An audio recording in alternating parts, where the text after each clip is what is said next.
Alrighty, hello everyone, and welcome back to the Nittany Invitational here on the wonderful Penn State campus. I'm Cabbage, joined here on the cast by Septilence. And Septilence, it has been a long weekend of games, hasn't it been? It really has. So our last three series on stage last night all went to map 5. So 15 maps in a row. We also saw Syracuse play 15 maps. We saw Alvernia play 14 maps. And Alvernia was able to win that best of 5 series to secure the Final Four. But Alvernia, not one of the teams we're talking about yet.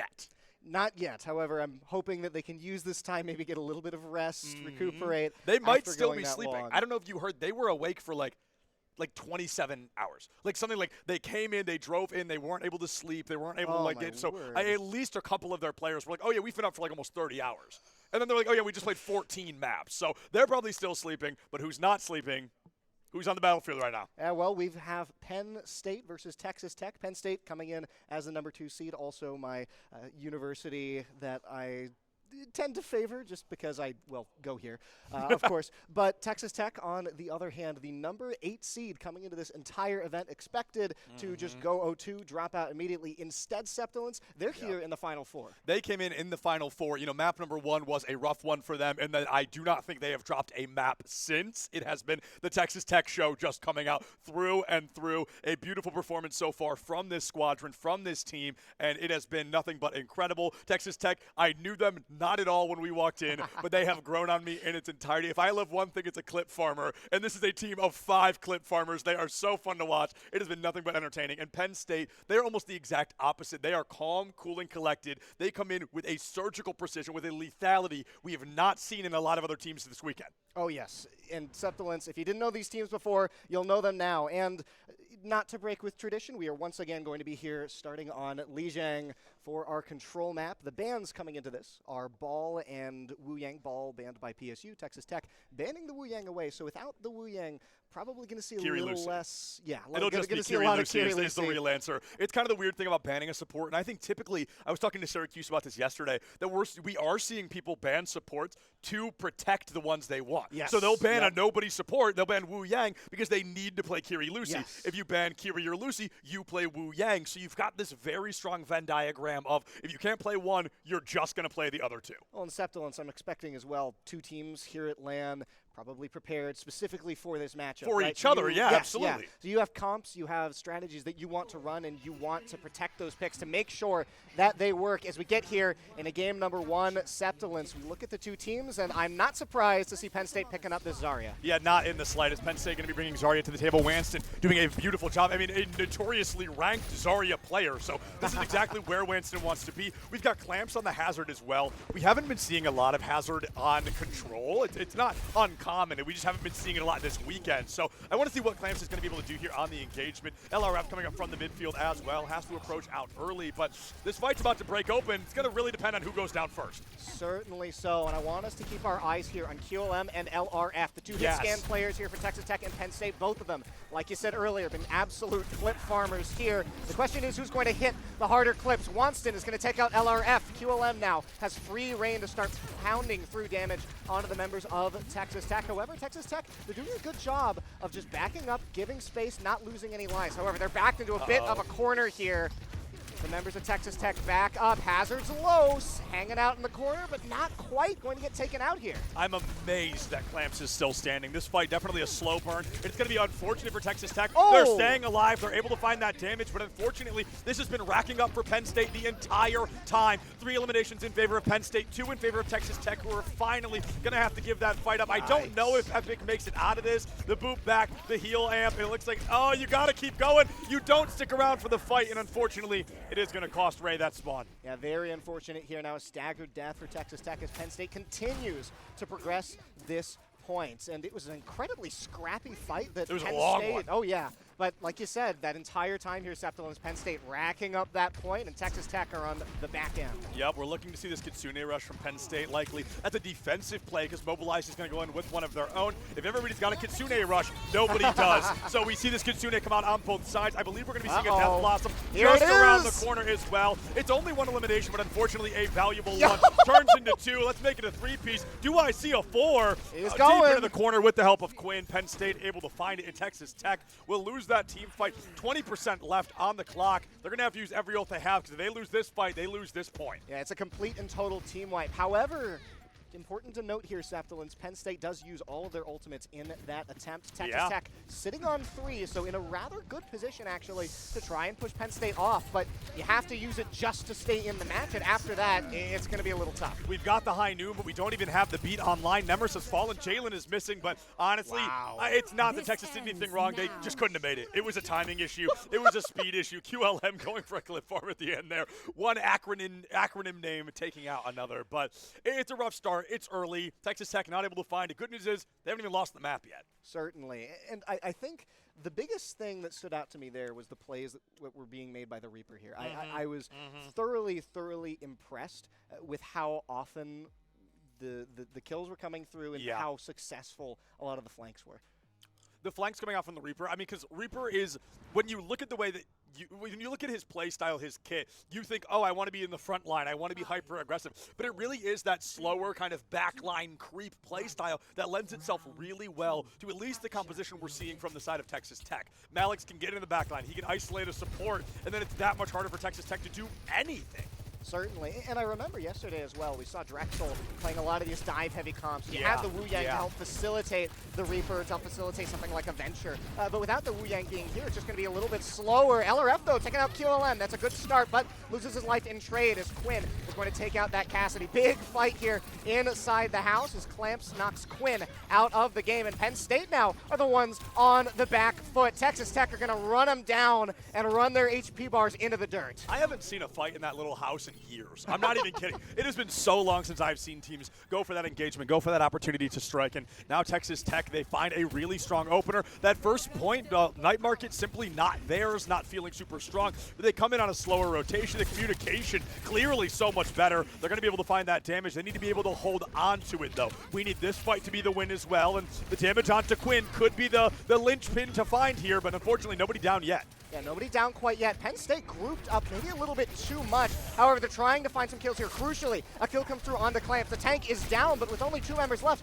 I don't know if Penn State has the energy left in the tank to make this happen. Texas Tech are going to mop the remaining members of Penn State up and continue to rack up this point. And something to note here, Kevin, that we even talked about, we've officially entered single elimination. It's just semifinal, grand final. So whoever loses this series, gone. There is a third place match, but it's entirely off stream. So in terms of how we are considering this, it is single elimination. Whoever loses this series will not be moving forward, and whoever does will move to grand finals against Maryland or Alvernia. It's going to be a hell of a matchup later today, and we're going to have to wait to see who it is, because Texas Tech 60% on the board and counting, but Penn State currently, well, had that control. They had that control, but with 2 kills, crucially, the hazard going down, Penn State's in a better position than before, but an absolute bloodbath is still going to turn up in their favor. The Tracer trying to stay alive, can't survive long enough. QLM takes them out, and Penn State, team of clip farmers just like Texas Tech, they want to be on stream as long as they possibly can. Absolutely. It's a big motivator for a lot of players, because now you've made it on stream. You want to be flashy. You want to get that clip that's being commentated for the highlight reel. You want to see all of it, and unfortunately, Epic Z just removed from the fight before it can really start. Good news, Texas Tech is so far back already, they'll just wait. Lucio's back in 3 seconds. So it's not a huge loss, but it is going to slow them down a wee bit. It makes it easier for Penn State to see which rotation they're going to be using. And going in through White Room here, Texas Tech going to have to utilize, I'll say, at least 1, likely 2 ultimates, even just stay alive, let alone try to win this fight. Certainly, as they try to come through, but Penn State seems like they might have that on lock. I think crucially this Sojourn causing a lot of issues when you try to push down a straight hallway like that. LRF trying to take some pot shots, but Penn State smartly just back it up. Texas Tech, though, they pop the ultimate on the hazard. LRF goes down, though, before he's able to get any value, and then a massive pull gets countered out by the beat. Texas Tech finding a couple more kills, though. Penn State might not have the longevity to stay on top of this point. Malik is going to go down now at the hands of Nemris as his Tracer really putting in value. Got to be careful, though, if you're Lucio here as Wanston. Seems like you might have your number. Hazard not going to go down. It's a great pulse bomb here by Nemris. Going to take out the Zarya and force Penn State to back away. This is such a little note, but I want to give credit to Malix. I don't think I've ever seen a Reaper headshot as often as we're seeing Malix. I mean, the accuracy is there. The game knowledge is there. And Penn State really trying to utilize that Reaper explosive damage to get into these fights, to get into these engagements. And now that Nemris has been taken out from a mile and a half away, a 5v4 advantage for Penn State is exactly what they need to try and stay in this engagement. Texas Tech going to have to try and slow it down unless... Great job there by LRF to take out Quinn. Now both supports down on the side of Penn State thanks to Texas Tech's efforts. Death Blossom comes out, but it doesn't get the value it needs. The Tsar Shield not going to be able to do enough as Penn State realized that they might have to back up, give this point away. QLM gets Nemris on the back end, but I don't think it's going to be enough here as LRF gets 2 kills in order to seal the deal. Good, Penn State Suzu. trying to buy some time. Suzu is not going to be enough. It looks like Jail dies as Quinn finishes off LRF. Penn State fighting for their lives here, trying to keep this point from going the way of Texas Tech as they're contesting it, and they might be able to bring it to 99, but with everyone dead here, Texas Tech might still have this. It's just a delay of the inevitable, I fear here, Cabbage. It's going to be this team coming in, piling in one at a time. You buy 2 more seconds, you buy 2 more seconds, but the team never really gets to come back. We've got the elimination from Epic. I just don't think it's going to be enough. I think the door was closed a long time ago. We just needed to kind of push Penn State's foot out of the way. It's just a long-term delay of the inevitable. One after the other, Texas Tech ties us up. We are going to go to Control Center here on Lijiang Tower. Penn State, valiant effort at the very end there. They got it darn close, but close is not all the way there, right, Sep? Yeah, and I'll say it's one of those scenarios where it's like we've all been trained, kind of protocol is to keep stalling. But when QLM lost that overclock, only got 1 elimination, you didn't have any more ults. You're typically stalling until I can come back and ult. When you don't have those ults, it's I'll say 20% chance that you're going to flip this point again. Like, you've probably lost it. Fight till the bitter end, but it's a tough scenario for Penn to get out of. It makes sense they weren't able to. Yes. One of the things I'm curious going here into the third control point is whether or not we're going to see Penn State switch over to a Tracer. I think I was wondering. Doing well, but Tracer's a character we've seen a lot over these past many sets. Yeah. Now, I think notably, though, as the day went on yesterday, I saw less people picking Tracer. Well, she was also being banned more frequently. The ban rate of Tracer had gone up. We went the first 4 series without seeing it, and then the last 2, she was banned both times. So it was that infrequency of banning into being banned every time. And I think Malix is staying on this Reaper as an attempt to disrupt the supports like we saw on stage 1. But this time, the damage coming up from Texas Tech has just increased. Nemris did really well on this venture yesterday, was able to get a pick here in Wanston, already at 100 charge. There's not really much of a fight left. Not much of a fight left as Azaria tries to make their way out. Unless. Might not be long for this world. Clamps trying to get the kill finally, thanks to LRF, going to take out this tank, and that's very big here for Texas Tech as they aim. Nice. Capture this point. Great job there to shut down Quinn, trying to get in and stop that capture. Penn State now with a staggered death are forced to back up into the hallway. Texas Tech, thanks to Nemris in large part, just turning the heads of a lot of Penn State's members. They keep shutting QLM down before he's able to get any value. Mobilized will go down early on here. Wanston able to find that opening play. Texas Tech going to be in a 5v4 disadvantage, but it looks like not really slowing their approach. They're playing a hard defense. They're playing that opportunity to stall for as long as they can. And now not only has Nemris tied us up, Nemris has taken the lead here just in time for Wanston to turn it back. Unfortunately, Texas Tech's LRF is the sole standing player. Did the high noon just to reload. Needs to take Wanston down and will do so. Yes, sir, you will. Texas Tech keeping the fight alive. This Cassidy has been the linchpin, the cornerstone of Texas Tech for the entirety of their time here at the Nittany Invitational. Every game, it is putting in kill after kill after kill, creating opportunities where some may not exist. What an immaculate play style here from LRF. Genuinely. LRF has been doing a phenomenal job. I mean, LRF looking for that WIN. Let me tell you, man. Nemris is going to go down to QLM. A great grab out early from Wanston. QLM to find the double clamps, only finding one of their own. We need that answer. We need that elimination to come through. Down. But I think Penn State is finally going to be able to break through on this. 65% on the board. And QLM finally getting the opportunity to flip that point, especially now that Mobilize has been staggered out. Right, and I think notably there, LRF dies pretty early. Penn State just going to finish off a couple more kills. Yikes, Texas Tech really not able to hang in there. And Sep, I did want to point out here as Penn State has 4 ultimates, Texas Tech going to struggle to take this back.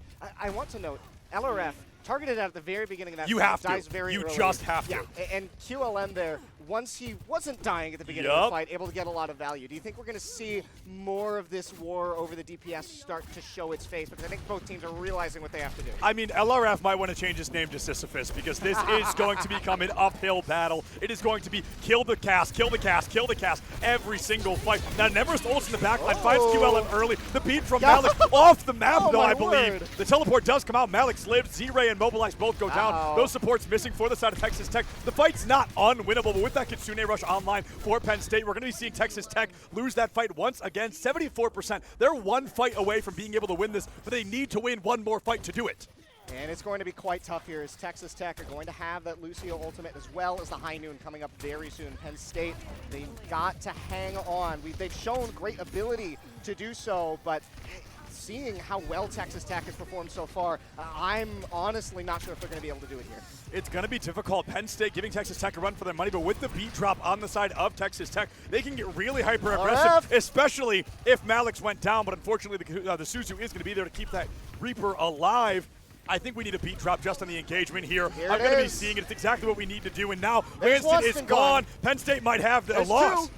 Texas Tech, they're getting all the members of Penn State now off of the map, and as the Penn State team falls, they back up. They know they're only going to have one more chance after this, and that's if their members are able to get out safely. It looks like they are. Texas Tech still here, Sep, sitting on 2 ultimates. Now, one of them going to be a little bit harder to use than the other. The High Noon, not notorious for high elimination counts, but it's going to be great to zone out here. We need the Kitsune. We need a Suzu here in the grab, but it's a 1-1 trade at the very least. It's a 1-1 trade. The 2 DPSs that have had such an outsized effect on this match are gone, but Quinn, crucially, going to die. And as overtime hits Texas Tech, they've got to hold on to this point. QLM gets cornered and put down. Texas Tech maintain their control of the point. Waston finishes off Z-Ray, but he is only going to be able to hold on a little bit longer. Penn State trickle in slowly to their deaths as Texas Tech are going to manage to hold on and take game number 1. The number 8 seed taking the first game off of number 2. Number 8 seed taking the first game. Close as close can be. 1-1, 99-95. An incredibly close scenario, but Texas Tech finds the win because we've already talked about it in the line. We'll keep talking about it. Close don't cut it. We've got to come through. You've got to find that finishing play, and Texas Tech able to do just that. I believe, correct me if I'm wrong, Penn State's only 3rd map loss this whole weekend so far. That is very true. And again, Penn State's had a very, very strong performance so far, but Texas Tech has shown that they are so good at being able to bring their A game, especially against these top teams. Going game 5 with Maryland's team earlier on yesterday, and then coming here, taking the first map here off of Penn State. I'm really excited to see what else they can do, and I think it's an overall team effort, but really a lot of credit has to go to the DPSs on the side of Texas Tech. Some absolutely incredible flanking plays and some great job just hitting their shots when they mattered most, really limiting the DPS options from Penn State. Well, and I mean, it really was a battle of which team can kill the DPS first, because it was LRF and QRM, or every single time, QLM, excuse me, every time one of them went down, the opposing team tended to win. It was like you take that DPS out of the equation, it becomes that much easier. Of course, it becomes 20% easier because you've killed 1 of 5, but taking that much power off the table, because we saw what happened when you didn't kill LRF. We saw 4 members of Texas Tech go down, and LRF still won the fight. So it's very much you've got to take them out of the way. I wouldn't be surprised to see PSU go for a custody ban here. I think that wouldn't be surprising. Yes, I would not be surprised at all. I'm wrong. Oh, you're wrong? Oh, I'm wrong. So not only are we going to Circuit Royale, but we are seeing Penn State. They're going to ban Sigma, which is interesting because to choose this and then ban the character that is notorious for this map, it's surprising to see that choice, but it definitely makes me think that we're going to be seeing a bit more of an aggressive play style. Sigma plays Circuit Royale on the defense, very passive, a little bit slower, lets the enemy approach into him. So maybe Penn State wants to really just barrel down. Maybe we're going to see like a Junker Queen or something. Yes, notably also does protect the Zarya, which really likes to play, right? Just trying to keep that tank pool open for Penn State. I think the Zarya definitely got a lot of value, but it just seemed like because of the way Penn State likes to play, relying on QLM sort of far in the back, that Zarya being so far away from the rest of the team meant that it was very easy, especially with the Venture and the Cassidy, to find those picks onto the back line. So I wouldn't even be surprised if we see a switch to a tank that maybe might be a little bit better at working with those backliners. Yeah, absolutely. So we're getting more confirmation here in a moment that we're going to be seeing Zadoink from Texas Tech come back into the play here. So Zadoink, I believe, let me make sure, just to be sure, I believe is a support player coming in, and he's going to be replacing Epic Z-Ray, which also leads me to believe likely support player, unless Texas Tech is shifting the whole roster. Maybe we're moving support to tank to DP, it could be a full rotation around, but regardless, swapping in for Circuit Royale, it implies that Texas Tech is going to give us something we haven't seen from them in this series yet. Yes, at the very least, we're going to see a bit of a different team, and when you switch out even one player, it can really change the identity of a team, whether it's the picks that they like to go. I mean, traditionally, that's why you'd switch players in the first play, right? There's someone who wants to play something specific, and it works better on a specific map. So I'm curious to see what Texas Tech has in mind here, because we haven't really seen them switch super often, from my understanding. Yeah, and something that we haven't really had the chance to talk about is I believe these final 4 teams have all made their way into the prize pool, regardless of performance now. So these teams hypothetically kind of fighting for 3rd, 4th place. And, we see 4th place going to be $450, 3rd place going to be $1,000, 2nd place $2,000, and 1st place $3,150. Wow. So at the very least, we talked about Texas Tech coming out here, getting on 3 different flights to be here. But hey, you've made the prize pool, so hopefully that makes it a little more worth it to be here. You've put on a phenomenal show. LRF, at the very least, has a free highlight reel waiting for him in the VODs. I mean, there is going to be a lot gained out of this, but they're in the lead here, 1-0 going in. If they can go 2-0 in this best of 5, things can look really good for Texas Tech. But this is the first time Circuit's been played, I believe, including off-stream, all weekend. Really? I don't think we have seen a single Circuit, including off-stream games, until right now. Interesting. Well, this has to be Penn State's counterpick as well, right? So I guess, to be fair, Penn State only losing 1 map so far. So if this is a Penn State-specific pick, maybe just didn't want to pick it in their set earlier against Alvernia off-stream. But even so, the fact that this hasn't been picked today means at the very least we're going to see something relatively new. Yeah. What do you usually see on a pick like this besides the Sigma? I was going to say, so usually you do see Sigma, but I do think going in on the attacking side, you're likely to see things that are a little bit faster. Winston and Wrecking Ball, Diva maybe as a tertiary pick. If you're not comfortable on the ball, you bring that in. But on the defense, that's what I'm definitely more, I won't say worried about, but it's so just pick Sigma every time that I don't really know who's going to be coming in that 2nd place slot. Likely going to be maybe, Risa, somebody a little bit heftier, somebody a little bit more steadfast. Could be a hazard pick as well, but we talk so much about how the tank tends to dictate what the rest of the comp is going to look like. So I don't really know where those dominoes are going to fall post that tank pick. Texas Tech making what I'm going to call a very intelligent ban choice here. It's not necessarily against Penn State's players, it's against this map. You ban a character notorious for this map, so will we. They're going to ban Widowmaker. I will say, QLM, very notorious for playing Widowmaker as well. Extremely on point with hitting those headshots, getting those kills. So I think, like you said, great pick specifically for the map and specifically against Penn State. So Texas Tech certainly doing their homework coming into this. But considering the way that both of these teams like to play, right? We saw that you have the Zarya is the traditional pick here for Penn State. They like to play usually very strung out with the Zarya taking command. You try to ignore it, very, very hard to ignore. On a map like Circuit, is that something that might work maybe a little better, or do you think that it's something Penn State needs to keep in mind that they might want to switch? So honestly, the only thing that I'm kind of stuck on is the Zarya, the kind of brawly, a little bit more up close and personal play style. It works well on 1st, and it works well on 3rd. But it's that 2nd point, that middle point, where it's like the defending team is typically way high up above the attacking team. But then if you rush into them, you're just running uphill, and running a battle uphill is never easy. So I think that kind of burst, hyper-aggressive play style, it's going to be tough, but I think it is going to require, like I said, Winston, Diva. I think those are the two we're likely to see, because instead of going up the stairs, instead of going around and up the ramp, you go straight up. You jump the railing, you go up and through. So maybe I'm going to blind fire here. Winston, Tracer, Cassidy, I think all work very well. I think QLM is going to stay on Sojourn. So I think this is going to be a close to mid battle, because no Sigma, no Widowmaker, that kind of removes our long battle expectation, at least to me. I could be wrong, but I suspect we are going to be seeing that still brawly kind of style come out from these teams. Certainly. Well, and we've seen both teams very, very willing to do that Yes, as well, exactly. especially with the Reaper, especially with the Venture, and even Cassidy with that flashbang does have some good brawl capability. And I mean, the way LRF likes to play, plays a melee Cassidy, it feels like sometimes. So I wouldn't be surprised to see us get very much into fisticuffs. And something that I know about this Texas Tech team is that they tend to be okay with playing maybe a little bit of ROM when it comes to it. That's true. Not the most common pick, but if you're really going to be brawling, not the worst. And ROM's got his shield, and I say that because every time it's up, it goes down in like 0.5 seconds, but it does work a little bit well. It might be a Ramatra, honestly. I hadn't considered that. I think he could be a good pick, at least for the defense. I think Annihilation is one of the most frustrating ultimates in the entire game, so it's very difficult to play into. So I truly, we can hypothesize for as long as we want, but we're just going to have to wait and see what these players bring to the table, because I was expecting Sigma. I was expecting Widowmaker. So for those two to both be taken off the table, I really am excited to see what these teams choose to do.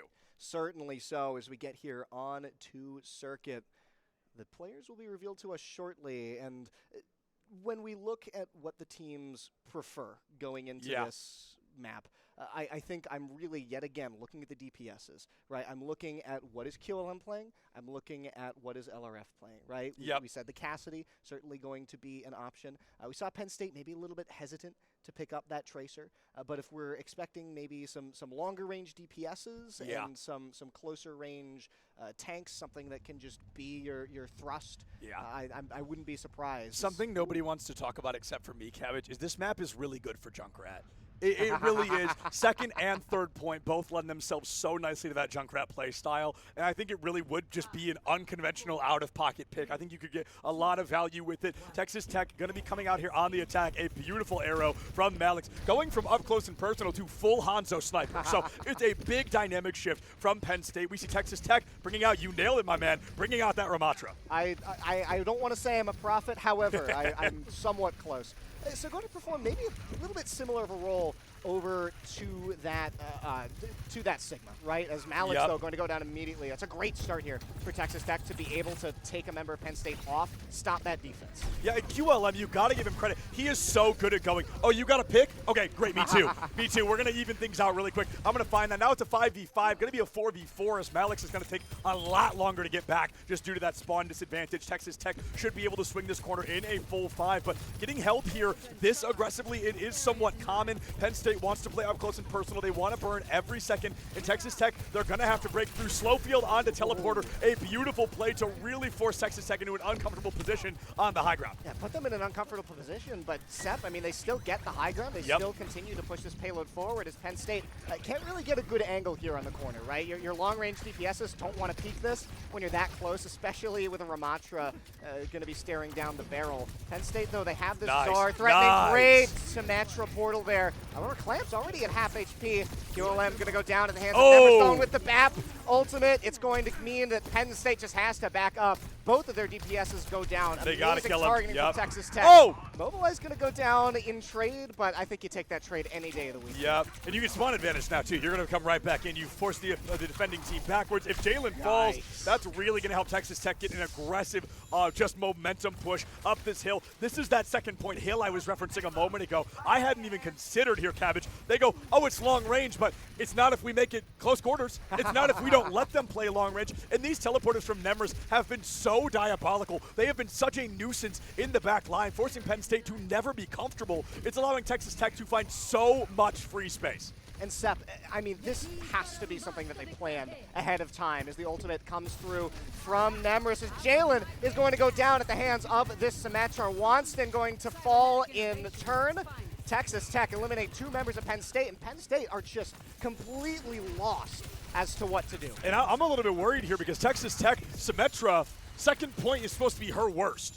And we just barreled through it like this with Nemers going into what is her best on this map, this third point. Keep in mind, though, Penn State has 4 ultimates up right now. QLM going to pop his, as Quinn's going to do it as well. Oh, here we go. Finally, 2 members go down, but Wanston going to follow without your tank is still going to be not super comfortable, but great ultimate there coming from the Hanzo. Malix going to take some out, and Quinn doing a pretty good job here on this Wu Yang to help clean up. So Texas Tech Though they do lose that fight, I mean, you get the payload incredibly far, right in front of that next checkpoint. You still got 3.5 minutes to get it a little bit further. Yeah, Clamps perhaps a bit too confident in that ROM damage reduction. It is not going to beat the Dragons in that scenario, so that's a little bit tough. But unfortunately, Texas Tech going to be stalled out. 3 minutes left on the clock, and Penn State with the Hanzo, with the Sojourn, they need to hold the high ground, because if Texas Tech comes barreling in again, it's going to be a little bit harder to counter out. Certainly, but I mean, with the comp that Texas Tech has, you're right, they can just choose to skip out on coming through. There's the ultimate from Wu Yang being popped onto the Ramatra, and he's just going to run through the members of the backline. Penn State just cannot figure out what to do against this utter rushdown as their team is wiped off the map here. And I've got to say, Texas Tech is so good about, wow, you've got a pretty good front line. I'm just going to go through it to your back line. And they do it so many times yesterday. They've done it so many times today already. They just go in and they dismantle at the base of the pyramid. They take the entire thing down from the bottom, getting rid of those supports. It's nearly impossible to win a team fight when the first two down are your support players. Texas Tech really doing a great job. 4 minutes on the clock. Penn State with a huge spawn advantage from here on out. Going to have to try and play a hell of a defense. Certainly. And Seth, if there's one thing Azaria hates, it is being completely and utterly ignored. Yep. You're not getting charge. You're not getting any real ability to actually influence the fight here. And you can tell Watson really not feeling comfortable with how this game is going so far. And if Quinn is going to be down for a bit longer, that means that Texas Tech are going to have some room to work with here. It is going to be the other Wu Yang falling, though. Is Penn State trying to fight back a little bit. Mobilized. Amazing invulnerability, though. Going to keep himself alive, and you lose your tank here. Penn State now on the back foot as this payload keeps pushing forward. Yeah, I mean, Texas Tech really choosing to get aggressive. Zadoink had been caught out of position, and I suspect that Penn State identified that. They knew they could play even angrier into it. But even during that fight that Texas Tech lost, look how far the payload got. Oh, yeah. Because nobody was on that payload. They were more worried about the eliminations. But they all know, we'll stop it here or 10 meters later. As long as we stop it, it does not really matter. And I think that is how Penn State is trying to play this. Malix comes in. It's a good ultimate to keep him alive from Quinn, as Texas Tech is going to lose one member. But, I mean, we've seen them be able to have incredible longevity in these fights. They lose one member, but they still maintain some great positioning here, right? As Penn State just cannot find a way to get Texas Tech to back up. And with QLM down, Texas Tech realizes it's their opportunity to go. The flank here from them is trying to get some extra bit of damage through. Penn State forced to back away. Malik's pinned in the corner. They're going to have to use every cooldown they have. Clamps choosing not to chase. Has an Annihilation available in the pocket. Not going to pop it, though. I'm actually really surprised to see that.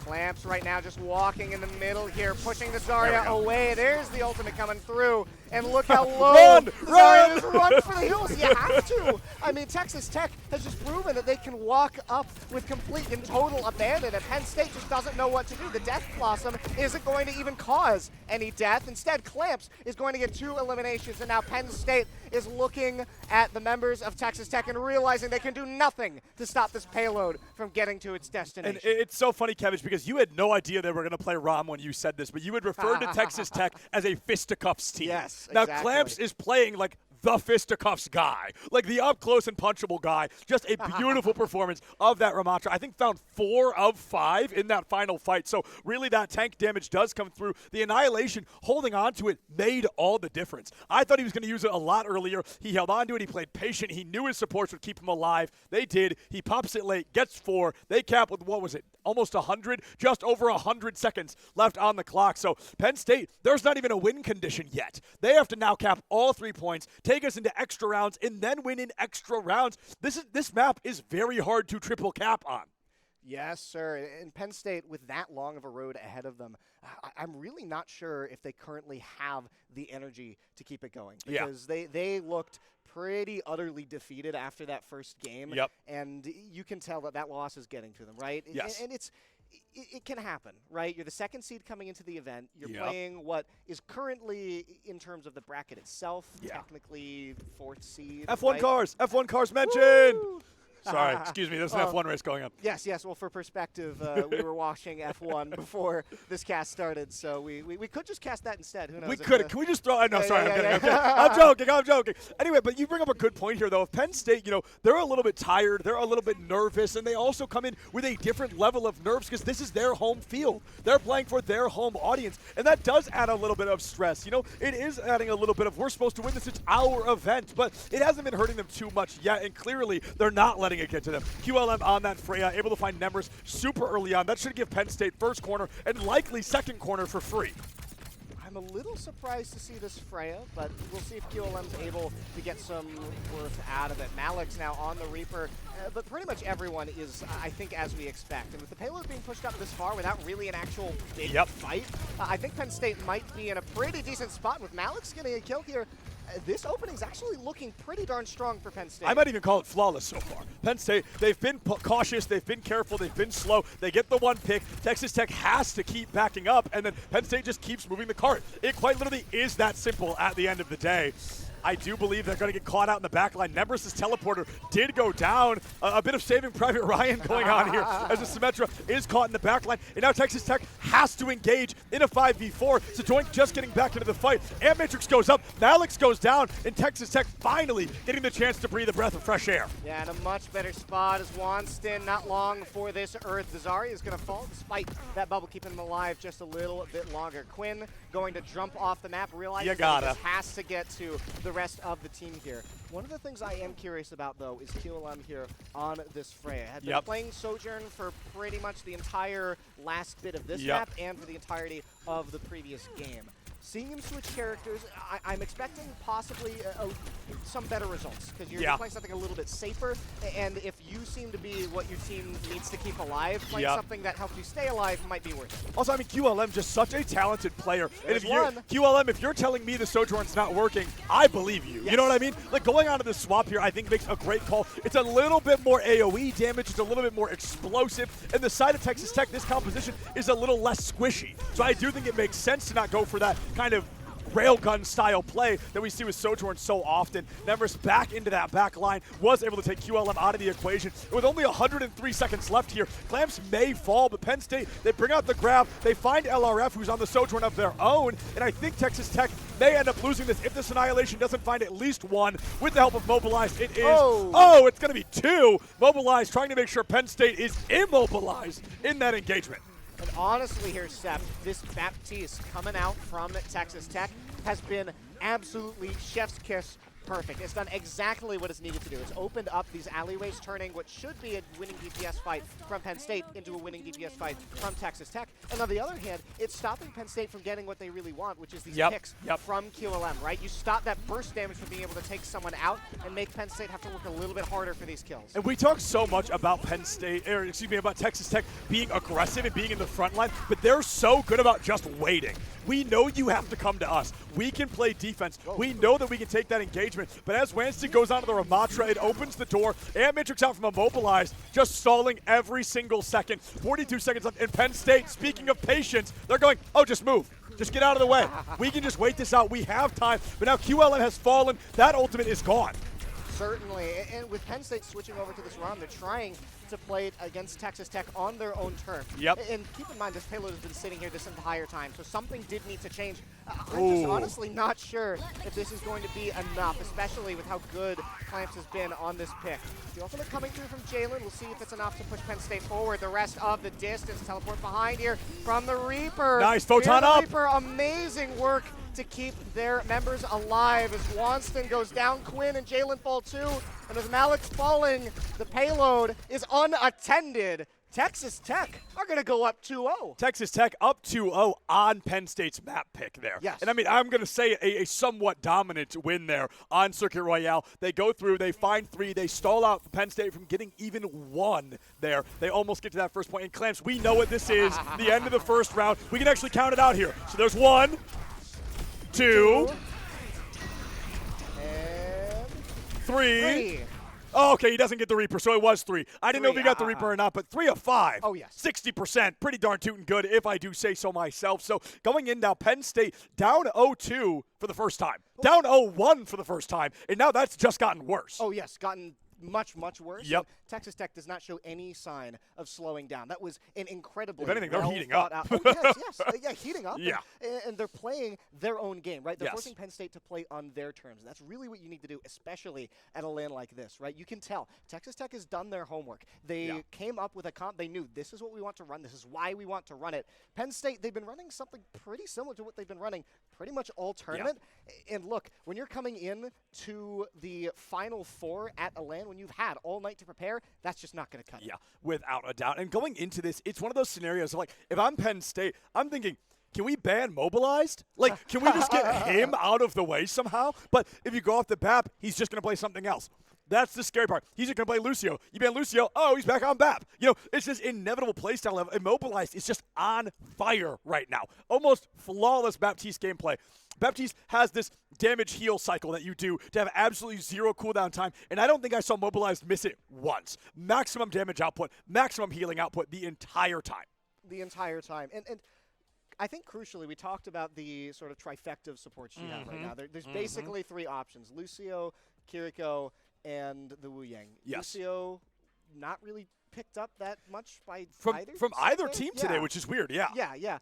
And but you still had the other two options available. Yep. And yet you still don't pick up one of those picks for your second support. You pick up the Baptista instead, but it does exactly what it needs to do. And that, again, just shows me that this team, Texas Tech, have been playing what they want to play and what they know works. They have a plan. Is it exactly what you'd think of as quote-unquote meta? No. But does that matter when you're winning? Yeah, honestly, no. I mean, it's what, back when I was a player, back when I was a coach, back when I was a director, that I would drill into my players all the time is it can be more effective to play just what you know best. Trying to learn that new meta can be difficult. Trying to learn that character can be hard, but going in and playing the characters you know how to play, that is very often the key to success. And if Texas Tech isn't proving that, I do not know who can. Oh, certainly. And especially when you're at a land like this, right? When the nerves are high, you play what you know how to play, right? Now, here's the thing. Penn State's been doing that. They've been playing what they've been playing for, honestly, years at this point, right? And so, to some extent, there's also another element to that, right? What you are currently playing, if it's what everyone else has been expecting this entire event. Because when I look at what Penn State's teams are, it's pretty much textbook what I'd expect to see as the base standard team for every single match. Yes. And it seems that Texas Tech just have plans to deal with it on every single map and every single portion. They're switching characters to accommodate those changes. And I need to see Penn State come into this next map with a completely new look. Yeah, I'm almost thinking they might have to, because I think Penn State's going to ban Ramatra. That's my shot in the dark here. We're going to Suravasa. I don't think I've said that out loud yet. We are going to Suravasa as our next map. That's not an uncommon place to see Ramatra. And I think the Ramatra on the side of Texas Tech just did a very, very good job. So there it is. Bang! I love being right. It's so awesome. Penn State is going to go through and ban that Ramatra. I think it makes a lot of sense to have that happen. So going in on the side of Texas Tech, I think you want to get personal. You want to make this hard. Take out Sojourn. You don't need her. You know they really want to play her. Sure, you're going to run into the Freya, but you just beat the Freya. So it really does, I think, make it a lot easier for Texas Tech if they choose to do that. Texas Tech, who are also, we'll say it before we jump in, swapping Zadoink right back out. Glad you got some gameplay, my man. Happy to see you as always. But Epic Z-Ray going to be coming back in. And I think, from my understanding, Epic Z-Ray, very big fan of the Lucio. Oh, so very much so. Might be seeing that come on back into the rotation here. But one of the things I am curious about is that I know that QLM does like to play the Cassidy. We saw it come out a few times earlier.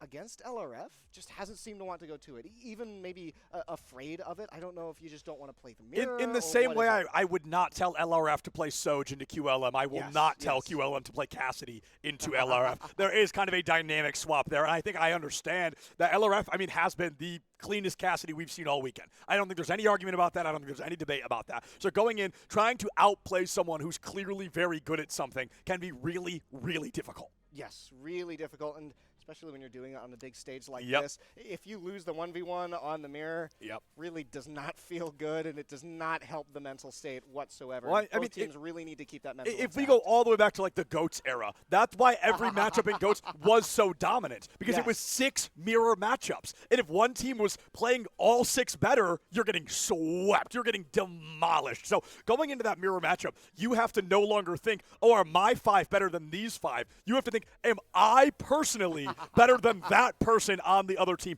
And it is terrifying to go into a situation like that. So I do not blame QLM for staying away from that Cassidy at a time like this. Well, and that's what's made this entire tournament so interesting, Yep. is that, save for maybe the supports, pretty much every single team has been a different composition, Yes. right? Teams Yes. are expressing the way that they like to play the game, and even when the supports are relatively similar, it's all to facilitate those other different elements, right? So you're still playing the supports in a different way. We've seen the Wu Yang come out and support, as well as sometimes paired with Kiriko or sometimes paired with Lucio, to facilitate everything from just slow, coordinated team play on a larger map, just taking your slow fights where you're poking people out, to just complete and total dive using that extra mobility and that extra survivability. Yeah, and I do want to give credit here to Penn State. I think this is the best map pick, or at least to be the best map type to go into. Control was 1-1-99 to like 82. Yes. Very, very close in that third and final map. So I think, or stage rather. Going into this makes a lot of sense. It's like Control on steroids. It's way faster. It's a lot more aggressive, but you can play those same compositions that were working well. We're going to be seeing Zarya. We're probably going to be seeing Hazard. We're going to be seeing Kiri Lucio. Those are my expectations going into this matchup. But on the side of Penn State, now it's not going to be as cool that I was going to say it. I was going to predict it, but now it's on screen. I was going to say I expect Penn State to go in, to expect Texas Tech to be coming in with that high play style and play May. That's what I was going to say. They pulled the thought. I swear I was going to say that. And they pulled the thought clean out of my brain. Malik's going to be bringing that May to the table early. But note QLM not going Symmetra into Sojourn. They're going to walk out of spawn. So what I'm curious about is what the reason behind this May pick is. You said it's something. Isolate and exterminate. Okay. You go into the back line, you find the tank, you slow him. If you can pick off the Tracer with an icicle, that's great. You can slow down the Lucio. You can force him to stay away from the team. That's great. It's about putting that wall up, finding somebody, isolating them, and removing them. Speaking. Okay, QLM now starting to fire on all cylinders. This is really what you need. QLM had maybe not a lackluster performance, but less of a good performance than what we usually see out of this player, but starting off the map with 3 kills, gotta feel like you might be back in your elements. Without a doubt. QLM seeing that OW2 for the first time, it truly lighting a fire underneath him, a flawless approach and execution of 3 members of the side of Texas Tech. This will buy Penn State a free 30-ish% before Penn State can re-engage, and then they're going to stall that out longer for the actual fight. So this is a big opportunity. Capping first is so critical on a Flashpoint map. I think it's like if a team caps first, they have like a 65% chance of winning that Flashpoint. So Penn State, they really want to hold on to this. Clamps on the flank and the back line, going to be caught out early. The wall picks him up, and everybody tries to put him down. Still barely standing. QLM taking a lot of damage, but not nearly enough to execute. Slowfield out. LRF deleted, taken down with that headshot, and now Clamps likely going to be joining him in the spawn room in just a moment. QLM falls, but at what cost? As Texas Tech lose 3 of their members. Penn State continues to force the rest of the members of Texas Tech off of this point. And we keep pointing it out, QLM has really been making the difference in these fights. That's twice now. It takes LRF out of the fight immediately, saying, look, I'm the DPS. That's what I talked about earlier. All the clips today. I talked about it. LRF should change his name to Sisyphus. This is exactly what I was anticipating. Every time you go into the fight, you're going to be the head honcho. Get that Cassidy out of here. And they are trying every single time. So far, without fail. We're going to see Clamps go to the back line. Nemris not able to find the stick. Will go down, but at least it's a decent trade this time. Malix has been taken down by LRF, who wants to get back into the fight. Overclock just a moment away. One is low. Quinn is critical. Clamps is low on the HP department. And LRF just trying to duck, dodge, and weave. Not able to do so yet. Not able to do so yet, and it's a great ultimate from the Zarya that comes through as Penn State clean up the remaining members of Texas Tech, take this first flashpoint, and show that they might be down 0-2 in the set, but they're certainly not out quite yet. Nemris going and making what I'm going to call a very intelligent play here. The Tracer is not working, is not feeling super great, and they're doing a great job just clipping your head every time you walk through. So swapping onto somebody who's not as easy to headshot because they're not always on the ground. Going in with that venture here on the secondary approach, we see Penn State pretty much every ultimate under the sun. The Graph Blizzard combo, a damn near guarantee guarantee of eliminating this team. Even with the beat, those will grind through it in the blink of an eye, but they're going to try to hold on to it for as long as they can. Kitsune rush early from Mobilize. We see it slow out. Mobilize does go down. The beat drop is out. Clam's ult is out. Blizzard in the pocket. QLM already finding 2. 3 with the help of Malik's 4 into a clean 5. LRF has to get out of the fight in Penn State. Second flashpoint cap. And I was going to say here, that May ult, it was sitting, it was ready in the pocket here for Penn State. And whenever Texas Tech tries to get in, they're always trying to play fisticuffs. If you're playing fisticuffs into a May ult, that's not going to work out very well, is it here? Penn State putting in some absolutely incredible work here in order to bring this flashpoint back into their favor. Texas Tech have yet to even capture a single percentage on a point. Venture now running up into the back. Oh my God! Immediately. Oh my goodness. It feels like Penn State, the switch to the May has meant that Texas Tech's members are getting isolated. They can't play that flank playstyle, that aggressive fisticuffs playstyle that they're so used to. Finally, this adjustment that Penn State needed so much is working out. Yeah, and I mean, this compositional change, dare I say, it has made a great impact here for Penn State. They have been so dominant. They're not going to have the Blizzard this time, but Texas Tech doesn't even have an ultimate on the table. Clamps going in, the wall goes up, isolate and exterminate. Clamps has been found by their lonesome. Beat drop from Quinn to keep the team alive. LRF critical Nemra sent back to the spawn room, and Texas Tech just not able to find their footing here. Penn State doing a great job keeping this series alive. I will say on map 4, very likely. I think so at this rate. Penn State is looking like a completely different team. And think about it, all it took, Sepulence, was just one switch, one character switch over to this May in order to counter the play style that Texas Tech has been taking into these matches. Now, it's important to note, no Ramatra on the field for Texas Tech, having been banned away. So that could be a large part of why the game is going the way it's going. Could just be that Texas Tech not able to go full throttle the way they typically have been going. However, Penn State have still really shown up on this map. I'm not surprised at all to see they're doing this well. Oh. Epic Z-Ray, QLM, 15-player kill streak. Production, when this fight ends, if we could hold tab for me, I do want to take a look at those eliminations and those eliminated. We're going to see a lot of damage from QLM. 15 and I believe right now. 15 and 1. Clamps goes in a little bit too hyper-aggressive. LRF on to Clamps, and yeah, this fight's going to be over. We're looking at 7 and 0, 10 and 1, 19 and 1, 12 and 0, and 16 and 0 on the side of Penn State. Thank you so much, production. That is a great play. 5 players all on fire right now. Texas Tech, they got to find the magic to make this happen. I'm sorry, 19 and 1 is absolutely ridiculous. Dude, Flashpoint is pure momentum. If you get to open up like that, it is so hard to take down a team who is finding kill after kill because you just can't get your footing. They'll try to take you out every single time. Penn State is just showing complete and total dominance now on Suravasa. Texas Tech at a complete loss. And even when Texas Tech was in the lead, it didn't look this dominant. Malex is going to take out Nemris. As finally QLM going to get targeted in the back line. Might be able to finally put another death into that column here for QLM. Okay. 2 deaths so far, but Penn State still maintain control of the point. However, Texas Tech, they do actually get a pretty good amount of eliminations here. They're going to also take out Quinn. This might be signs of life, what they need in order to keep themselves in this game. It's not over yet, Sepulence. I feel like QLM had overclock every fight. I'm not even kidding. It felt like every single fight that ultimate was coming out, and finally QLM goes down. But Texas Tech, quite literally, cannot make a mistake from here on out. We need 3 flawless flashpoints through and through. Going into the fights, they're going to have less ultimates than Penn State. They're going to have to approach every time they can. Penn State coming in with what I love to call a damn near ult-pocalypse. Just going to be ready to use everything they need. It's one fight to win. They're going to run in and press Q 4 times. It is a guarantee. And one of those ultimates is the May ultimate. Quinn pops the ultimate, drops the beat at just the right time. Pulse Bomb, not going to get any eliminations. Penn State continue to work their way through, and it's an immaculate pull here by the Zarya as Penn State drop the May ult before the May goes down. Texas Tech lose 3, and they're going to lose 1, make that 2 more as Penn State strike back. It's not over yet, Sepulence. As the team kill comes through, Penn State ticks over this point. Texas Tech know that the game is lost. they hang on for dear life just a little bit longer. You know, we called Circuit Royale dominant in Penn State. Said, oh, that was dominant? Let me show you what dominant looks like. Such a cleanup there from Penn State. Hold my non-alcoholic beverage. No, straight up. Hold. Oh, is it? Fun fact, I didn't know. I mean, and just an amazing performance here. QLM play of the game, I think, as a surprise to no one. Can you hold tab during play of the game or no? Does that not work? Oh my I don't know how many eliminations we saw from QLM. I think somewhere in the realm of 30. Something like that. that. That's 10 per flashpoint.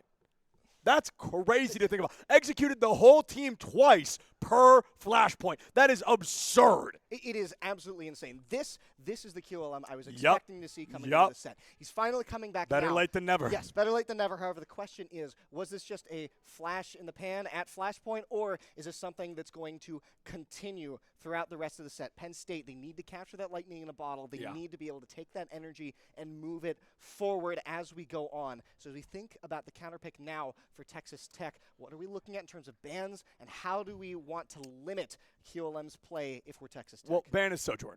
For sure. I don't think she's been banned yet this series. I mean, QLM does that. He drops 30 and 3 on the table. You got to put that down. You got to nip that in the bud, as they love to say. You got to take that Sojourn out of the equation. Now, in terms of map type that I think we're going to be seeing, we've seen Control, we've seen Escort, and we've seen Flashpoint now. That does leave us with Push as an option, Hybrid as an option. Those are the two we're going to be looking at, and I think if you are on the side of Texas Tech, I wouldn't be surprised to see a push map coming in. I wouldn't be surprised to see it either, but also, you did so well on Circuit. Maybe you do go over to that Hybrid.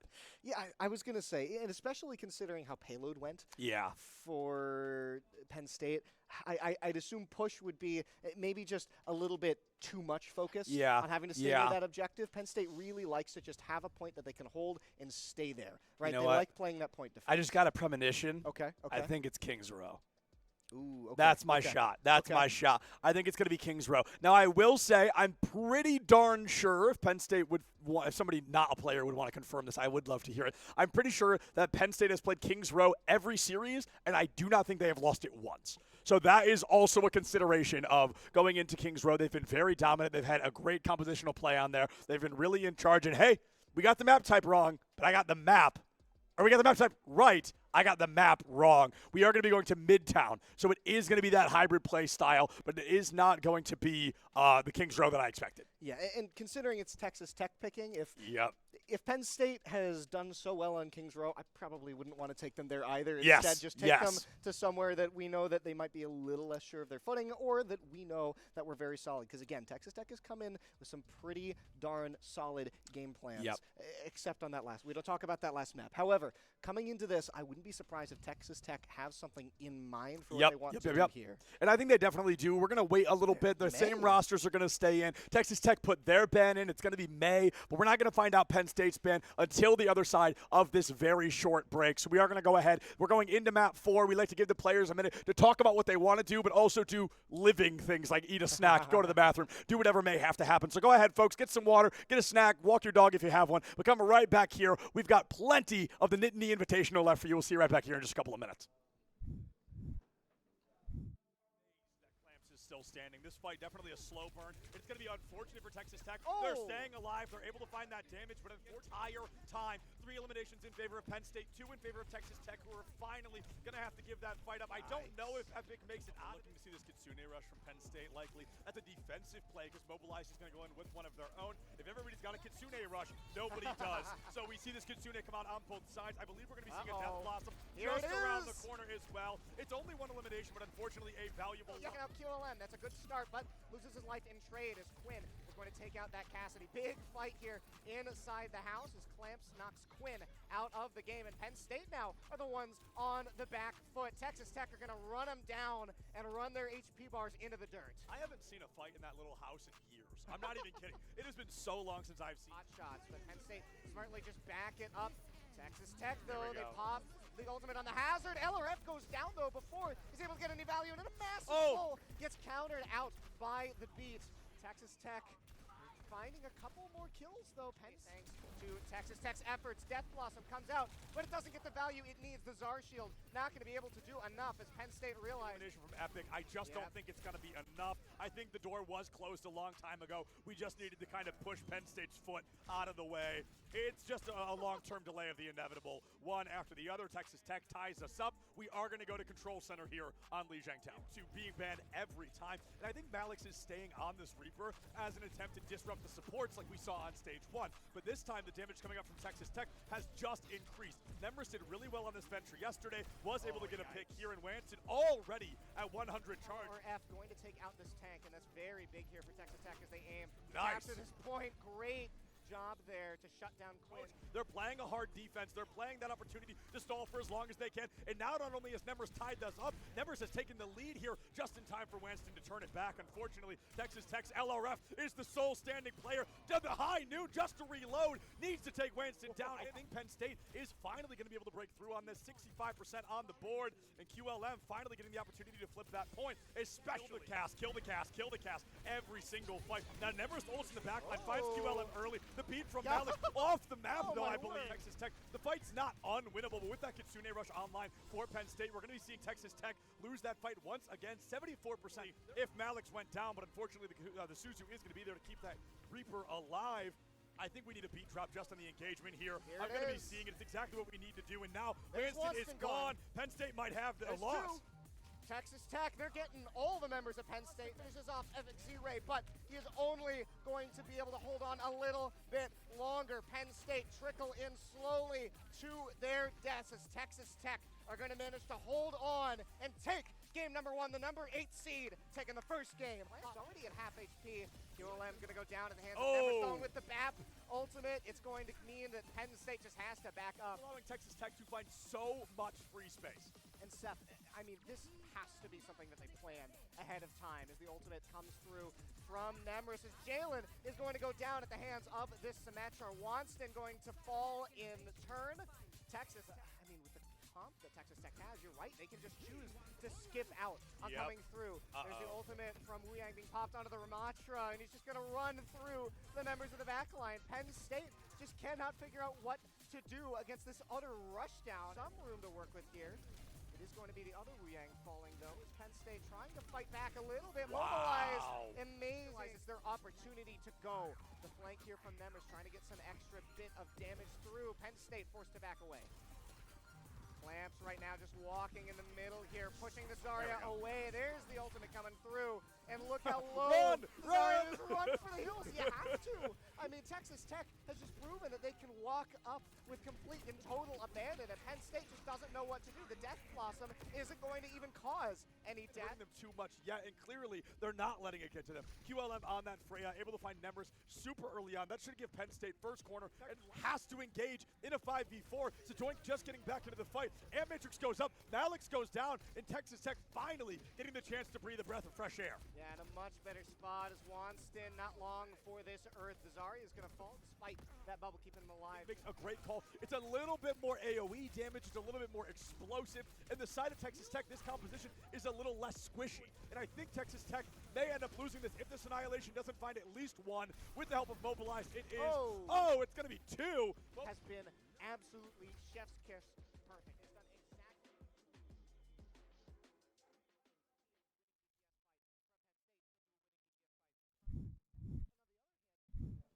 Alrighty, well, hello everyone, and welcome back to the Nittany Invitational here at Penn State. Once again, I'm Cabbage, joined here on the cast by Septilence, and we have had an absolutely incredible set so far. Texas Tech comes out the gate swinging with a 2-0, but Penn State absolutely dominant game number 3, bringing us at the very least to a game number 4, and the potential for a game number 5. The game 4 into a potential of a game 5 is right around the corner here, Cabbage, and we're going in. Penn State, they're going to be back to their computers any minute now, so we're waiting for them to get back into the lineup here, but we know that going in, our map is Midtown. We know that Texas Tech has gone. They've been May. Now, I was talking to you about this off stream, and I'll say it now. If I'm Penn State, and I'm not, listen, this is not advice, but I wouldn't be surprised if Penn State thinks, okay, they're going to go in on Ramatra. Let's ban Ramatra. I don't know. Oh, no, Ram was banned already, wasn't he? Yes. So we'll take that one step further. they're going to play around with Baptiste. Let's ban Baptiste. Let's get that Bap out of the way. And if that doesn't sound like a good idea, I think they're probably going to ban Lucio. That's going to be my third guess. But breaking through that first Midtown choke without a Lucio sounds like a nightmare. Yeah, it's going to be rough. Now, remember, we did see the switch back in.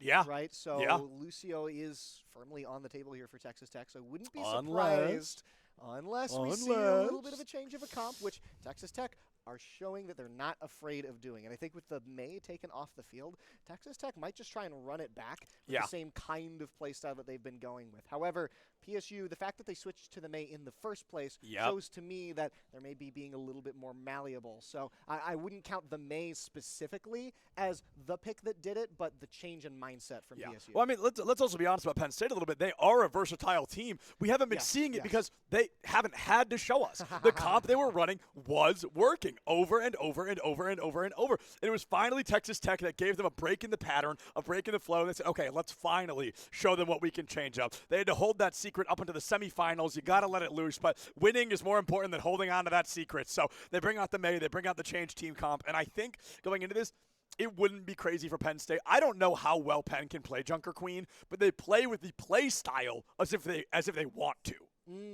Yeah, you make a very good point, but I mean, we've also seen on the other side there are a lot of teams that have been picking up the Junker Queen a little bit, but it's had middling effectiveness. The only Junker Queen I have seen with actual true effectivity is Toad from Alvernia. Yes. Absolute freak on the Junker Queen, doing a great job coming in, finding that value. But Penn State, I mean, going in, I'm gonna make sure I'm saying this correctly. Yeah, so Wanston. Maybe just go Zarya again, actually. Hold on. I'm going to withdraw everything I just said. Yeah. I'm so surprised. Yeah. Maybe we just go straight into Zarya, at least on the offense, because going through that choke with Bubbles does make it a lot easier. So maybe they go in with the Lucio Zarya, maybe the Reaper on Malix as well, and they just dismantle from the inside. Well, and crucially, Reaper was banned last game, right? So yeah. That's maybe why the May was picked up over the Reaper. I do think it offered a little bit more to the play style that Penn State was going for, but with it back on the field, if you think that it might just be the way that you're approaching the fights rather than the character picks themselves, Penn State could pick that one back up. And I mean, we've seen them have some pretty great plays on it. I'm just a little cautious here because I think Penn State, they have to get this team comp right. They have to properly identify what Texas Tech is going for so that they can steamroll again, because if they don't, we've seen what happens when it goes the other way. Yes, we have seen that steamroll on both sides now. Yes. We both know the teams can take as much as they give in a scenario like that. So it is, oh my, yes! My predictions are on fire today. Penn State, they are going to be banning the Baptiste. They are going to be taking him out of the equation here on Midtown. Not surprising at all. I do believe it is the correct play to be making here on Midtown. They're suspecting the Ramatra play. They need to get that Bap out of the equation. So Bap is gone. The question is, what is Texas Tech going to do with that information? I mean, here's the thing. Bap is gone, but I mean, Wu Yang's still on the table. So Lucio, Kiri. The two other good supports, right? And I mean, as cool as Bap is, I think Wu Yang, at least with the Ramatra, can provide a similar role. Yep. And then maybe if you don't want the Lucio, you bring in the Kiri, you keep that ultimate, and suddenly the Ram is still running up on your block, coming in with a bunch of extra HP and with a bunch of extra speed, able to just run it to the back line like has been happening before.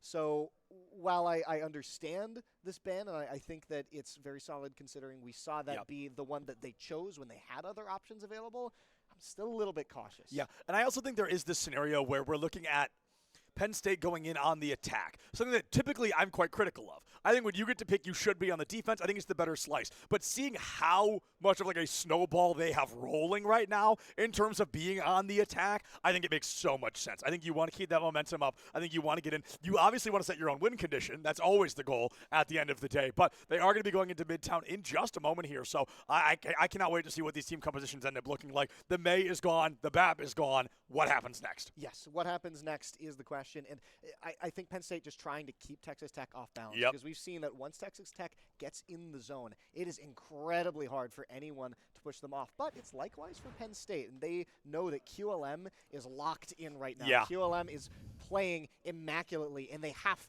to keep that going. We did talk about that Sojourn being a possibility for a ban this game. Not banned away, so QLM's still going to be able to play that pick should he choose. However, I wouldn't be surprised to see him pull something out that isn't the Sojourn. Well, I'm a little worried, though, because this is a great Soj map.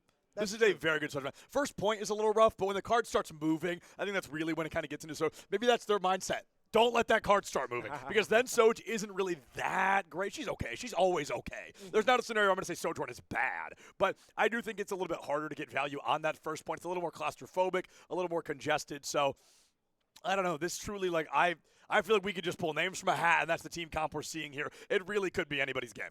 Certainly so, and with both teams now contemplating what they want to bring in, we're going to see it come to fruition. Clamps is going to lock in that Ramatra. LRF, though, on the Ashe? Kevin, you were not here on broadcast yesterday. I think 3 or 4 times I made a comment about LRF isn't playing Ashe, but his play style clearly shows me that he has or used to. And I went up and I asked him in real life, I was like, have you ever played Ashe? He's like, yeah, I used to. And I was like, dude, I know. Ashe, I think it's going to fit really well here. This is great. Bob is so good at stalling that cart when you need that kind of honorary 6-man. And wow, LRF almost didn't get to play Ashe at all. Playing the skin that notoriously used to have a visual error on it with that aim down sights, but obviously it was fixed a long time ago. And QLM going to have a visual error. There's a bullet between your eyes, taken down early on here. Yeah, certainly a great kill to start off with, and Wanston goes down as well. LRF going to fall in turn, but Penn State without their tank, it's going to be a little bit rough. They're trying to chase down the remaining members right now of Texas Tech a little bit more, but Penn State realized they just got to back up with Kiri going down. Yeah, this is a lethal performance early on. The tank has fallen. Good news, Spawn is right there. Yes. So we see Wanston coming back in pretty early on. A full minute off the clock. Now, Nemmer's being shot underneath the car. QLM picking at those toes as they see him.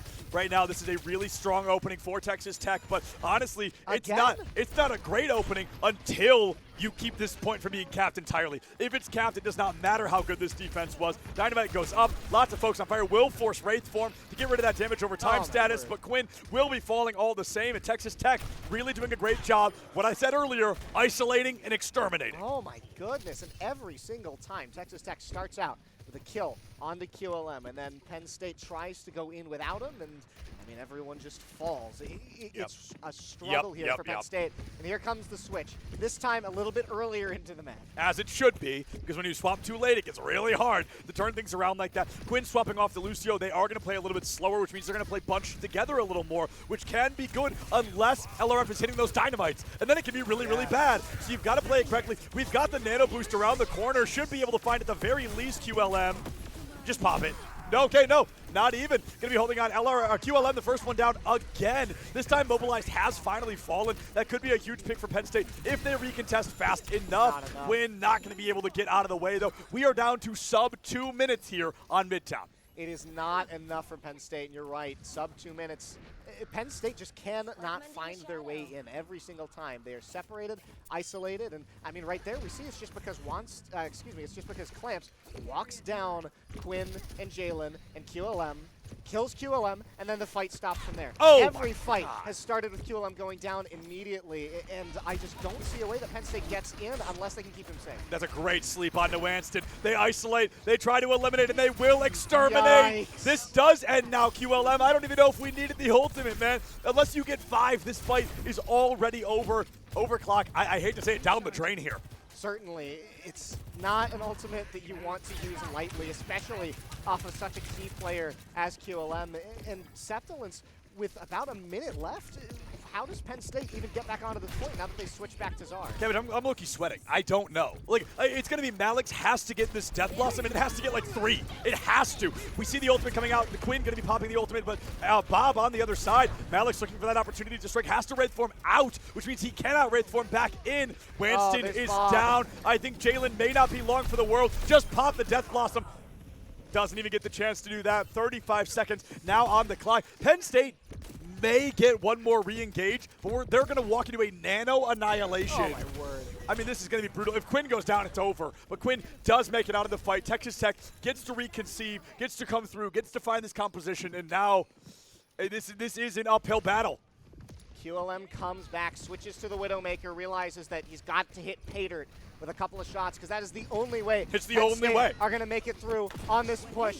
Coming through with the Widowmaker, not able to click the heads enough, and there's the ultimate from the ROM. Like you were saying, the 2 members down, Penn State are forced to back away, forced to give it up, and forced to take the L on this first round. I mean, Texas Tech, a full hold, not even 33% on the board. So, folks, let me make something very clear for you. Penn State cannot win this map.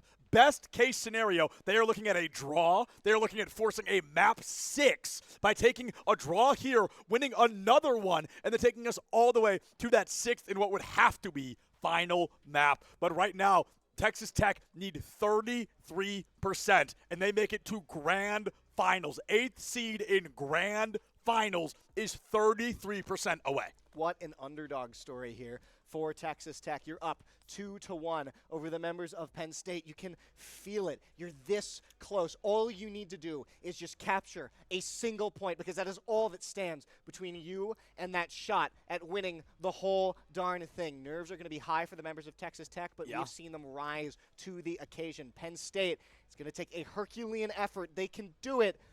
But, man, is it a tall order. And nerves are high because, in layman's terms, this should be easy. 33% of 1 point. That should be easy. But this is so anxiety-inducing because if this is a draw, you've essentially neutral reset. We have to go back into a new map type, I think it would have to be push, if I understand correctly. So it's going to be a sweat-inducing scenario. It's going to be anxiety-inducing. But Texas Tech, they have to find that opportunity to succeed. But Penn State, they're going to go tooth and nail. This is going to be like breaking into Fort Knox. Yes, it is one final hope here for Penn State. Malix is going to be playing the Ash, mirroring LRF on the other side. Penn State has to make an amazing defense here, keep Texas Tech from even getting on this point at all, as Penn State have to back up a little bit here. Texas Tech trying to push through. No kills dropped yet, but Penn State, they've given up ground. LRF changed skins. He's got a different Ash skin on. Alex is down already. Teleporter goes up, but it's a fake. It's a bait straight down center field here. They're going to be rushing in, looking for that opportunity to score, looking to touch down here on this first point. Penn State have to hold the point, and they have to get Malix back in this fight if they have any hope of continuing, as Texas Tech realize now's their opportunity to go. Epic Z-Ray falls. Clamps is going to get Quinn as Watson goes down as well. It's 3 members down for Penn State. QLM on the back foot. No HP. He is gone. Malix, the only member remaining, and Penn State is knocked out of their own tournament as Texas Tech make the 3-1. Penn State knocked out of the Nittany Invitational.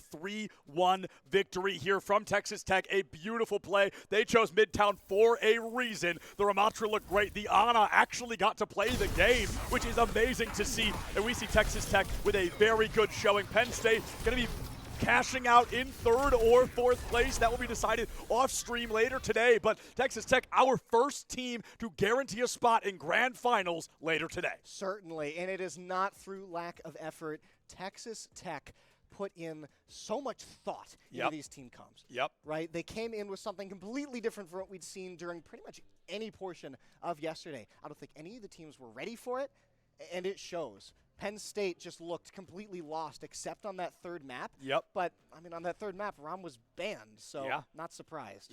Texas Tech, bring me a player. Somebody come be interviewed. I don't care who it is. Somebody come be interviewed. We're going to bring somebody from Texas Tech here in a minute, because I do want to talk to them. I do have a couple of questions, and I'm going to do the interview for this semifinal. Cabbage is going to do the interview for the next semifinal. We're going to see what's going on. We're going to talk to these teams, because Texas Tech, they are the story to look out for right now. They are the team to talk about right now, because they come in at 8th seed. They take the 1st seed to a Game 5, and then they have come through tooth and nail until the bitter end. Now the first team to be guaranteed in grand finals. All right, Cabbage, we're going to hop into this interview here in just a moment.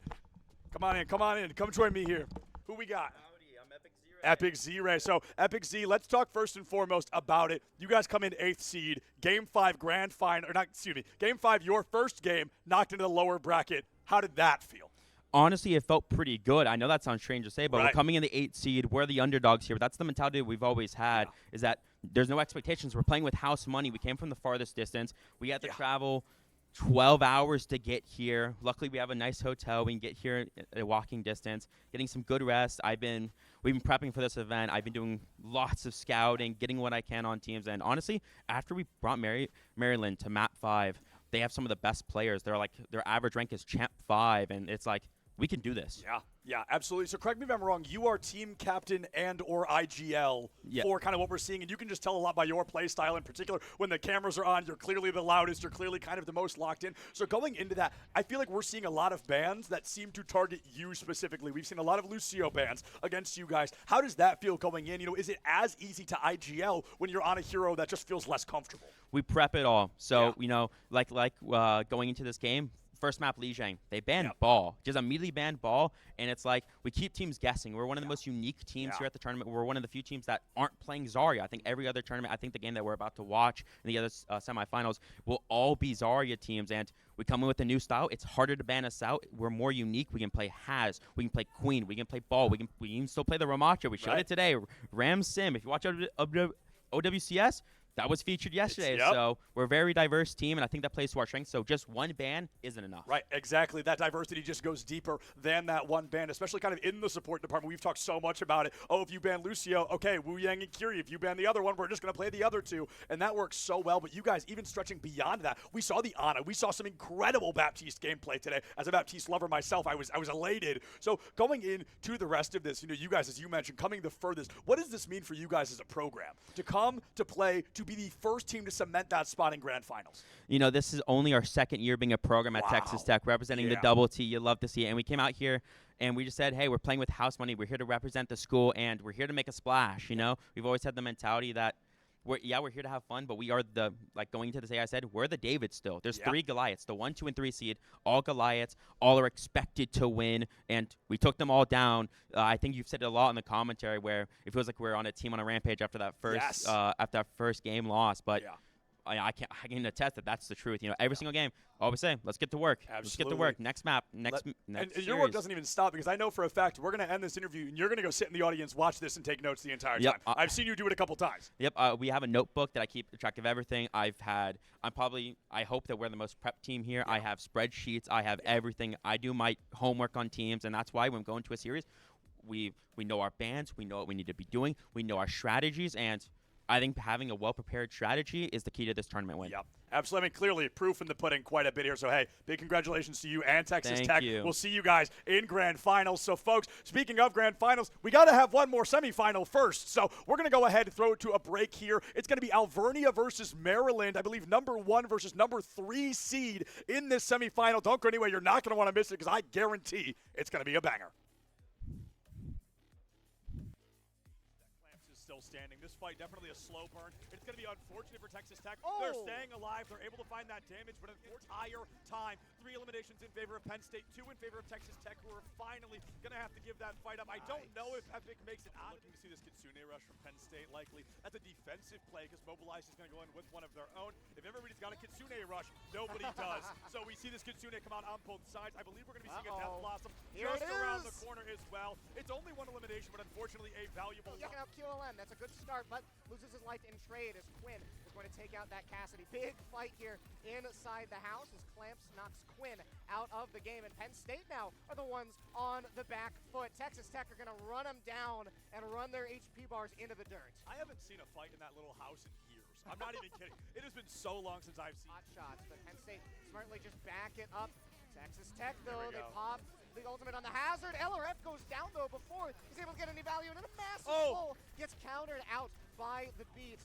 Texas Tech finding a couple more kills, though, thanks to Texas Tech's efforts. Death Blossom comes out, but it doesn't get the value it needs. The Czar Shield not going to be able to do enough as Penn State realized. From Epic, I just don't think it's going to be enough. I think the door was closed a long time ago. We just needed to kind of push Penn State's foot out of the way. It's just a long-term delay of the inevitable. One after the other, Texas Tech ties us up. We are going to go to Control Center here on Lijiang Town. To being banned every time. And I think Malix is staying on this Reaper as an attempt to disrupt the supports like we saw on stage 1. But this time, the damage coming up from Texas Tech has just increased. Nemris did really well on this venture yesterday, was able to get a pick here in Wanson, already at 100 charge. RF going to take out this tank, and that's very big here for Texas Tech as they aim. Nice. After this point, great job there to shut down Quinn. They're playing a hard defense. They're playing that opportunity to stall for as long as they can. And now not only has Nemers tied us up, Nemers has taken the lead here just in time for Wanston to turn it back. Unfortunately, Texas Tech's LRF is the sole standing player. To the high noon just to reload. Needs to take Wanston down. I think Penn State is finally going to be able to break through on this. 65% on the board. And QLM finally getting the opportunity to flip that point. Especially kill the cast. Every single fight. Now Nemers ults in the backline. Finds QLM early. The beat from Malik off the map, though, I believe. Texas Tech. The fight's not unwinnable, but with that Kitsune rush online for Penn State, we're going to be seeing Texas Tech lose that fight once again. 74% if Malik's went down, but unfortunately the Suzu is going to be there to keep that Reaper alive. I think we need a beat drop just on the engagement here. I'm going to be seeing it. It's exactly what we need to do. And now Wanston is gone. Penn State might have a loss. Texas Tech, they're getting all the members of Penn State. Finishes off Evan Z-Ray, but he is only going to be able to hold on a little bit longer. Penn State trickle in slowly to their deaths as Texas Tech are going to manage to hold on and take game number 1, the number 8 seed, taking the first game. Lamb's already at half HP. QLM's going to go down at the hands of Neverstone with the BAP ultimate. It's going to mean that Penn State just has to back up. Allowing Texas Tech to find so much free space. And Seth, I mean, this has to be something that they planned ahead of time as the ultimate comes through from Nemers. As Jalen is going to go down at the hands of this Symmetra. Wanston going to fall in turn. Texas, I mean, with the comp that Texas Tech has, you're right, they can just choose to skip out on coming through. There's the ultimate from Wu Yang being popped onto the Ramatra, and he's just going to run through the members of the backline. Penn State just cannot figure out what to do against this utter rushdown. Some room to work with here.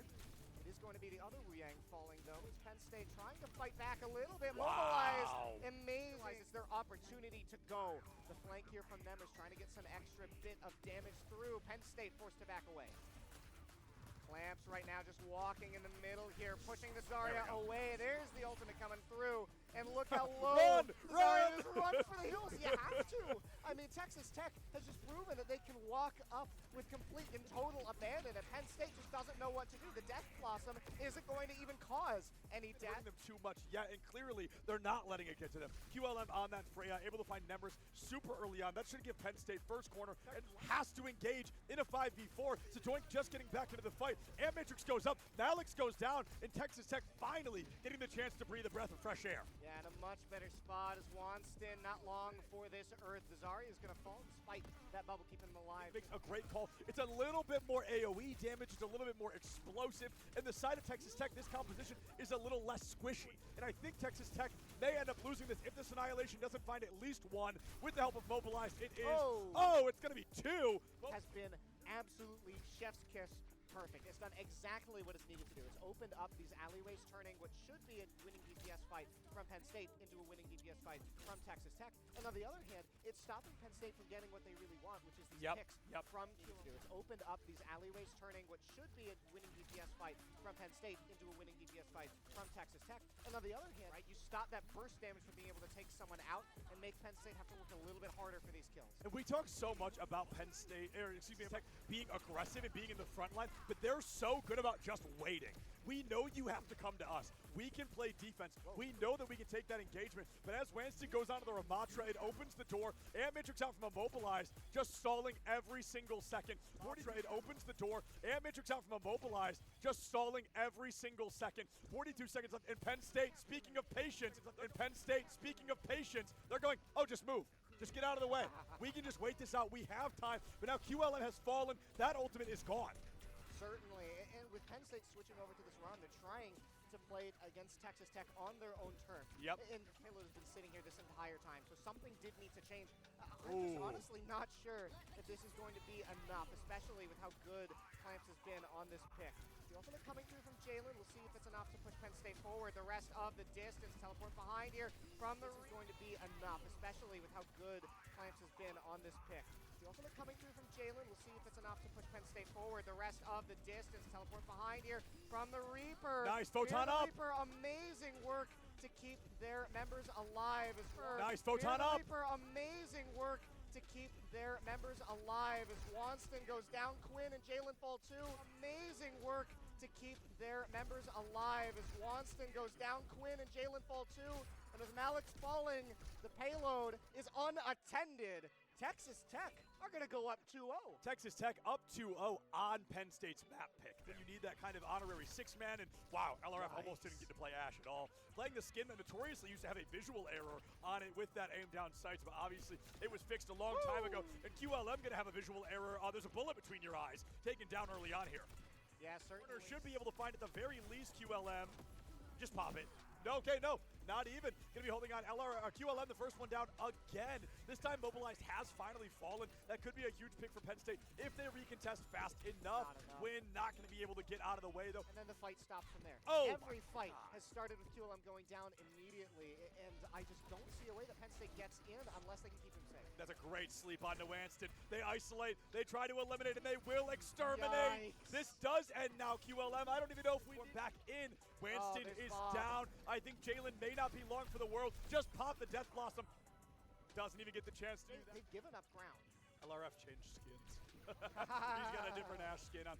Alex is down already. Teleporter goes up. Continuing as Texas Tech realize now's their opportunity to go. Epic Z-Ray falls. Clamps is going to get Quinn as Watson goes down as well. It's 3 members down for Penn State. QLM on the back foot. No HP. He is gone. Malik's the only member remaining, and Penn State is knocked out. Now's their opportunity to go. Epic Z-Ray falls. Clamps is going to get Quinn as Watson goes down as well. It's 3 members down for Penn State. QLM on the back foot. No HP. He is gone. Malik's the only member remaining, and Penn State is knocked out of their own tournament as Texas Tech. I'm amazed that Clamps is still standing. This fight definitely a slow burn. It's going to be unfortunate for Texas Tech. They're staying alive. They're able to find that damage, but the entire time, 3 eliminations in favor of Penn State, 2 in favor of Texas Tech, who are finally going to have to give that fight up. I don't know if Epic makes it out. Looking to see this Kitsune rush from Penn State, likely as a defensive play, because Mobilize is going to go in with one of their own. If everybody's got a Kitsune rush, nobody does. So we see this Kitsune come out on both sides. I believe we're going to be seeing a Death Blossom just around the corner as well. It's only 1 elimination, but unfortunately a valuable one. Out QLM, that's a good start, but loses his life in trade as Quinn is going to take out that Cassidy. Big fight here inside the house as Clamps knocks Quinn out of the game, and Penn State now are the ones on the back foot. Texas Tech are going to run them down and run their HP bars into the dirt. I haven't seen a fight in that little house in years. I'm not even kidding. It has been so long since I've seen hot shots, but Penn State smartly just back it up. Texas Tech, though, they pop the ultimate on the hazard. LRF goes down, though, before he's able to get any value, and then a massive pull gets countered out by the beat. Texas Tech finding a couple more kills, though. Penn, thanks to Texas Tech's efforts. Death Blossom comes out, but it doesn't get the value it needs. The Czar Shield not going to be able to do enough as Penn State realizes. From Epic, I just don't think it's going to be enough. I think the door was closed a long time ago. We just needed to kind of push Penn State's foot out of the way.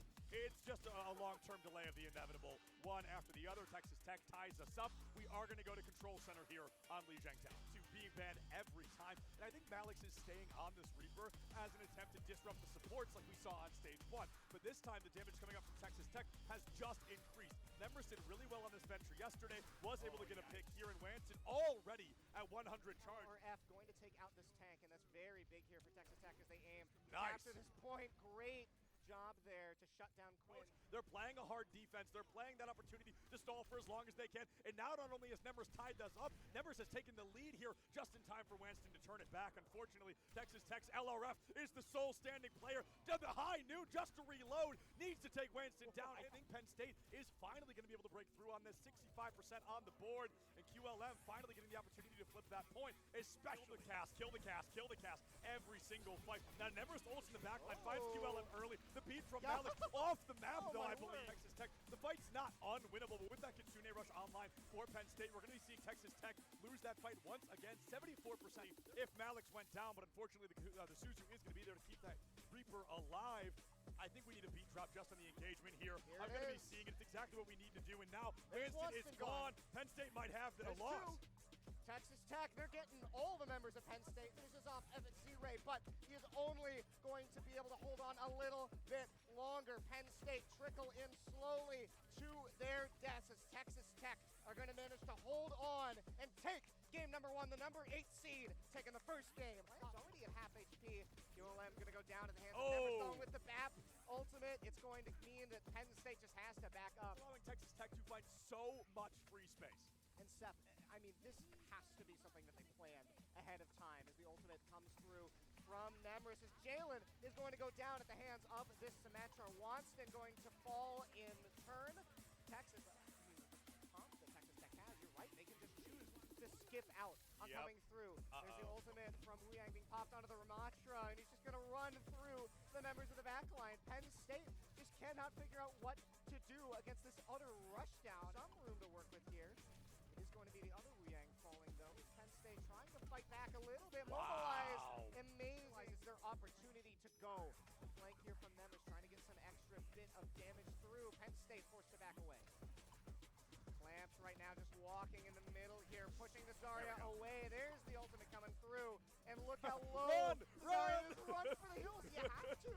I mean, Texas Tech has just proven that they can walk up with complete and total abandon, and Penn State just doesn't know what to do. The Death Blossom isn't going to even cause any death. Them too much yet, and clearly they're not letting it get to them. QLM on that Freya, able to find Nemers super early on. That should give Penn State first corner and has to engage in a 5v4. So Doink just getting back into the fight. And Matrix goes up, Malix goes down, and Texas Tech finally getting the chance to breathe a breath of fresh air. Yeah, in a much better spot as Wanston, not long before this Earth. Zarya is going to fall despite that bubble keeping him alive. Makes a great call. It's a little bit more AoE damage, it's a little bit more explosive, and the side of Texas Tech, this composition is a little less squishy. And I think Texas Tech may end up losing this if this Annihilation doesn't find at least one with the help of Mobilized. It is, it's going to be two.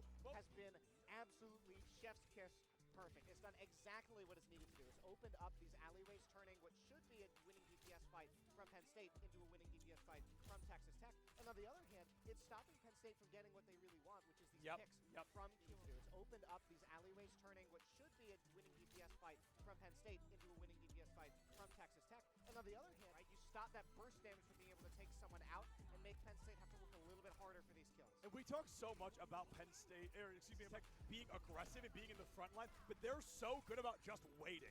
We know you have to come to us. We can play defense. We know that we can take that engagement. But as Wanston goes onto the Ramatra, it opens the door. And Matrix out from Immobilized, just stalling every single second. It opens the door. And Matrix out from Immobilized, just stalling every single second. 42 seconds left. In Penn State, speaking of patience, they're going, just move. Just get out of the way. We can just wait this out. We have time. But now QLM has fallen. That ultimate is gone. Certainly, and with Penn State switching over to this ROM, they're trying to play it against Texas Tech on their own terms. Yep. And Halo's been sitting here this entire time, so something did need to change. I'm just honestly not sure if this is going to be enough, especially with how good Clamps has been on this pick. The ultimate coming through from Jalen. We'll see if it's enough to push Penn State forward. The rest of the distance, teleport behind here from the is going to be enough, especially with how good Clamps has been on this pick. The ultimate coming through from Jalen. We'll see if it's enough to push Penn State forward. The rest of the distance, teleport behind here from the Reaper. Nice, Photon up. Reaper, amazing work to keep their members alive as well. Nice, Photon up. Reaper, amazing work to keep their members alive as Wanston goes down. Quinn and Jalen fall too.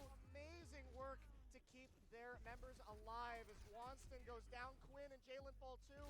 And with Malix falling, the payload is unattended. Texas Tech are going to go up 2-0. Texas Tech up 2-0 on Penn State's map pick. When you need that kind of honorary six-man, and wow, LRF almost didn't get to play Ashe at all. Playing the skin that notoriously used to have a visual error on it with that aim down sights, but obviously it was fixed a long time ago. And QLM going to have a visual error. There's a bullet between your eyes, taken down early on here. Yeah, certainly. Should be able to find at the very least QLM. Just pop it. No, okay, no, not even. Gonna be holding on QLM, the first one down again. This time Mobilized has finally fallen. That could be a huge pick for Penn State if they recontest fast enough. Win, not gonna be able to get out of the way though. And then the fight stops from there. Every fight has started with QLM going down immediately, and I just don't see a way that Penn State gets in unless they can keep them safe. That's a great sleep on Wanston. They isolate, they try to eliminate, and they will exterminate. Yikes. This does end now, QLM. I don't even know if we back in. Wanston is down. I think Jalen may not be long for the world. Just pop the Death Blossom. Doesn't even get the chance to do that. They've given up ground. LRF changed skins. He's got a different Ashe skin on.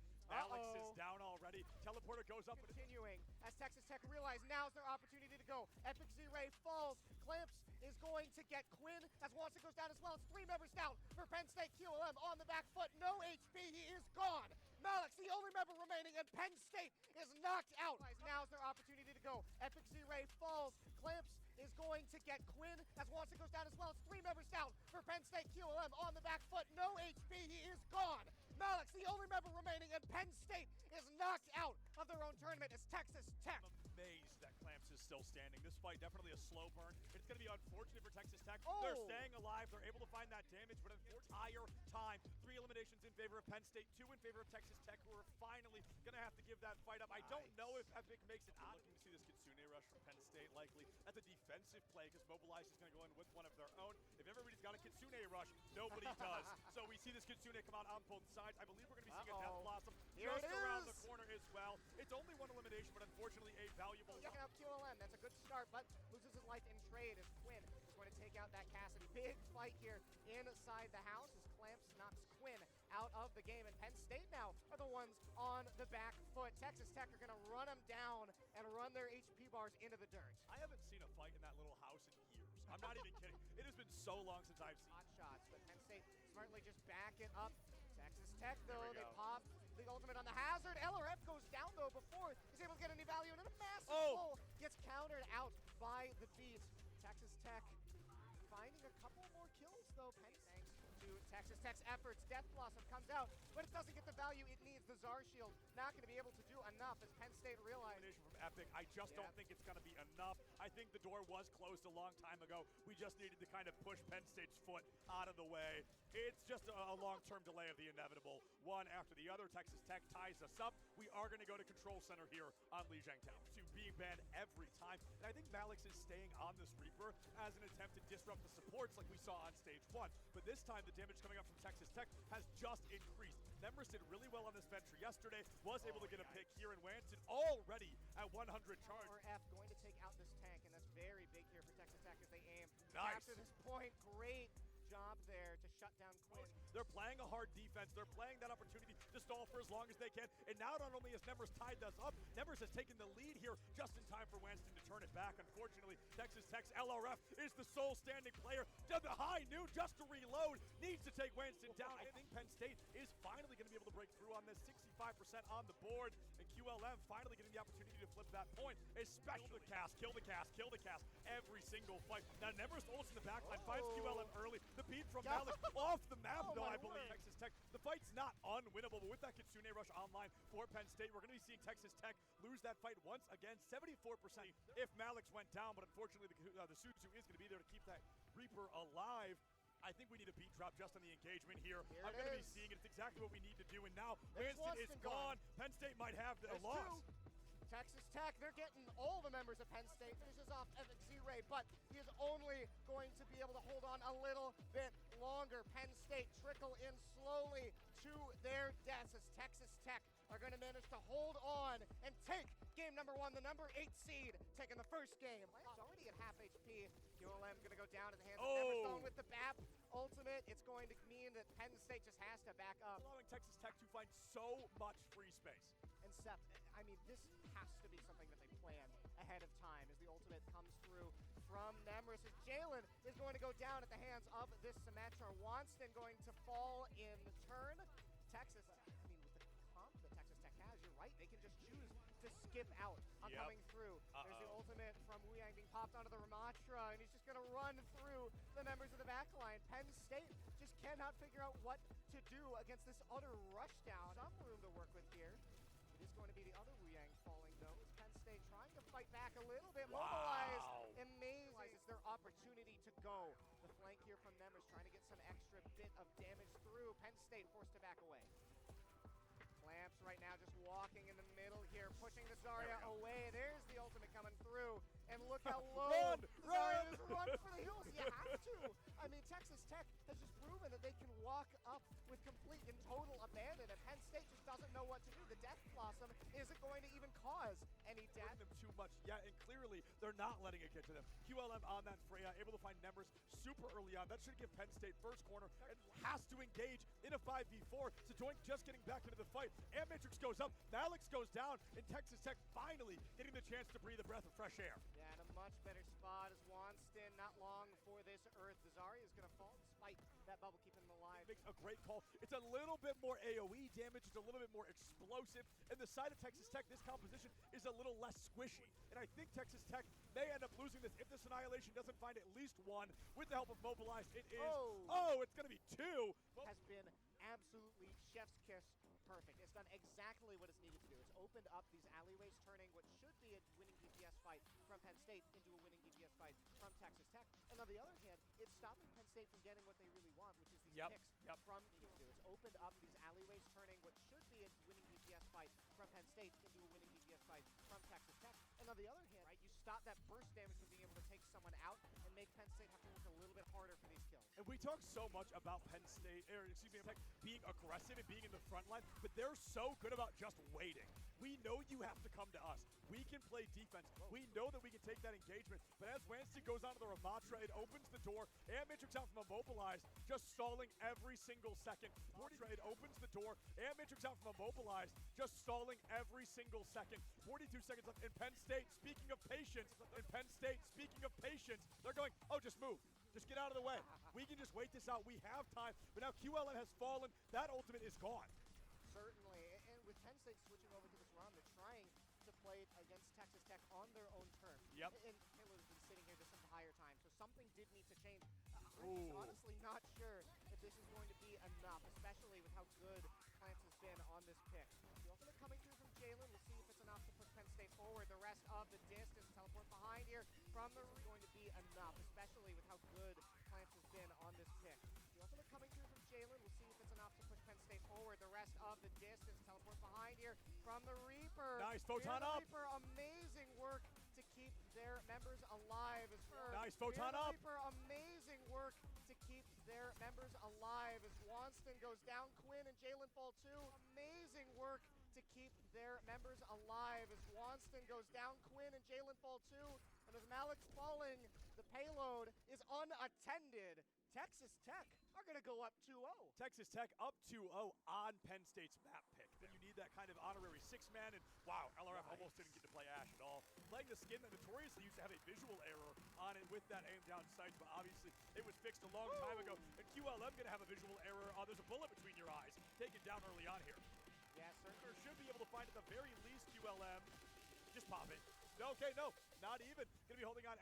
QLM, the first one down again. This time Mobilized has finally fallen. That could be a huge pick for Penn State if they recontest fast enough.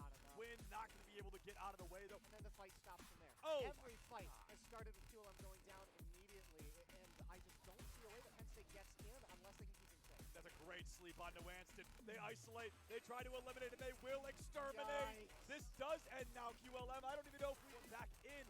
Wanston is down. I think Jalen may not be long for the world. Just pop the Death Blossom. Doesn't even get the chance to do that. They've given up ground. LRF changed skins.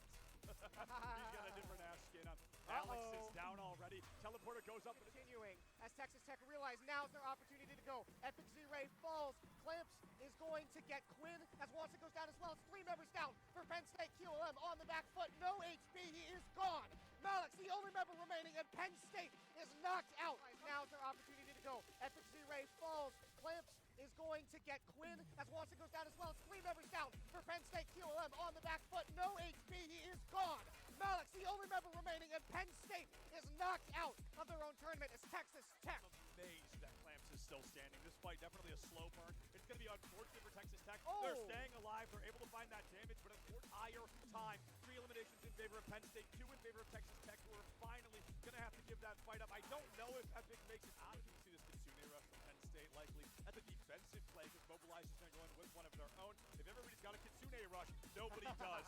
So we see this Kitsune come out on both sides. I believe we're going to be seeing a Death Blossom just around the corner as well. It's only 1 elimination, but unfortunately a valuable one. Checking out QLM, that's a good start, but loses his life in trade as Quinn is going to take out that Cassidy. Big fight here inside the house as Clamps knocks Quinn out of the game, and Penn State now are the ones on the back foot. Texas Tech are going to run them down and run their HP bars into the dirt. I haven't seen a fight in that little house in years. I'm not even kidding. It has been so long since I've seen hot shots, but Penn State smartly just back it up.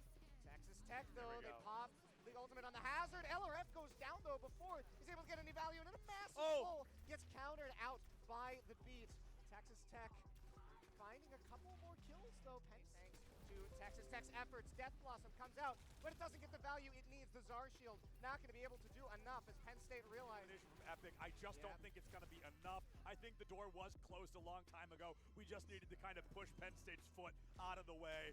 It's just a long-term delay of the inevitable. One after the other, Texas Tech ties us up. We are going to go to Control Center here on Lijiang Tower. To being banned every time. And I think Malix is staying on this Reaper as an attempt to disrupt the supports like we saw on stage 1. But this time, the damage coming up from Texas Tech has just increased. Nemris did really well on this venture yesterday, was able to get a pick here in Wanston, already at 100 charge. RF going to take out this tank, and that's very big here for Texas Tech as they aim. Nice. After this point, great job there to shut down Quinn. They're playing a hard defense. They're playing that opportunity to stall for as long as they can. And now not only has Nemris tied us up, Nemris has taken the lead here just in time for Wanston to turn it back. Unfortunately, Texas Tech's LRF is the sole standing player. Did the high noon just to reload. Needs to take Wanston down. I think Penn State is finally going to be able to break through on this. 65% on the board. And QLM finally getting the opportunity to flip that point. Especially kill the cast. Every single fight. Now Nemris ults in the backline, finds QLM early. The beat from Malix off the map, though, I believe. Texas Tech. The fight's not unwinnable, but with that Kitsune Rush online for Penn State, we're going to be seeing Texas Tech lose that fight once again. 74% if Malix went down, but unfortunately the Suzu is going to be there to keep that Reaper alive. I think we need a beat drop just on the engagement here. I'm going to be seeing it. It's exactly what we need to do, and now Wanston is gone. Penn State might have a loss. Texas Tech, they're getting all the members of Penn State. Finishes off Epic Z-Ray, but he is only going to be able to hold on a little bit longer. Penn State trickle in slowly to their deaths as Texas Tech are going to manage to hold on and take game number 1, the number 8 seed, taking the first game. Lamb's already at half HP. QLM going to go down at the hands of Neverstone with the BAP ultimate. It's going to mean that Penn State just has to back up. Allowing Texas Tech to find so much free space. And Seth, I mean, this has to be something that they planned ahead of time as the ultimate comes through from Nemris. As Jalen is going to go down at the hands of this Symmetra. Wanston going to fall in turn. Texas, I mean, with the comp that Texas Tech has, you're right, they can just choose to skip out on coming through. There's the ultimate from Wu Yang being popped onto the Ramatra, and he's just going to run through the members of the backline. Penn State just cannot figure out what to do against this utter rushdown. Some room to work with here. It is going to be the other Wu Yang falling, though. It's Penn State trying to fight back a little bit. Mobilized. Amazing. It's their opportunity to go. The flank here from them is trying to get some extra bit of damage through. Penn State forced to back away. Clamps right now just walking in the middle here, pushing the Zarya away. There's the ultimate coming through. And look how low Zarya is. Run for the hills. You have to. I mean, Texas Tech has just proven that they can walk up with complete and total abandon, and Penn State just doesn't know what to do. The Death Blossom isn't going to even cause any death. Them too much yet, and clearly they're not letting it get to them. QLM on that Freya, able to find Nemris super early on. That should give Penn State first corner and has to engage in a 5v4. Sejoink just getting back into the fight. And Matrix goes up, Malix goes down, and Texas Tech finally getting the chance to breathe a breath of fresh air. Yeah, in a much better spot as Wanston, not long for this Earth. The Zarya is going to fall despite that bubble keeping him alive. Makes a great call. It's a little bit more AoE damage, it's a little bit more explosive, and the side of Texas Tech, this composition is a little less squishy. And I think Texas Tech may end up losing this if this Annihilation doesn't find at least one. With the help of Mobilized, it is, it's going to be 2. Has been absolutely chef's kiss perfect. It's done exactly what it's needed to do. It's opened up these alleyways, turning what should be a winning DPS fight from Penn State into a winning DPS fight from Texas Tech. And on the other hand, it's stopping Penn State from getting what they really want, which is these picks from Q2. It's opened up these alleyways, turning what should be a winning DPS fight from Penn State into a winning DPS fight from Texas Tech. And on the other hand, right, you stop that burst damage from being able to take someone out and make Penn State have to work a little bit harder for these kills. And we talk so much about Penn State, Tech being aggressive and being in the front line, but they're so good about just waiting. We know you have to come to us. We can play defense. We know that we can take that engagement. But as Wanston goes onto the Ramatra, it opens the door. And Matrix out from Immobilized, just stalling every single second. It opens the door. And Matrix out from Immobilized, just stalling every single second. 42 seconds left. In Penn State, speaking of patience, they're going, just move. Just get out of the way. We can just wait this out. We have time. But now QLN has fallen. That ultimate is gone. Certainly, and with Penn State switching over to this round, they're trying to play it against Texas Tech on their own terms. And Taylor's been sitting here this entire time, so something did need to change. I'm just honestly not sure if this is going to be enough, especially with how good Clamps has been on this pick. The ultimate coming through from Jalen. We'll see if it's enough to push Penn State forward. The rest of the distance. Teleport behind here from the is going to be enough, especially with how good Clamps has been on this pick. The ultimate coming through from Jalen. We'll see if it's enough to push Penn State forward. The rest of the distance. Teleport behind here from the Reaper. Nice, Photon up. Reaper, amazing work to keep their members alive. Nice, Photon up. Reaper, amazing work to keep their members alive as Swanston goes down. Quinn and Jalen fall too. Amazing work to keep their members alive as Swanston goes down. Quinn and Jalen fall too. And as Malik's falling, the payload is unattended. Texas Tech are going to go up 2-0. Texas Tech up 2-0 on Penn State's map pick. Then you need that kind of honorary six-man, and wow, LRF almost didn't get to play Ash at all. Playing the skin that notoriously used to have a visual error on it with that aim down sights, but obviously it was fixed a long time ago. And QLM going to have a visual error. There's a bullet between your eyes, taken down early on here. Yeah, certainly. Should be able to find at the very least QLM. Just pop it. No, okay, no, not even. Gonna be holding on QLM, the first one down again. This time Mobilized has finally fallen. That could be a huge pick for Penn State if they recontest fast enough. Win, not gonna be able to get out of the way though. And then the fight stops from there. Oh, every fight has started with QLM going down immediately, and I just don't see a way that Penn State gets in unless they can keep him safe. That's a great sleep on Nwanston. They isolate, they try to eliminate, and they will exterminate. Yikes. This does end now, QLM. I don't even know if we're back in. Wanston is down. I think Jalen may not be long for the world. Just pop the Death Blossom. Doesn't even get the chance to do that. They've given up ground. LRF changed skins. He's got a different Ash skin on. Alex is down already. Teleporter goes up. Continuing as Texas Tech realize now's their opportunity to go. Epic Z-Ray falls. Clamps is going to get Quinn as Watson goes down as well. It's 3 members down for Penn State. QLM on the back foot. No HP. He is gone. Malik's the only member remaining, and Penn State is knocked out. Now's their opportunity to go. Epic Z-Ray falls. Clamps is going to get Quinn as Watson goes down as well. It's 3 members down for Penn State. QLM on the back foot. No HP. He is gone. Malik's the only member remaining, and Penn State is knocked out of their own tournament as Texas Tech. I'm amazed that Clamps is still standing. This fight definitely a slow burn. It's going to be unfortunate for Texas Tech. They're staying alive. They're able to find that damage, but an entire time, 3 eliminations in favor of Penn State, 2 in favor of Texas Tech, who are finally going to have to give that fight up. I don't know if Epic makes it out. You see this Kitsune rush from Penn State, likely. That's a defensive play because Mobilized is going to go in with one of their own. If everybody's got a Kitsune rush, nobody does. So we see this Kitsune come out on both sides. I believe we're going to be seeing a Death Blossom just around the corner as well. It's only 1 elimination, but unfortunately a valuable one. Checking out QLM, that's a good start, but loses his life in trade as Quinn is going to take out that Cassidy. Big fight here inside the house as Clamps knocks Quinn out of the game, and Penn State now are the ones on the back foot. Texas Tech are going to run them down and run their HP bars into the dirt. I haven't seen a fight in that little house in years. I'm not even kidding. It has been so long since I've seen hot shots, but Penn State smartly just back it up. Texas Tech, though, they pop the ultimate on the hazard. LRF goes down, though, before he's able to get any value, and then a massive pull gets countered out by the beat. Texas Tech finding a couple more kills, though. Penn, thanks to Texas Tech's efforts. Death Blossom comes out, but it doesn't get the value it needs. The Czar Shield not going to be able to do enough as Penn State realizes. From Epic, I just don't think it's going to be enough. I think the door was closed a long time ago. We just needed to kind of push Penn State's foot out of the way. It's just a long-term delay of the inevitable. One after the other, Texas Tech ties us up. We are going to go to Control Center here on Lijiang Town. To being banned every time. And I think Malik's is staying on this Reaper as an attempt to disrupt the supports like we saw on stage 1. But this time, the damage coming up from Texas Tech has just increased. Nemris did really well on this venture yesterday, was able to get a pick here in Wanston, already at 100 charge. F going to take out this tank, and that's very big here for Texas Tech as they aim. Nice. After this point, great job there to shut down Quinn. They're playing a hard defense. They're playing that opportunity to stall for as long as they can. And now not only has Nemris tied us up, Nemris has taken the lead here just in time for Wanston to turn it back. Unfortunately, Texas Tech's LRF is the sole standing player. The high noon just to reload. Needs to take Wanston down. I think Penn State is finally going to be able to break through on this. 65% on the board. And QLM finally getting the opportunity to flip that point. Especially the cast. Kill the cast. Kill the cast. Every single fight. Now Nemris ults in the backline. Finds QLM early. The beat from Malik off the map, though, I believe. Texas Tech. The fight's not unwinnable, but with that Kitsune rush online for Penn State, we're going to be seeing Texas Tech lose that fight once again. 74% if Malik's went down, but unfortunately the Suzu is going to be there to keep that Reaper alive. I think we need a beat drop just on the engagement here. I'm going to be seeing it. It's exactly what we need to do. And now Winston is gone. Penn State might have a loss.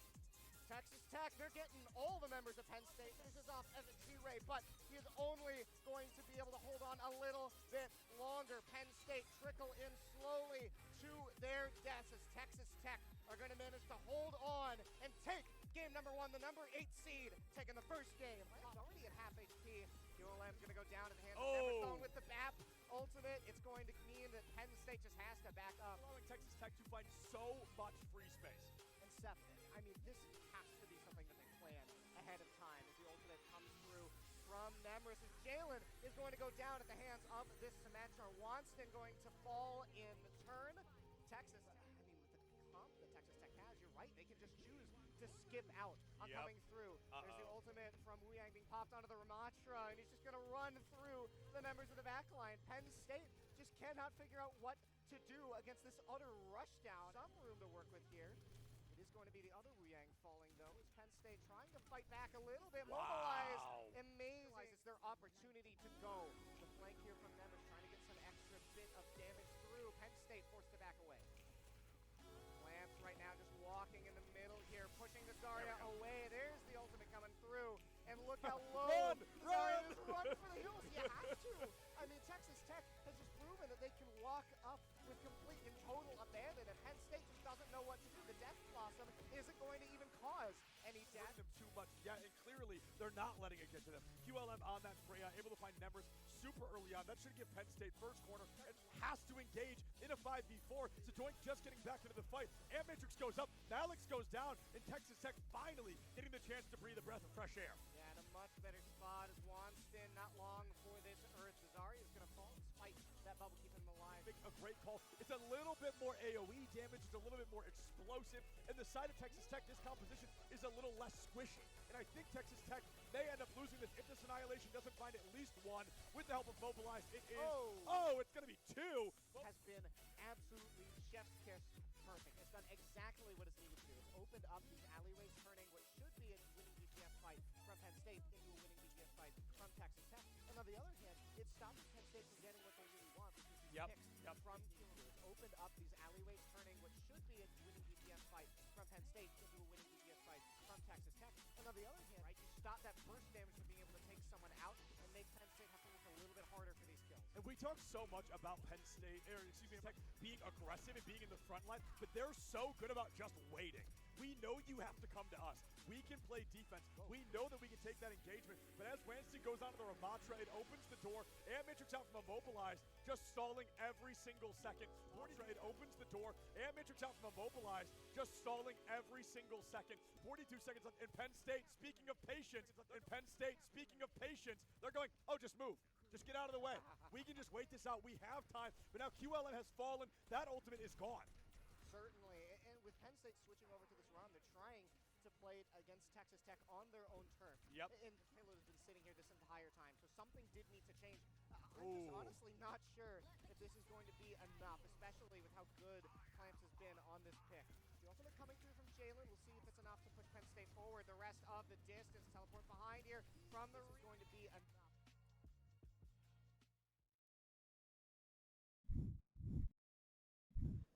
All right, everyone, hello and welcome back to the PSU Nittany Invitational. Once again, I'm Cabbage, joined here on the cast by the lovely Septilence. And we have the set now between Maryland and Alvernia, the number 2 and number 3 seed. This one, a little more what we expected coming into this whole event, but both of these seemed extremely solid and some very divergent play styles as well. Yeah, divergent is a word for it. My goodness. So Maryland and Texas, it's been a while since we saw them. We saw Maryland in the very first game yesterday, and then I do not think have seen them since on stream. So Maryland going to be in the first, possibly going to be in the last as well, depending on how this series can go. But on the other side, Alvernia, we just saw them last night. They were in our closing game. They went all the way to Game 5 against Syracuse. They won it in that 5th and final game on Dorado, on the shoulders of Toad, flying that Roadhog. And I genuinely believe not missing more than maybe 2 hooks the entire game, at least on camera. I don't know about the ones off camera, but a really, really good performance there. We know that Maryland, they're coming in with their ban early. We know it's going to be Junker Queen. I think Alvernia is still kind of debating what they want to see, what they want to change. But if you can't ban the tank here, Cabbage, what are you banning? If you can't ban the tank, I think just ban the DPS that might be the most annoying. I wouldn't be surprised to see a Tracer ban come through because we've seen Maryland really likes to gravitate towards that pick. You got the role right. Instead, the Reaper is going to be taken away. I think similar role to the Tracer. You're just running around being annoying, a little implacable at times. But I think, especially if you want to play the Tracer yourselves, could make sense here for the members of Alvernia. But something that you pointed out to me right before we went live is a very, very different thing to what we've seen in a lot of the other sets, and that is our starting map here on Control. We made jokes yesterday, the other co-casters and I, we all talked about, Control, we're going to be seeing a bunch of Lijiang Tower, maybe we'll see Oasis, but we're never going to see Antarctic Peninsula, right? Right?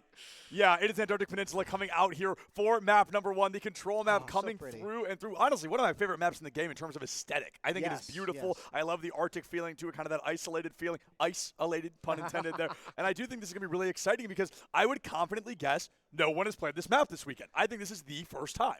And that's really going to test for both of these teams what they're bringing to the table, right? If you're on a very unique map, you're going to have to bring some sort of a unique game plan or a unique team composition. And we've seen the kings of that kind of style at this tournament have been Alvernia. I think Texas Tech kind of coming in a close second, but to see coming out again, that Roadhog. Cabbage, little known fact, that's actually me out there. I look like that. That's me out there. That's how I spend my free time. They actually got this footage as a goof. You know, I love being out there on the ice, waddling around. I think it's very fun. Look at me. Look at him. Look at him go. I mean, just so confident. What a little guy. And speaking of confident, actually, didn't mean to transition on purpose, but it's a good one. Confidence, I think, is going to be the name of the game because these two teams are very powerhouse players. They're very, I want to be in charge of the dynamic, of the momentum. So when they lose it, it'll kind of be the first time we've seen them both really lose that I'm in charge position. Now, I think Alvernia's team comp is actually one that I was anticipating seeing at least what Set has brought to the table. I think this Symmetra isn't exactly a surprise. I think Set is incredibly talented on it, so I want to see if it's going to be able to work well, but it is a Maryland that gets into this fight quickly. C3E, a player I'm going to be looking out for because they did a lot of cleanup yesterday.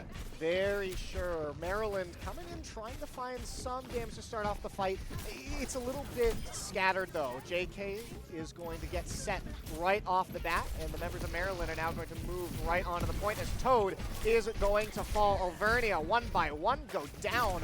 That's a really rough start because the team comp that Alvernia has seems to be very much based on that point defense, right? You have the Symmetra and the Torbjorn, who are pretty much the two turret characters that people like to pick. And on a map like this, it feels like if they're able to get on the points, it can be very hard to get them off. But I mean, when you start behind, Maryland, you're going to have an easy time stopping these setup characters from setting up.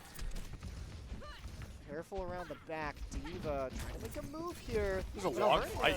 It really is. But it feels like Alvernia just can't quite seem to find the right angle. Maryland's just grouped up all the time. I also think running Diva into Zarya is a nightmare. I think it's really, really hard to do. Diva's good at kind of like breaking down and bursting those bubbles, but you're also feeding the Zarya every time, which then you cannot defense matrix the very beam that you're helping create, trying to eliminate the Zarya. Kitsune Rush comes out from C3E. Gusty, unfortunately, not even close to one of their own. Jake has fallen on the side of Maryland now, giving Alvernia the first opportunity to really take the lead. 3 possibly going to be turning into 4 here. Tony doesn't even have to reset, can just run out of the fight. And they are going to catch C3E on the way out the door, though. And now Alvernia getting some percentage of their own. And that turns in pretty much an instant here. Alvernia doing a very good job splitting up the members of Maryland, picking them off one by one. And now, Sep, with Alvernia on the point, it's going to be very hard for Maryland to get back in. Sorry, not to interrupt you, but I'm realizing, like, Zarya and Mei against Toad on Diva. That's hard. That's really difficult to play into, especially now that Optimal is missing. You've gone down to the 5v4 already. C3E, a sliver from them. I genuinely, in real life, hear them yelling, Kiri, Kiri, Kiri. And instead, it's Gusty that goes down. Clint Balloon is going to get traded. Will be taken out here in Alvernia. They're going to lose that point flip just as quick as they gained it. Maryland back in the lead. Well, I'm wondering, because Alvernia, that really doesn't seem to be what you want to happen when you're running characters like this, right?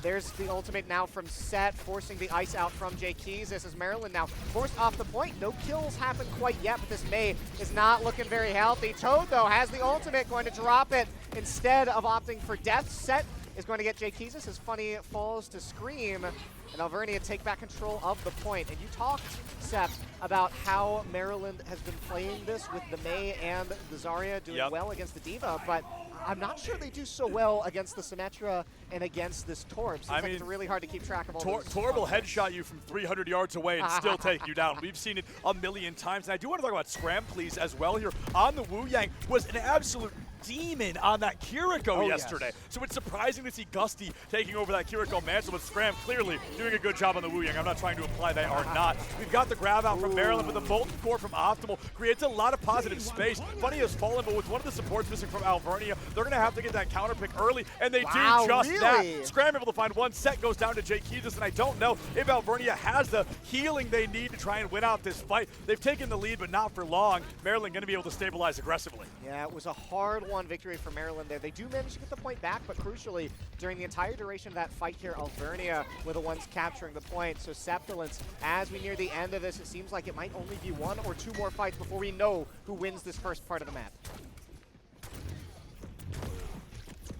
Looking right now at Tony, half HP on Azar, standing on point, but has to be really careful. Alvernia could come in at any time, and it is just so much displacement from the members of Maryland. That is not optimal, unfortunately. Just caught out by Azaria deep into the front line there, and that's going to be really difficult. 5v4. I would say it almost guarantees Maryland this advantage, honestly, unless we see an elimination against Alvernia in the next couple of seconds. We do see Set going down. It is going to be Maryland able to find a 5-3 right now. Zarya and Symmetra both diving into a Diva. There's only so much Toad's going to be able to do, and it will be Maryland securing this first point cap. They haven't gotten the cap yet, but we've already entered the delay of the inevitable. I talked about this a lot last series. I do think Maryland has this in the bag. And Maryland's just going to finish off these last couple of kills, take this first part of the point.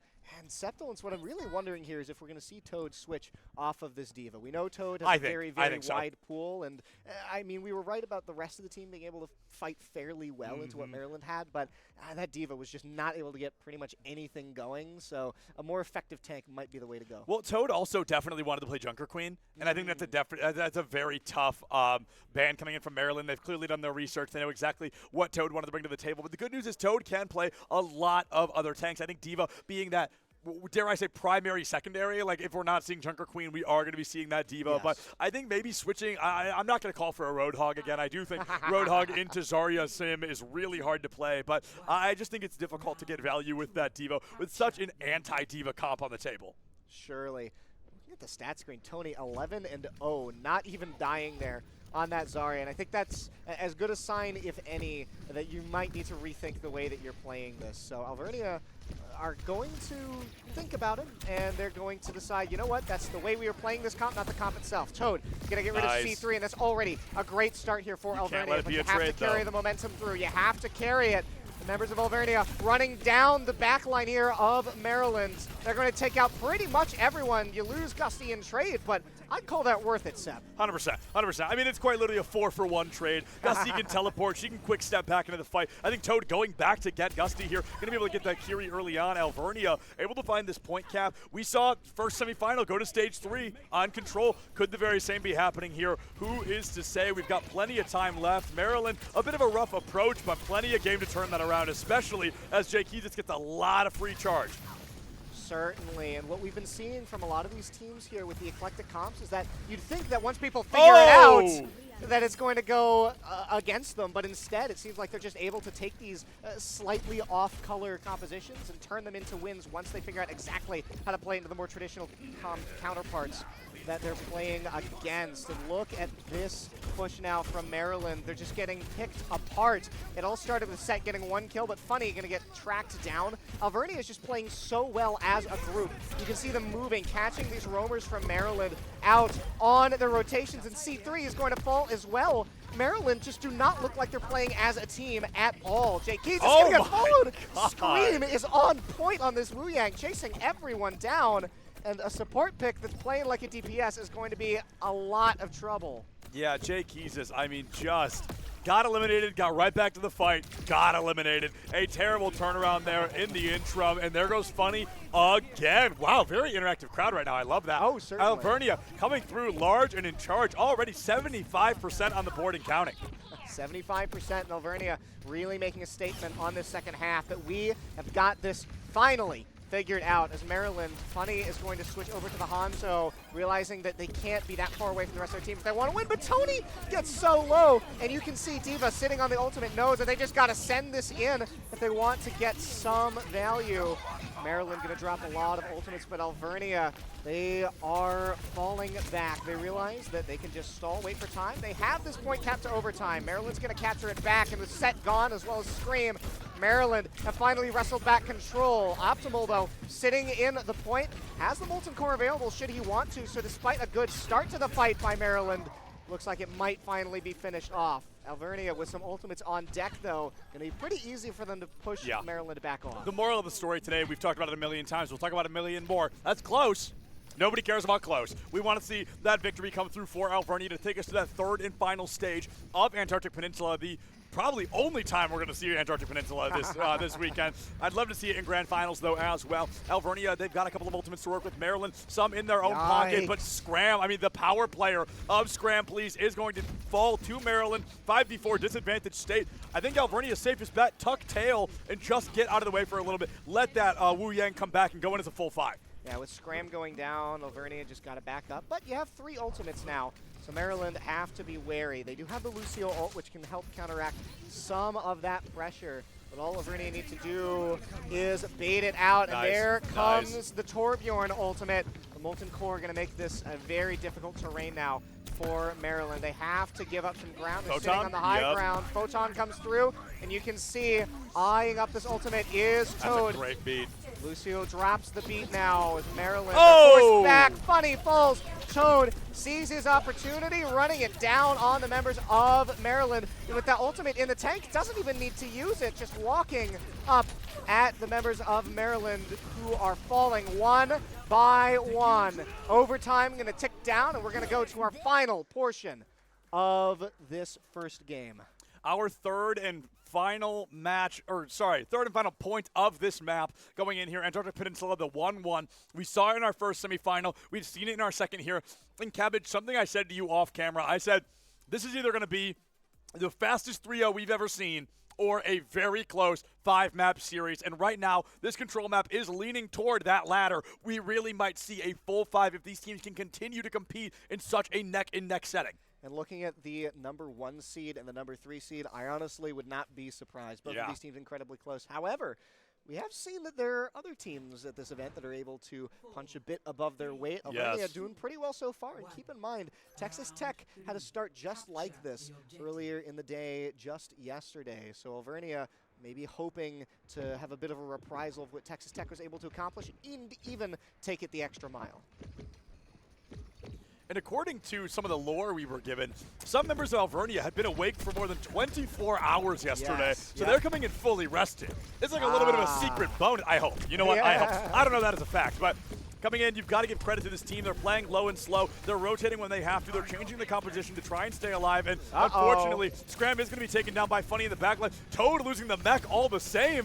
This is going to be huge. Alvernia just not going to be able to win this first fight. Yeah, Maryland just picks apart Alvernia. The Tracer finally getting the value that Maryland was hoping for. Funny comes in from behind and is able to pick off members of Alvernia one by one. And it's great team play from Maryland that enables that to happen. You got to distract the members of Alvernia long enough to make it a possibility.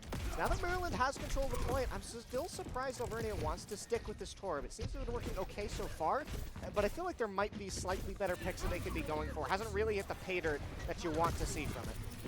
Oh, Set goes in and is taken right back out. Got the Jay Keys' treatment for a second there. That's Symmetra down and out. Toad demeched again.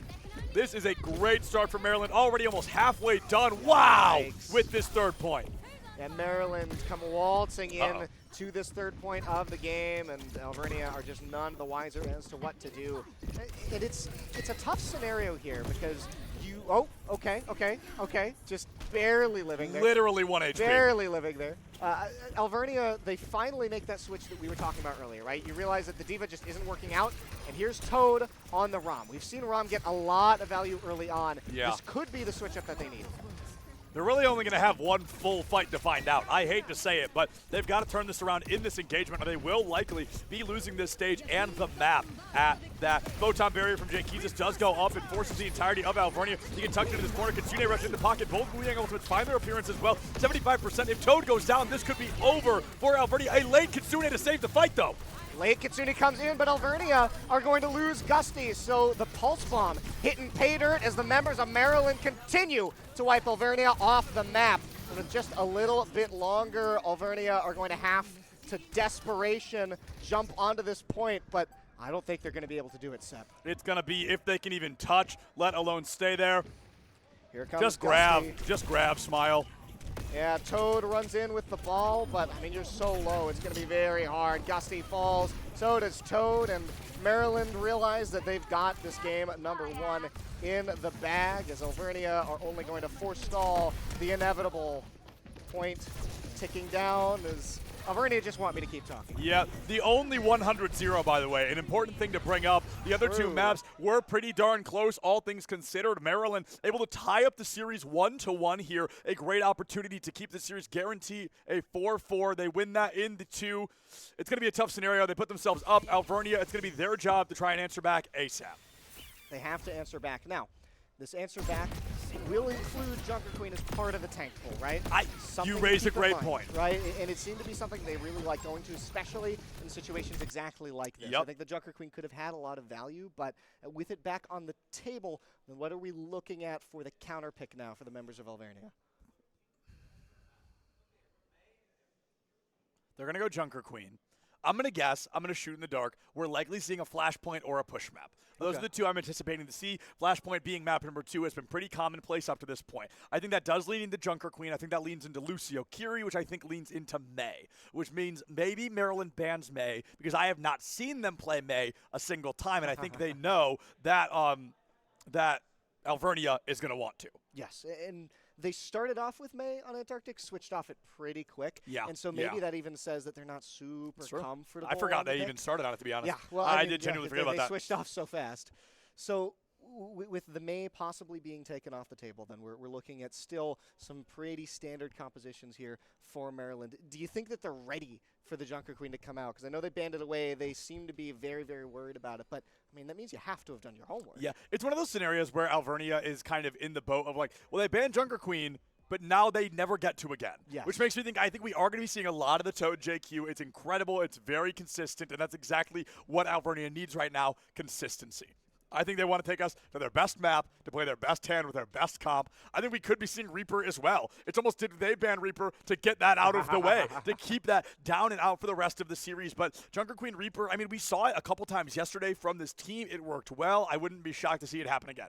Surely. And when we come into this next map as well, I'm really going to look at the team comp for Maryland to see if they just keep playing what they have been playing or if they want to switch it up a bit. Now, from what we've seen, if they keep playing what they have been playing so far, it's done pretty darn well. Yeah. But Alvernia have shown that they're able to adapt their team comps in very, very unique ways. We saw the Roadhog yesterday, and even the fact that they play Junker Queen in the first place has got to count for something. So I want to see maybe a little bit more flexibility in Game 2, because that switch to ROM happened very, very late. Yes. Yeah, it came in a little bit too late. No, I had commented on that as well. I talked about it's not going to be easy to go into that with the ROM. You've got one try, and when that didn't work, it was a swap onto ball, which also didn't really have time to work. So it definitely became a race against the clock more so than a race against your opponents, and that is difficult. We've gotten confirmation that I was correct. We will be going to a push map. We'll be going to Esperanza on the way in. It's going to be Alvernia with that first ban. As a surprise to, I'll say, no one, it's going to be that Zarya off the table. Yes, Zarya been,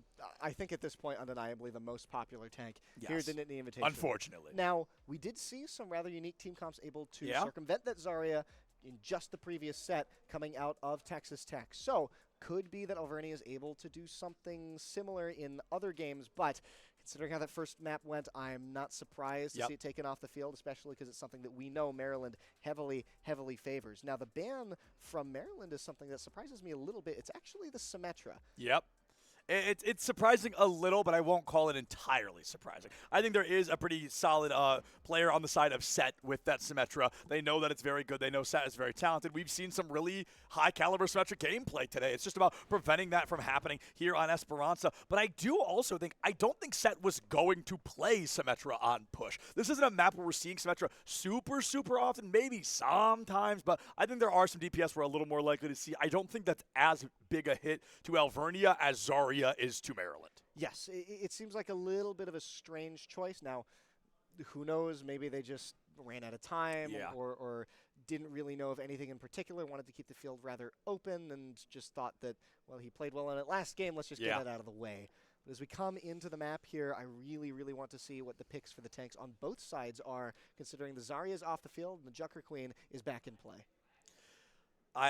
We could be doing all this talk about Junker Queen, and my boy rolls out on Ram. Like, that's not impossible. It's not something that can't happen, but I think predicting the Junker Queen is pretty easy to do. I think it's pretty expected. I want to see if Esperanza is going to lean well, if we're going to be seeing Maryland maybe bring something new to the table. We saw Clint Balloon play a couple of off meta, I say with huge quotes on it, a couple of off meta supports. That's not off the table, but as these doors open, if Maryland sticks to it, this could be something.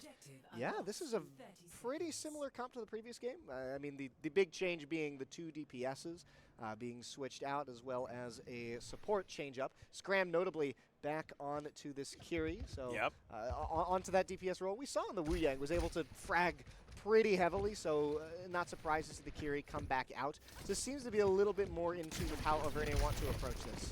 Oh, Set goes in very aggressively here, just trying to relocate, not even really looking for an elimination. Nice. 32 HP on the board, barely able to stay alive. Gonna force that recall out from Funny and give Alvernia the mildest 5% advantage on this engagement. They get the cooldowns. The shield has fallen from Tony on this Sigma. Our first Sigma of the weekend entirely coming out here from Tony, and it's doing a pretty darn good job stopping Alvernia from getting too aggressive, but the cart does continue to inch away.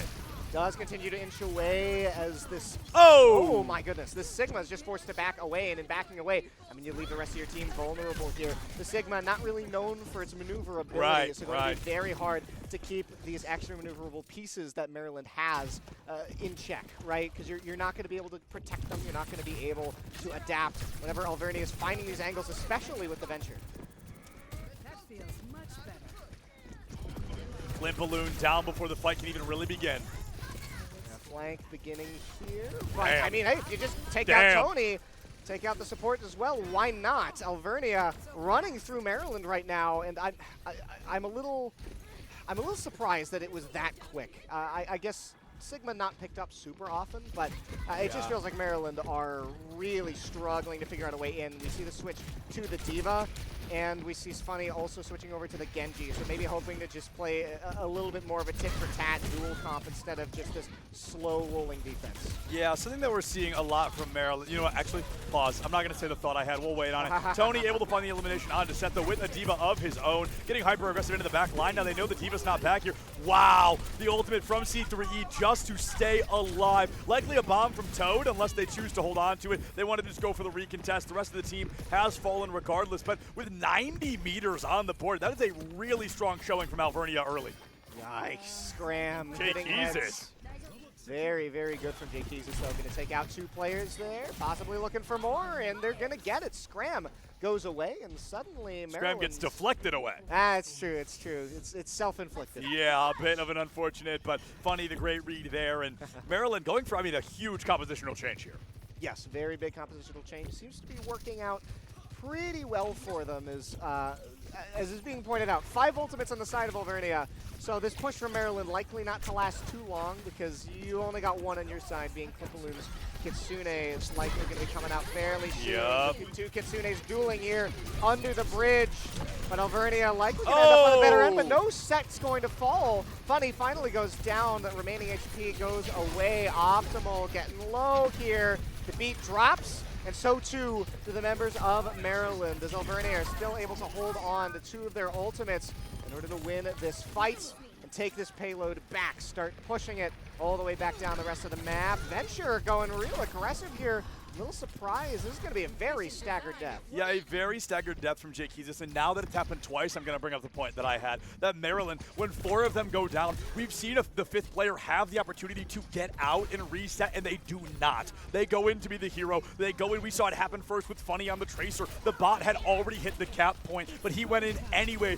trying to delay, just staggering out that next approach. It's happened a couple of times from Maryland, and it's something that I think I want to see them go for a slight change with towards the future. 94 meters meters on the board into Alvernia, looking for that opportunity to strike to triple digits, and I think it's just a second away here. There it is, 100 to 20 meters right now, but half the game still remaining. Plenty of time left. Yeah, plenty of time left, but that's only if Alvernia aren't able to keep this going forward. Scram, please, and optimal falling is going to mean that the game will be extended just a little bit longer. Maryland completely wipes the members of Alvernia off of this robot. He's going to push on back, but Alvernia, they just keep getting a little bit more room, and I think you're right. The hero plays seem to be costing Maryland quite a bit. You get an extra about 20 meters or so off of Jake Keezus, overextending a little bit. But it's a genuine coin flip because Jake Keezus overextended and died. Then the next fight, overextended and got 4. True. And it's really easy to see why they continue to kind of play into that play style of over-aggression, because if it ain't broke, there's no need to fix it. Now forward spawn has been taken away. Klimpaloon getting an elimination here onto Scram should really kind of kick the door off its hinges for Maryland. But he finds Gusty, and this fight over before it can even really begin. Alvernia on the back foot here. Yeah, Maryland cleave directly through Alvernia. Oh, sorry, now we're in a forward spawn. My fault. There we go, there we go. So Maryland, they cleave directly through Alvernia. They're going to start pushing this back, finally starting to bring a little bit more distance towards their side of the field. And Alvernia, they seem to be having very high highs and very low lows, right? They're able to just completely dominate a team fight, or they get completely dominated themselves. But I think the team comps are really what lend towards that. Both ventures tunneling directly next to each other. The question is who tunneled first, and it is going to be Jake Keezus. The beat drop is going to keep, excuse me, not the beat drop, C3 going to pop the ultimate, going to keep him alive just a little bit longer. Jake Keezus trapped inside the house as Klimpaloon follows him in. Optimal going down, though, means that Alvernia has to back away.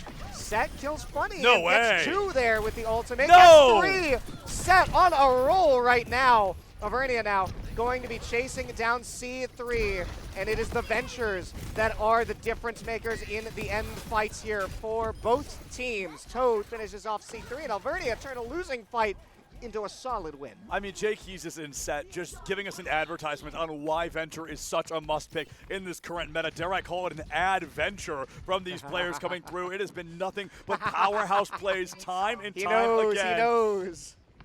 That spray on the wall, marking his territory. Oh, Set Careful, getting jumped in the back line. Jump in the back line, not going to go down though, crucially running away as this robot is pushed pretty close. Tony now in a duel here with Toad, gets a good bit of healing here. The members of Alvernia try to push up, take this high ground. It's going to be tough though. Toad not getting any sustain here, likely going to lose out on the mech. That is the case. Klimpaloon falls but ult Optimal is going to go down instead. Alvernia now have to back away, but I don't think they're going to be able to. Maryland running them down, and though Set gets Jake Keezus, it's only 1 for 5. I mean, just talk about supportal combat at its finest there. 5 eliminations from Maryland, C3E and Klimpaloon, 2 each respectively. Yes. I mean, they just absolutely won that fight. Tony able to pick up the elimination afterwards there, but a full team sweep for Maryland puts them right back onto the hot track of things. They've got 3 minutes left. This upcoming engagement, they've got a couple of ultimates to work with, and they need to find some forward space because Alvernia still has double the score Maryland's been able to find thus far. 1 elimination off rip, though, is all Maryland needs to really start moving this card. Very certainly, and if you ult the Diva, that's a great way to get this started. However, Gusty, crucially, is going to survive and has the beat ready to drop here in the middle of this fight. The Venture ult is not going to get the value that it needs, so with ults on all sides, Set goes down while Jake Keezus pops the ultimate, tries to follow up here on the members of Alvernia as Maryland run it down, running through Alvernia's players here, and I don't think Alvernia is going to be able to make it out alive after this fight. So Maryland are going to push this robot back forward, but keep in mind here, every fight stalls time here by Alvernia. So even if you're on the losing end, all you need to do is keep that payload from getting past yours. Now the good news for Maryland is I do think they're going to sneak out forward spawn unless Set gets really confident. They do read Set in the corner. They are going to be able to stall long enough, but you need to stall and also make it out for this next fight. They're not going to be able to do so. I believe Set will go down, but they live regardless. Kitsune out. Set still critical, will finally fall. Finally falls, and it looks like Alvernia, in an effort to save Set, might have just lost themselves yet another fight as Jake Keezus gets 2. And the DPSs from Maryland are really, really showing their gumption here. Maryland stock's going way up. Oh, certainly so. Maryland now looking like they might actually be able to equalize the distances here. Payload pushing a bit further. The wave coming through from Tony. With 20 meters left to even things up, I think Maryland might just need to win one more fight in order to take the lead. Some things are funny, and it looks like a blade may be one of them. Gusty deleted. Had to look for the next survivor. Suzu down. Scram does not go down. Tony still able to pick up that kill on to set soon after, though. Maryland, the numbers advantage, I believe, in a 4-3 scenario. Klimpaloo to Optimal takes him down, and Maryland off this fight should begin to take the lead. When I said Maryland stocks were going up, I was not kidding. This team may very likely sneak out a second map win in the final seconds of map number 2. I think they certainly will be able to do it here. It's going to be a tall order for Alvernia to be able to even things back up, contesting the point, but it seems like they might just be trying to stall the inevitable. Set sitting on the point. Hold on, the beat drop is going to stall this match out a little bit longer. If Alvernia are able to win this fight and keep pushing this back, they might actually be able to do it with only 3 meters to make that closer to 2, separating these two distances. Alvernia, though, you got to win the fight on the back end, and with the D-Neck, that might be what you need. Optimal, though, he will fall with the ultimate now in the pocket here for Toad. They have to utilize this effectively, but no, not going to get it off. Klimpaloo falls. This could be the end right here, right now. Toad able to find the D-Mech. Tony is missing. And Alvernia with a 3-meter differential should be able to sneak their way in to a map 2 victory. This could be the end of it all. Scram into Funny. It's going to be just Jay Keezus left standing. Can Jay Keezus do enough? The initiation from Set not even needed. Alvernia ties us up 1-1. Tied up 1-1, and it is that Venture sitting in the ground, followed immediately by Lucio, dropping that beat that keeps the payload just shy of reaching that point. What an immaculate hold by Alvernia to keep themselves in the lead and to get that game number 2. That is an excellent way to end game number 2, and honestly, I think it has a lot to say about the set to come when our teams are this incredibly close. This ain't even the play I thought it was going to be. I thought it was going to be the Jay Keezus 4K toward like the 4 or 5 minute mark. No, but instead, Jay Keezus picking up a beautiful 3K there. I truly and completely thought this Venture Set hold was worthless. I thought Set was going to go down immediately. They were going to pile in as they do at the end of control maps and get eliminated, but I have never been so happy to be wrong. What an amazing fight from both sides there, and I like what you said, that clearly we've got a close series ahead of us. Map number 1 down to point number 3. Map number 2 down to a 3-meter differential, and now going into our third map, it could be anybody's game. Truly and completely, these teams fighting until the bitter end. In a bitter end, it really is going to be, because this is for a slot in grand finals against Texas Tech.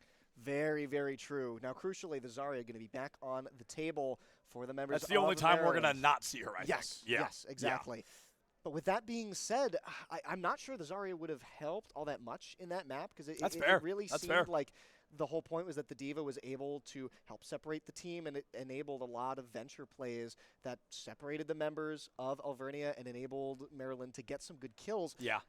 But with both teams now thinking that, Venture works really well for us. I'm curious to see what the van is. Yep, and there it is. Maryland going to take that Venture away. Now, the map choice is actually going to be New Junk City. I don't know if we've seen this one yet. I think we saw it once yesterday. Okay. My heart says maybe we saw it one time yesterday, but I also could be wrong. These maps are all kind of blending together. I've commentated somewhere upwards of 40 Overwatch maps in the past in the last 2 days, and we've still got a couple ahead of us. So I think New Junk City, at the very least, if we've seen it, it was only once. So it really could just be the first time we're seeing it. But regardless, I think this is going to be fascinating. No, Maryland won map 3 on New Junk City in the initial set against Texas Tech. Okay. So we did see it one time right at the very beginning of the day. Coming into this matchup, though, I think it's going to be fascinating because I think Venture kicks butt here. I think this is a very good Venture map, so banning her is going to be really fascinating. Banning them, excuse me, is going to be really fascinating. And going into this, you remove Venture from the fray. Who does that leave to bring to the table? Does it just put us back in Genji Tracer jail? Do we see Sojourn on the table? Who's to say? But the good news is Alvernia can't ban a DPS of their own, so it's going to be a tanker support. Looks like it's going to be Wu Yang. Going to be banned out here. I think pretty understandable, especially considering how influential it was during a lot of these plays to enable that Venture to go in. You're able to just give that little bit of extra shield and help them pretty much disrupt the entirety of the back line. I mean, with how much Scram was kicking butt, though, it's like, really? You know, Wu Yang, you were doing a great job. Played Kiri last map, but on the Wu Yang on the map prior, it's like Scram was doing a phenomenal job. But at the very least, I guess if you do get rid of the Wu Yang, you know they can't do it later. And then also, you know you still have Kiri Lucio. That's the hard part. I've talked about it so much. You ban the support, it's like they're still going to have 2 more. The support is so versatile. They have to know how to play all 3 to be successful. It's not going to be huge. But also, banning Wu Yang to make sure they can't later is a very real strategy. Yes, and with Kiriko being on the table for Scram, I think that we probably just see the switch to Kiri again. Yeah. Because even though we saw a lot of good play on the Wu Yang, the Kiri wasn't bad at all, right? And especially yesterday, the amount of kills that he was able to get. You talked about DPS supports, right? Something we see a lot from with the Baptiste in the previous set as well. So I'm not surprised if we see that come back out. But when we talk about the team comps for the coming map, I'm really expecting to see the Zarya come back out for Maryland. It's just something that they play around very solidly. I will be baffled if it's anything else. Honest. I think the Zarya is a given.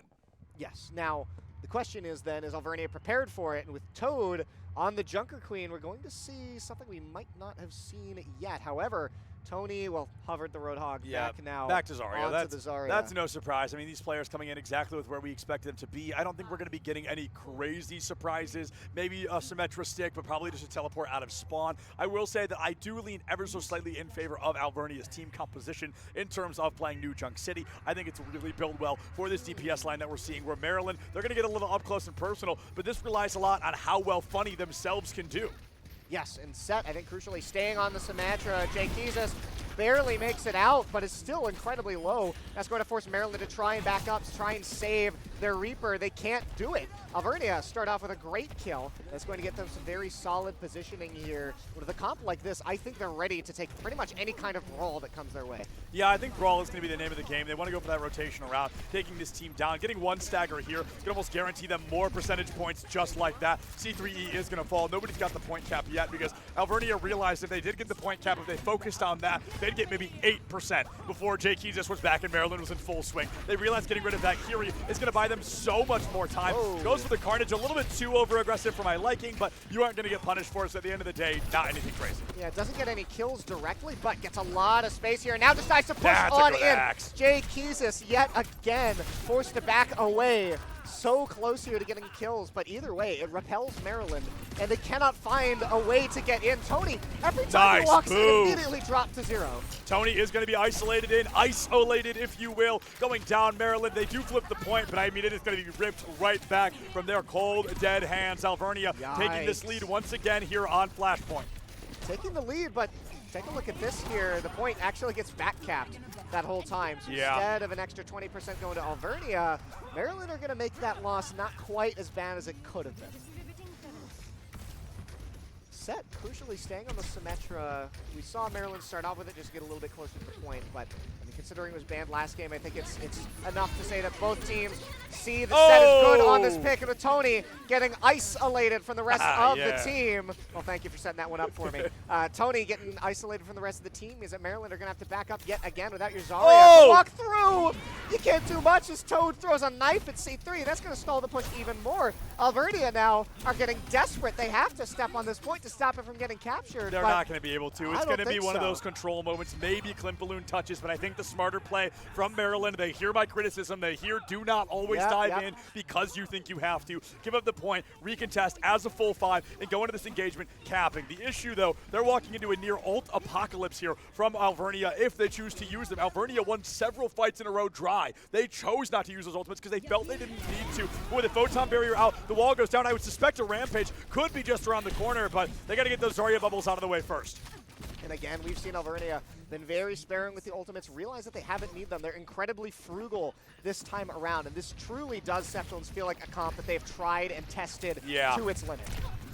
Funny in the back line here. We hear the grab go on center field. Stick onto Toad, but the beat drop still not going to be enough. The headshot simply too strong. Toad has fallen. Maryland a huge opportunity to guarantee themselves this by only dropping the beat to counter Gusty. Scram has fallen. This should be a fight win here for Alvernia unless they can, against Alvernia, unless they can find one more elimination. Instead, Set is eliminated. Gusty soon to follow, and Funny getting a triple kill there. Nobody laughing. Well, you're laughing if you're on Maryland. I think you're very, very happy. I don't know. You might be too locked in, honestly. That's true. You might be too locked in. It's not funny, guys. It's not funny. Focus. Right? Focus.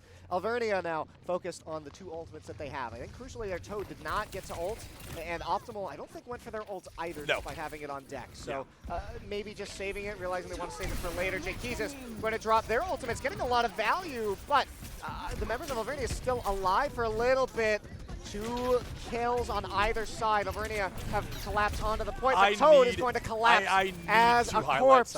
Maryland here get 5 kills, and Alvernia struggle to take it back. Jake Keezus drops the Blizzard, reads that Toad is going to rampage out of it, and ice blocks in front of Toad to hold him in the Blizzard a little bit longer. Now, it does end up working out well. It got a little bit close, but a wonderful play from Jake Keezus there that I do want to take a minute to highlight. Jake Keezus, who is now swapped over to that Pharah instead. The isolation comes through. The Blizzard is down, but I do think Tony makes it out, especially with a Suzu in the pocket. Has to ice block into the grab. Set has fallen to Jake Keezus, and Maryland, they lose that first flashpoint, but they dominate the fight here in the second one. They tie up flashpoint 1-1, just like our series. Well, this is what we were asking about if Maryland was going to be able to make mid-set adaptations here. Alvernia showed that they were pretty darn good at it, but Jake Keezus switching over to the Pharah seems to be exactly what the members of Maryland needed. Now we're going to walk over to the next flashpoint. Alvernia going to keep their comp the same. They think that it might have just been a bit of a momentum shift that they can shift right back into their favor, considering that it was a slight struggle here to get that point back. The engagement is going to be aggressive, I think, from Alvernia. It's the exact kind of comp they want to play. They have no Pharah counter, so Jake Keezus has a big opportunity to get hyper-aggressive. Kitsune from Scram a little bit earlier than I would have liked it, to be honest, but I think they're just diving in, trying to find that elimination, and even not able to find that. So a killless Kitsune is really going to hurt the odds of Alvernia being able to hold this point, especially now that Scram has fallen 50% behind C3E. 50% behind. Set somehow makes it out with their life intact. Gusty is going to drop the beat to keep their team alive a little bit longer, but Maryland seems to be just stalling this fight out, wasting the ultimates now of Alvernia, and the pace of game has shifted to favor Maryland. Alvernia, though, hold on to their lives, crucially. Alvernia fast tracks it onto the point. Maryland actually forced to give up positioning. Funny. Moves in behind, kills off, Set that's the Symmetra down. Alvernia now come onto the point, looking for the ultimate to come through from the Pharah, gets rid of Toad, and Alvernia's rest is left to pick up the pieces. Yeah, good news is that Alvernia got 3 ultimates out, 2 ultimates out, the Pulse Bomb and the barrage from Jake Keezus there, and they were still able to find 35% extra off of that. So it's not the end of the world. The issue now, though, they know they're in an ultimate deficit. They know it's going to be really difficult to re-engage if they're even able to do so. Maryland in a really good position to hold this and find the opportunity. One Elim here seals the deal against Alvernia on this engagement. Kitsune out on the high ground from C3E. It's going to be just enough. I don't imagine Toad lives that. Optimal not going to be far behind. Jake Keezus on a kill streak right now. Complete and total team kill. Maryland able to take the lead here in the second flashpoint. Tony's been on point with these gravity surges, and this is honestly why we see the Zarya picked so often, especially for Maryland, right? They're so good at lining up exactly what they need, getting that AoE, and it's just a strong tank that can help you with your dive, right? We see often that bubble come through onto someone like Funny. Maryland now with 90% cap. Alvernia have to move on to this point, have to make something happen, but Set going down at the beginning of the fight yet again. Maryland see that they have an easy opportunity to take the rest of the game home. However, Alvernia kept the point back, and it's trading 1 for 1 for 1. Junker Queen, though, very low and gone as Maryland continue to hold on to the points. Alvernia going to have to desperately scram back to the point, but I don't know if they're going to be able to get here in time, and even if they do, they're going to be walking into a death trap instead. Second flashpoint going to go the way of Maryland. Alvernia are still going to keep going on. This is a flashpoint, Matt, not control, so we're not done quite yet. This is going to be a unfortunate scenario here. We're seeing that Kitsune rush out from Scram. The Rampage works to kill the Lucio, but the Pharah Zarya were still alive, and Alvernia committing a lot of ultimates, unable to turn around on that. Maryland, I'm going to say, Yikes. A biffed Pulse Bomb. Now we're 1 for 1 on ultimates that don't exactly get the necessary value. Maryland finding themselves in a tough position for a moment, but turning it around in an instant. Triple kill into quadruple. Jake Keezus on a 15-player kill streak. And Alvernia, this entire map not going hit scan, refusing to go somebody to take Jake Keezus down. Set hears you. Well, doesn't actually hear you, but I hope probably not. thinking, I hope not. Probably thinking the same thing. Switches over to the Sojourn, realizes that this Pharah is a massive issue. And Pharah is not a pick we see often, if at all. So to see it getting this much value has really got to be a wake-up call that Alvernia needs to change something in their game plan. Otherwise, Maryland is just going to keep capturing these points and keep running around with wild abandon. Low HP. Optimal gets caught and killed on the Tracer. Tough luck for Alvernia as Maryland is going to keep racking up percentage on this point. Finally, Jakeezus goes down, and with 2 kills now, Alvernia see themselves an opportunity to go in, but the Zarya is proving to be an absolute raid boss with the additional HP and the gravity well. Maryland turned that fight around lickety-split. Production, can we hold tab for 1 second?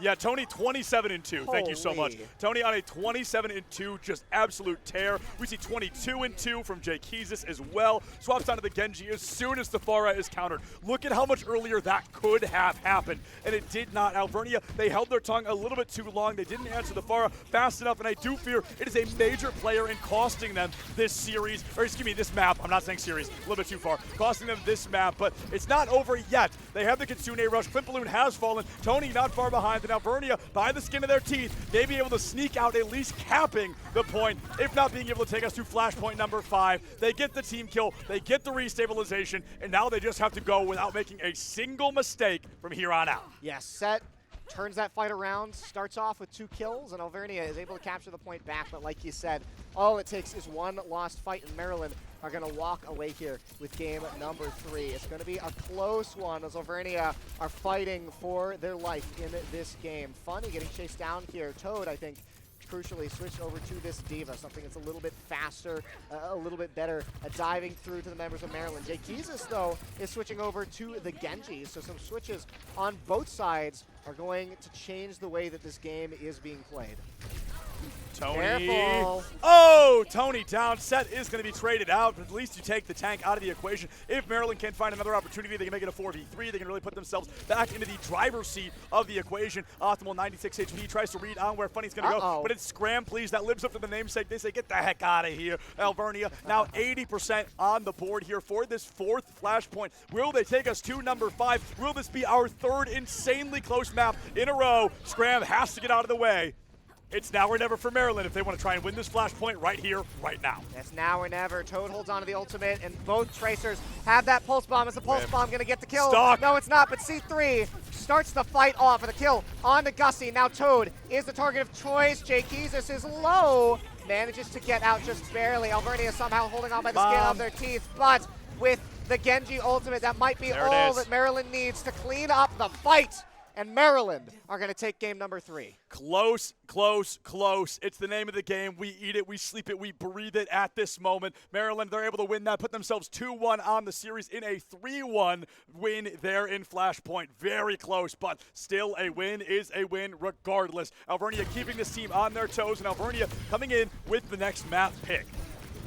I really want to see what this map is going to be because it is their last hope to stay in this set. If they lose, that's it. They're going to have to play a bronze match, which, I mean, yes, you do get to play a little bit more, but you really want to be in that top 2 so you get that really big bonus of the prize pool. Well, I mean, listen, the prize pool, as expected, the further you go, the better the number gets. So I totally get it. They do want to go to that top 2. They want to make that number, at the very least, a little bit sweeter, but it's going to take a big turnaround from Alvernia here. They've got a hell of a coach over there. I know he's grinding through every possibility that he can. They're going to try to figure this out. They're going to try to make it happen, and we're going to have to wait and see. I think the players, they look like they're probably taking a break here. I might have to talk some team comp, so we might go ahead and throw it to a break ourselves. But going in, before we do so here, Cabbage, just looking what map type. Just give me a guess. What do you think we're going to be seeing? We've only got a couple choices left. Honestly, I think we're going to see hybrid. Yeah. It seems to be the tried and true. Every team seems to be at least okay with it. Yeah. And just go back to basics when you feel like you might be struggling. Yep. And struggling it is. What if it goes Circuit Royale again and we go all the way to map 5? Who knows? Anything can happen if you let it. But what I do know is we're going to go ahead and take a break here, folks. Go ahead, use this time, get a snack, use the restroom, do whatever you got to do, but don't go anywhere because this is the semi-finals still. The grand finals, Texas Tech versus who? Find out in a couple of minutes. Is going to fall. Alvernia, 1 by 1, go down.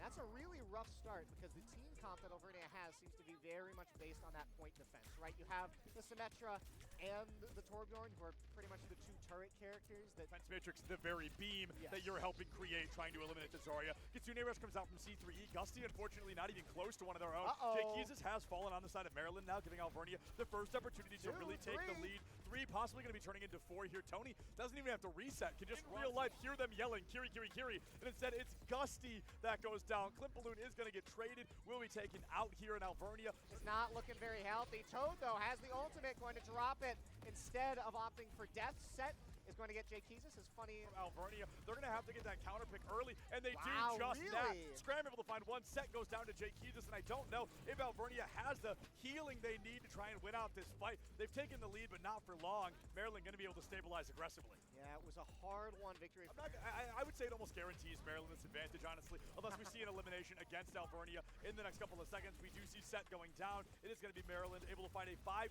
right now. Zarya and Symmetra both diving into a diva. There's only so much Toad's going to be able to do, and it will be Maryland. Not the comp itself. Toad going to get rid of C3, and that's already a great start here for Alvernia. But you have to carry the momentum through. You have to carry it. The members of Alvernia running down the back line here of Maryland. They're going to take out pretty much everyone. You lose Gusty in trade, but I'd call that one counterparts that they're playing against. And look at this push now from Maryland. They're just getting picked apart, playing so well as a group. You can see them moving, catching these roamers from Maryland out on their rotations, and C3 is going to fall as well. Maryland just do not look like they're playing as a team at all. Jay Keats is going to get followed. Scream is on point on this. We cut to overtime. Maryland's going to capture it back, and the Set gone as well as Scream. Maryland have finally wrestled back control. Optimal, though. Maryland, with that ultimate in the tank, doesn't even need to use it. Just walking up at the members of Maryland who are falling one by one. Overtime going to tick down, and we're going to go to our final portion of this first game. Low and slow. They're rotating when they have to. They're changing the composition to try and stay alive. And unfortunately, Scram is going to be taken down by Funny in the back line. Toad losing the mech all the same.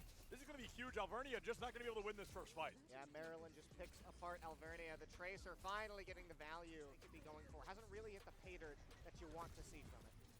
Oh, Set goes in and is taken right back out. Got the Jay Keezus treatment for a second there. That's Symmetra down and out. Toad demeched again. This is a great start for Maryland. Save the fight, though. Late Kitsune comes in, but Alvernia are going to lose Gusty, so the Pulse Bomb hitting pay dirt as the members of Maryland continue to wipe Alvernia off the map. And with just a little bit longer, Alvernia are going to have to desperation. Alvernia is finding these angles, especially with the Venture. Clint Balloon down before the fight can even really begin. Flank beginning here. But, I mean, hey, if you just take out Tony, take out the support as well. Why two Kitsunes dueling here under the bridge. But Alvernia likely going to end up on the better end, but no Set's going to fall. Funny finally goes down. The remaining HP goes away. Optimal getting low here. The beat drops, and so too do the members of Maryland, as Alvernia are still able to hold on to two of their ultimates in order to win this fight. And Optimal falling is going to mean that the game will be extended just a little bit longer. Maryland completely wipes the members trapped inside the house as Clint Balloon follows them in. Optimal going down, though, means that Alvernia has to back away. Set kills Funny. No way. Gets two there with the ultimate. Gets three. Set on a roll right now. Alvernia now going to be chasing down C3, and it is the Ventures that are the difference makers in the end fights here. The members of Alvernia try to push up, take this high ground. It's going to be tough, though. Toad not getting any sustain here, likely going to lose out on the mech. That is the case. Flip Balloon falls low, but Optimal is going to go down instead. Alvernia now have to back away. Goes down while Jay Keezus pops the ultimate, tries to follow up here on the members of Alvernia as Maryland run it down, running through Alvernia's players here. And I don't think Alvernia is going to be able to make it out alive after this fight. So Maryland are going to push this robot back. Regardless, Kitsune out. Set still critical, will finally fall. Finally falls. It looks like Alvernia, in an effort to save Set, might have just lost themselves yet another fight as Jay Keezus gets two.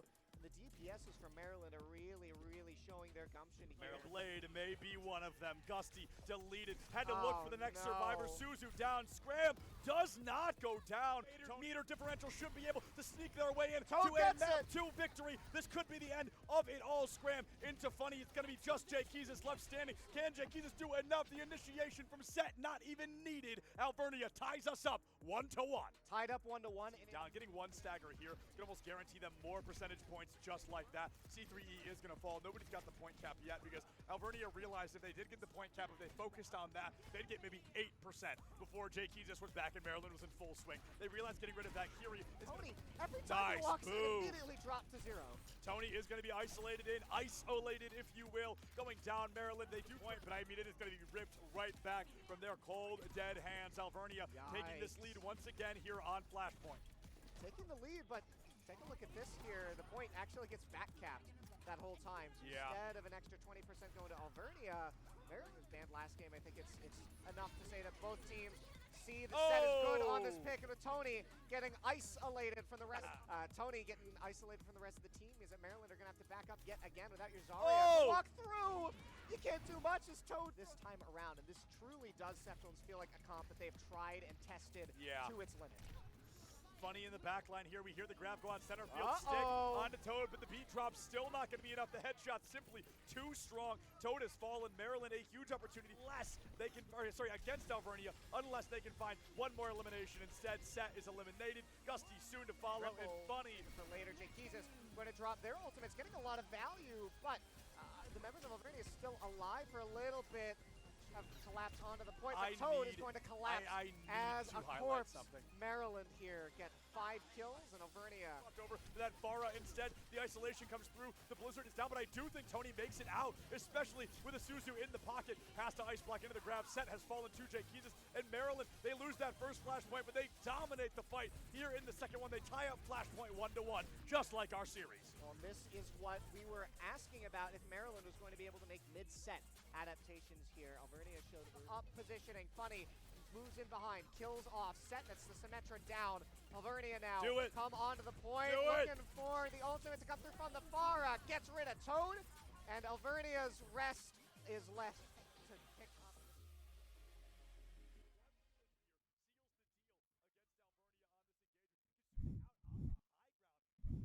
What is going on, everybody, and welcome back to the Nittany Invitational 2025. I'm still Septilins. We're going to be jumping in here, Alvernia versus the opposing team here of Maryland. This is going to be a tough scenario to walk into. Now, you're probably wondering, Septilins, where is Cabbage? Now, the hard part about putting an event together and then also commentating an event is sometimes Cabbage gets tied up doing stuff. So he's got some admin stuff he's working on right now. And as I say, no, look, I said his name 3 times and he appeared. Here he is. Welcome back, Cabbage. My man is back. We are jumping right back in here. Maryland versus Alvernia. Kings Row is the map. We have one ban. It's Tracer, which I'm not surprised. Yeah, I'm not surprised, but it's also Kings Row. Like, I wouldn't call Tracer, like, the main play on Kings. You know, like, that wouldn't be my primary expectation. But I get it. It makes sense. Now, that ban makes a lot more sense to me. Yes. Yeah. Yes. We've seen ROM, especially on Kings Row, have a lot of effectiveness, especially in that previous set. Now, again, I'm not surprised to see that Tracer ban. It's something that has had very, very, very great performance here from the members of Maryland. It seems to be a very go-to pick for Funny. So to see it get taken away, Funny has been able to play other characters very well, but it takes away a solid option for the members of Maryland. So I think Alvernia making the right choice there, but I don't know if it's going to be enough, right? One way to find out. Now, my guess, before the teams pop up, I want to say this to see if I'm correct. My guess for Alvernia is they're going to run Venture, May, probably Diva, Lucio, Kiri. I want to see how correct I am on that. A little bit harder to guess with Maryland. The versatility does run a little bit faster. We see Alvernia tends to only go versatile if they feel like they have to. Maryland really not afraid to swap. We saw that a lot in the DPS department. Yes, yes. And when you're not swamping your DPSs, right, it means that you might get caught in a bit of a rough spot, right? We saw the very, very, very, very late switch by Set to that Sojourn, which was able to have a little bit more of an impact, and it did switch. It did force a switch off of the Farah, but it just really wasn't enough. Too little, too late, and that seems to be a pattern right now for Alvernia. They're pulling out these switches a little bit too late. We said it in the first set with the switch off of the Diva to the Rom. So we need to see Alvernia able to get back into things. Is actually might be casting Hearthstone. I'm pretty sure 3 cards in that screenshot don't exist anymore. I'm almost positive. I was a huge Hearthstone player in high school, and 3 of those cards in their existence don't currently exist. But, oh, I thought we were going to stare at it a little bit longer. No, so we got to go for the pause here. At least, again, I said this yesterday, at least it's being called before we start. Yes. Because nothing worse than a fight starting and immediately something goes wrong. Yeah. We get the pause, and the doors haven't even opened, which is awesome. So the ideal time to pause. Yes, both teams having some time to consider things rather than just having a combat pause that can be maybe a bit jarring, especially as a caster, but even for the players themselves.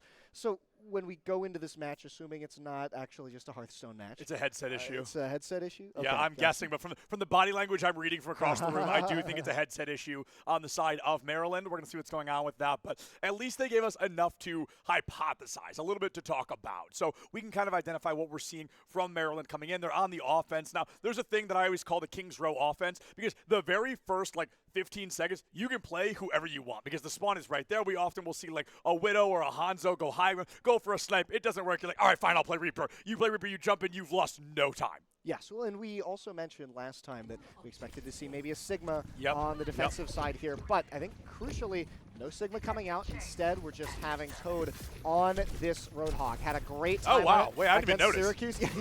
Had a great time on it against Syracuse. We'll see if it's able to get its value here. I think the small issue here is that with this high ground being an important issue, Maryland is going to be able to just avoid this Roadhog, and I think the backline of Alvernia has to be careful. And I think the plan is clear here. Pull somebody up and melt them. Keep them in this little corridor, take them out of the way, but Toad, unfortunately, just not able to find that setting that he's looking for. It's going to be a great opening from Jay Keys'. Set goes deeper to the back line. Hey, I got the Venture and the Kiriko right. 2 out of 5, not terrible. We're going to be seeing 1 tick already gained by Maryland, though. Blink and you miss it. Oh, but Funny falls. Funny falls, and that's very good here for Alvernia. Start to push Maryland back off the points. The battle of attrition between the tanks there. Both going to be able to make it back out with their lives. Optimal loses that turret, but doesn't lose their life. Never mind. Optimal going to go down. Maryland has an opportunity now to surge onto the point. You can see the members of Alvernia realizing that they have to back up. Toad trying to get some cheeky hooks in, but not able to make it happen. Optimal now switching off the Torbjorn to this Sojourn. I like the switch, and crucially, it's coming at a point in the match where it actually matters here, Seb. Oh, we see Toad going for a hyper play early out here, settling for an opportunity of their own. Funny back on the Pharah, by the way. Sees a little bit of the lack of hit scan. Sojourn's not able to kind of bleed through the skies like she wants to, so it's a little bit harder to take that Pharah out, especially when she's behind you. Optimal does get taken out. 5v4 advantage for Maryland, who are just about to cap point 1, just 2 minutes into the map. Yeah, who needs Tracer when you're playing like this? Goodness gracious. Funny on the Pharah, laughing all the way. Maryland is going to push this payload forward, and Alvernia have to go back to the drawing board. Looks like they're going to switch over Toad to that Diva. Make a smart decision here. Seemed like the Roadhog just was not getting the hooks, was not getting the value it needed to. Alvernia pushes this payload forward as Maryland are just going to sit back. Excuse me, Maryland pushes this payload forward as Alvernia is just going to sit back, wait on for the members of Maryland to possibly overextend. This Diva, I think, being chosen here, Septilins, because it can chase down that Pharah, make it feel a little less safe.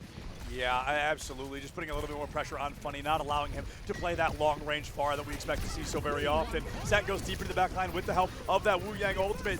Really not able to find any picks off the back of it. Good news is, silver lining, nothing. You died. Never mind. Optimal does take Funny out, though, but I don't think the members of Alvernia have enough gas left in the tank. It's just a tank and 2 supports. You don't have the DPS in order to chew through these Maryland members.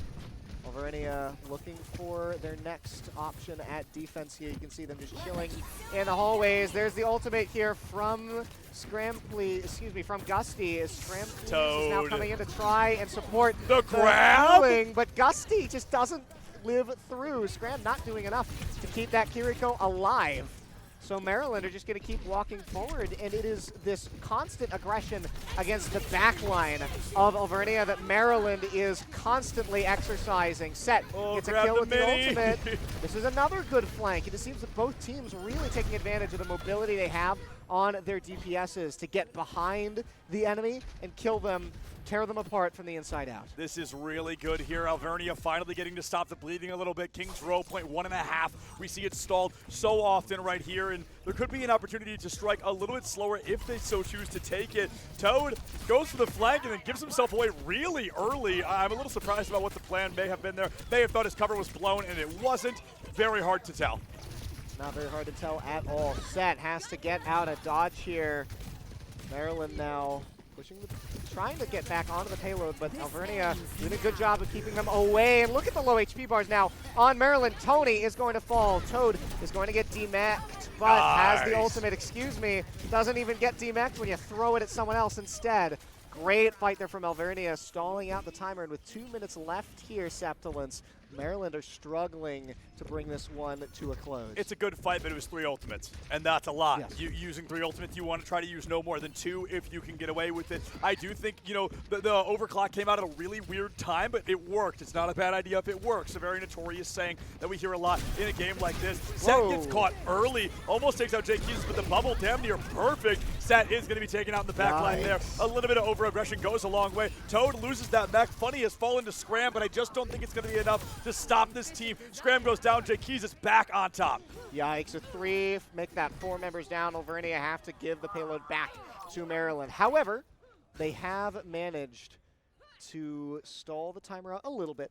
About 80 seconds left until that timer ticks to 0, but it might just be one more fight that Maryland need to win in order to get that little bit of extra time by bringing this payload to the checkpoint. Now we know that this final corridor can be very, very hit or miss for a lot of teams. Look at this, Jake Kizis gets run up on by Toad, who's trapped in a bit of a corner here. No supports to keep him alive. The D.Va overextends, and the D.Va is going to lose their mech, and it's a great gravity surge here from Tony. Alvernia's members fall one by one. The payload reaches the checkpoint, and because of these staggered deaths, this team wipe completes by Maryland. Alvernia are going to have to let this payload progress a little bit further. It's a little bit scary to be in Alvernia's shoes in this moment. They're going to try to find that opportunity to strike. They're going to try to find that defense because they do not want Maryland to cap all 3 points. They want to make themselves have a winnable condition in the next round, not forcing extra rounds. We've actually yet to see extra rounds this weekend at all. Very true. So it would be the first time. Bunny takes a lot of damage, but it's Tony that bites the bullet early. Scram takes him down. Yikes. C3E not far behind, and Klimpaloon possibly not long for this world. Barely makes it back into spawn. Scram is incredibly scary on this Wu Yang. I'm constantly impressed by how he's able to keep that tracking up on the shots. It's not that easy. It can't be that easy. Dang, I'm shocked Funny chooses not to chase that. I thought it would have been a given. Sat has to back up early, taking a lot of damage with Jake. He's just now on the Symmetra. This has the potential to be a very good Symmetra point if played right. Bubble comes through in order to keep C3 alive. Optimal going to fall to Tony, and that's another kill here. Funny going to get rid of Set, but it's constant trades. Support's gone for Maryland, but the DPS is gone for Alvernia. Toad going to use the mech there in order to get Funny off the board. Maryland's members getting killed off one by one, and now a staggered death here likely for Jake Kizis. Nice. Great job by Alvernia there to keep running down the clock. That's a good example of Scram being good on Wu Yang. That's not a guaranteed win. Yes. You know, there was a very real scenario where Jake just finds that pick and then gets staggered. Makes it a lot easier for Maryland to come back into the fight. But wow, Scram able to put that up. Overclock from Optimal, trying to stall out every second they can. And with this Wu Yang ultimate in the pocket as well, it's going to be a lot of damage out the gate here. Toad again going to get taken out early. But at least there's the trade in C3E. Toad loses the mech, but Toad, I think, crucially still alive, and with C3E being traded, Toad's trying to get a little bit more charge so they can get that mech back, and they're coming pretty darn close. Ultimate from Genji has to be used to finally stop that potential, but with Tony going down, Maryland's energy is forestalled. Alvernia trying to stay alive, but with no tank, this is going to be tough. Funny goes down. Scram is trying to keep his team's hopes alive and stopping this payload from going through. Overtime is now the state of play. Maryland going to put in a last-ditch effort to clear this payload and try and push it as far as they possibly can. But Alvernia just got to win one more fight in order to keep the members of Maryland at 2 points. Going to be a tall order, though. Tony crucially sitting on that Zarya ult. Tony able to find that grab. Wu Yang desperate to try and keep the team alive. Scram has to get back into the fight, but it's losing the fight to a turret. Turns back to Tony. Will take Scram down. No ultimates in the pocket of either side. This fight has to be won clean, and it looks like Maryland may just be able to do it here in overtime. Very possibly. Gusty, desperation ultimate as Toad switches to the Rhine, realizes that their only hope is to be able to get there fast and put on some hurt. The melee is not enough to take out this Symmetra, and look at the beams coming from the Zarya, coming from the Symmetra. It is melting the HP bars of Alvernia. Maryland have pushed this payload home, and it's going to just be a matter of time before Maryland gets this in. Alvernia trying to delay this as much as they can, but it's not enough. Toad runs on in, and that's 3 points to start off the map for Maryland. The Widow touch kills me, bro. There's nothing you can do. You are just paper mache at the hands of your opponents. But, hey, it was almost worth it. Ball probably less than a second away from being able to touch. Good news if you're Alvernia looking for the positives. You're halfway. You got the overtime there. Now you just have to copy that with a little bit of time left on the clock. Yes. It was not quite enough, but it was darn close. All Alvernia needed there was one more fight win. And if you're considering if they had maybe won one more fight even before that, right, that could have been enough to change the way that this game transpires. So now, with Alvernia being the ones on the attack, Maryland are going to have to think of something defensive. Alvernia seem to have really liked these defensive comps, right? They play the Symmetra. They sometimes even play the Torb. They like to be able to set up and keep the enemy from breaking in. The issue is, on offense, it's a little bit harder to make work. Yeah, very true. And it's one of those scenarios as well. Like, I think Zarya actually is going to work better on offense than defense. So the fact that Zarya was able to find a decent performance is going to be good. But playing her on the defense, it's a little bit slower. The bubbles become even more of a lifeline. Obviously use them to stay alive, but it's really going to be all you've got in some scenarios. I guess the good news is if Toad continues to play Diva, Zarya gets a lot of free credit off of Diva. She gets a lot of ult charge. She gets a lot of bubble feed. She gets a lot of value. Diva is really hard to run into the Zarya, so we'll see if that comes back out with Toad. We'll see if it happens, and I think Toad starting on the Diva this time is certainly the correct play. Alvernia trying to make their way in. Optimal's already dropped low, but Optimal starting on the Sojourn here as well. Maryland, I think, have the Freya. A little bit curious as Toad going to push onto this high ground, try and take it for the team who have all piled in behind. Damn, Jake Eads is just firing full throttle. Funny finds Optimal early. A big pick for Maryland to burn some time off the clock. Already 30 seconds gone, and Alvernia going to have to wait for Optimal before they truly recontest. But Scram now goes down. That's 10 more seconds. 10 more seconds without a support means Alvernia are just going to have to sit and bide their time. Maryland doing a good job of just getting a single kill, backing up to safety, right? No need to risk things when all you're trying to do is stall for time. 3 minutes just about left on the clock as Alvernia try to see if they can find a better way in. Jake Jesus! Holy, this repeating crossbow is proving to be a little bit too much for the members of Alvernia to navigate, constantly finding great angles in order to get these kills.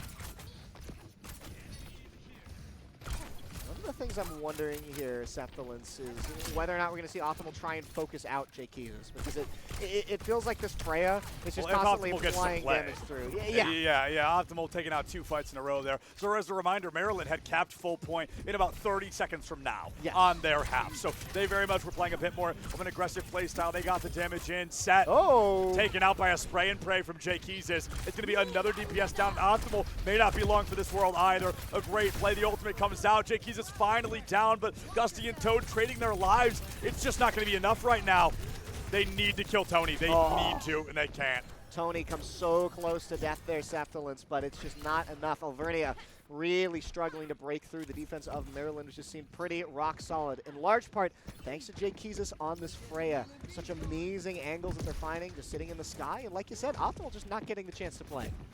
The good news is if you're Alvernia, you've got 2 more minutes. It's better late than never. You put out the Kitsune, but nobody's there to take that damage. They've all backed up. They predicted the Kitsune. They knew what was coming, and it's going to be a huge opportunity to get probably 2 ticks, but the recontest is coming in full force, likely with a Wu Yang ultimate off the back of it. There it is. Jaykeezus is going to go in, takes out Optimal for the 3rd fight in a row. Set not far behind. Alvernia going to be close, but unfortunately, once again, no cigar. Yeah, no cigar. Max charge Zarya is going to put a stop to any plans that Alvernia have to try and take this point back, and only about a minute 18 left in order to take this first point. They've got it 2/3 of the way there, so Maryland's even one small slip up could mean that Alvernia get it, but even then you're not going to have nearly as much time as the members of Maryland had to push this up when it was their turn. Dusty on the Lucio here, trying to get his team in fast. Realize that they got to make this happen fast. Funny, gonna get Scram Please out of the equation. The ultimate from the Genji is reaping the souls of the backliners here as Alvernia loses member after member. Maryland just keep grabbing these kills early, and it keeps just cascading into a fight win every single time. 30 seconds left on the clock here. Alvernia, a couple of things to work with, but Maryland, a couple of their own. It could be a disaster here if Alvernia is not able to find this. Will they go out in the 3-1 fashion? Teleport to the high ground, a great location. Funny does come through to disrupt. Overclock is up. It's going to be a couple of shots from the backline. Freya, critical condition, but the heal up is there. You got to find that Elam. Grab is alive. Photon barrier up. Double kill already in favor of Maryland. 5v3. The bomb has to get 5, and it's not going to even get 1 here. Hold 3 on. players now for Alvernia to come through if they're able, and they may finally will break through. They count. 2.5 minutes left on the clock. That was incredibly close, but crucially, at the very last possible second, Alvernia managed to capture that point, but with only a little bit over 2 minutes remaining, Maryland have some time to waste here. Finally off the Diva. I think it's a great play.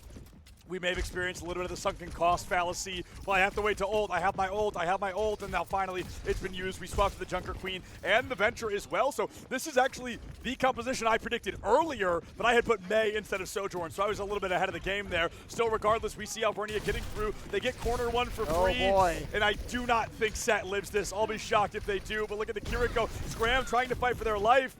And they both make it out. Wow, amazing teamwork. Yeah, excellent effort from the rest of the team to make sure that Set is able to get out of there on the Venture. So Maryland miss out on the kill there, and that could come back to bite them. You lose Tony, you get Set in trade, but without a tank, things are going to become a lot harder. It's Toad now walking down the Genji. Get some good space made here. Maryland forced to back away. This payload is moving up at a pretty constant rate, all things considered here, Sefton. Let Junker Queen wall climb. How about that? What if we do that? A great hook there that going to be able to find a little bit of damage on Jay Keys, who's just a moment away from the ultimate. Gusty, an ultimate of their own. Coming up in just a moment here, Alvernia looking into this 5v5 fight with only a defensive ultimate to their name. It's going to be difficult to win, but it doesn't mean it's impossible. They use it as an aggressive play. It's still not going to be enough. Jay Keys and Funny, they find 2. They commit 2 ultimates to do it, and Klimpaloon's Kitsune Rush also goes down. So the good news, if you're Alvernia, you lose the fight, but they just used every ult they had. Yeah, had to use every ult in order to clear it out. But, I mean, if you look on the other side, Alvernia, just not great on the ult charge But you're either. at least closer. That's true. That's true. You're ever so slightly closer. You need to inch this just a bit forward in order to reset, well, not reset the timer, but give yourself a little bit more time in order to get this push forward. But Maryland, I think they know that. I think they realize that all they need to do is win one more fight on this payload. Alvernia trying to get there as fast as they can, realize that they have to get this one little win here or they're knocked out of the bracket entirely. Toad walking up here on the members of Maryland. The Junker Queen has to get to this point and has to get there soon. Who's going to be the first to fall? Tony has to get support here from the Wu Yang. It's enough to keep the Zarya alive. Beat drops. It's not enough. Optimal gets 2 coming through. With 2 off the field, make that 3. The Sojourn comes in at the last possible moment. Is going to make it happen. Push off the point here, but no. Looks like just a little bit too much here. Maryland gets pushed back away. Alvernia get it, but with 120 left, just navigating through these corridors, it's going to be hard. Hey, Optimal, welcome back, man. Able to find it. It's going to be a great opportunity to strike here. Alvernia going to find themselves in the opportunity to come through here. It's going to be a big turnaround, but with this Kitsune Rush, they need to do it quick. Any time on the clock is an insane advantage here. I'm talking 0.0 seconds. 0.1, I mean, haha. Coming through here, it's going to be Alvernia with that Venture Ultimate, with that Kitsune. They've made it to the final straight, and now they're up 1 now. 5-4, going in, no ultimates on either side. They've got to win it high and dry. Alvernia might just be able to do it. Set moving in on the Ventures created an opportunity that their team must take advantage of. Gusty crucially sitting on the beat, but not able to get it off. Killed right as that ultimate comes off, and Alvernia realize that their hopes might have just been dashed here at the finish line. Jay Keys is going to fall, but Tony going to work with the rest to clear things out. Alvernia need to reset, come back in, and get this payload pushed in with one final fight. You had 1 touch regardless of stalling. That was just due to the timer. The best possible call was reset. Go in. You need to get there even in overtime. This number does not matter as long as you get to the 3. Alvernia, 5 seconds left to touch, and it's going to be close to even touch, let alone win the fight. We're going to see Toad go in with that Roadhog, Whole Hog coming up soon. Kitsune Rush out from Clint Balloon, the ultimate advantage in favor of Maryland. Yikes, It's going to be oh a no. miracle if Alvernia can turn this on. It's a 4v4. Funny has fallen. Set is gone. 4v3 now in favor of Maryland. Alvernia's Gusty will be the next to go down. And I believe Maryland has secured their spot in Grand Finals. There's the grab. There's the timer. And there's the win. 3-1 over Alvernia. We're getting a run back in Grand Finals. And honestly, I wouldn't have it any other way. Texas Tech have fought so hard just to make it there. Might as well give them that one last shot at redemption. Maryland, they're going to take it 3-1 over Alvernia. It was a hard-fought victory. Alvernia, they showed a couple times here that they were able to bring it right up to the last possible moment, but they just did not have the extra gas in the tank to give it that extra mile. Absolutely. I mean, every single map so unbelievably close, coming down to meters of differential, to seconds of differential, to percentages of differential every single time. An insanely close game. Unfortunate for Alvernia, but the good news is they're still in the prize pool, 3rd or 4th place, still making it in that upper half, in that upper echelon. But now we know who belongs in those grand finals, which is going to sound weird because it was the very first series we saw on stream. Maryland, the #1 seed, versus Texas Tech, the #8 seed, and one of only 2 teams still standing. Yes, as it was in the beginning, so shall we end this tournament with a best of 7 between the first seed BO5. and the finals? Finals is best of 7. No, we have a long series coming up ahead of us. I believe you. This is your event after all. I just could have sworn it said everything was BO3. BO5, I mean. Nope, you're right. Wait, no, Marvel Rebels. Hold on. Well, this is just the day 1 schedule. Oh, my goodness. Yep. All right, whatever. It doesn't matter. Overwatch is coming in just a minute anyway. We're going to go ahead and throw it to a break here at the Nittany Invitational. Use this time, get some rest, drink some water, do something. We'll come right back here for the final match between the 2 remaining teams here at the Nittany Invitational. Is going to fall. Alvernia, 1 by 1, go down. That's a really rough start because the team comp that Alvernia has seems to be very much based on that point defense, right? You have the Symmetra and the Torbjorn, who are pretty much the 2 turret characters. That Defense Matrix, the very beam that you're helping create, trying to eliminate the Zarya. Kitsune Rush comes out from C3E. Gusty, unfortunately, not even close to one of their own. Jake Keezus has fallen on the side of Maryland now, giving Alvernia the first opportunity to really take the lead.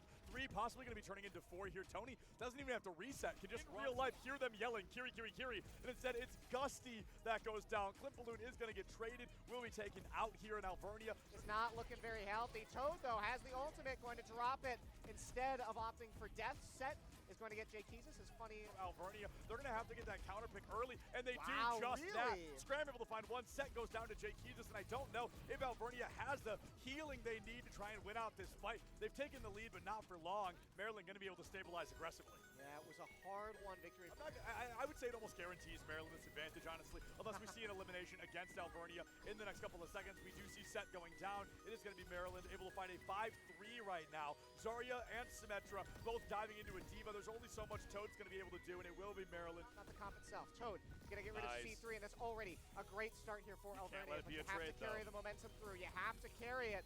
Members of Alvernia running down the back line here of Maryland.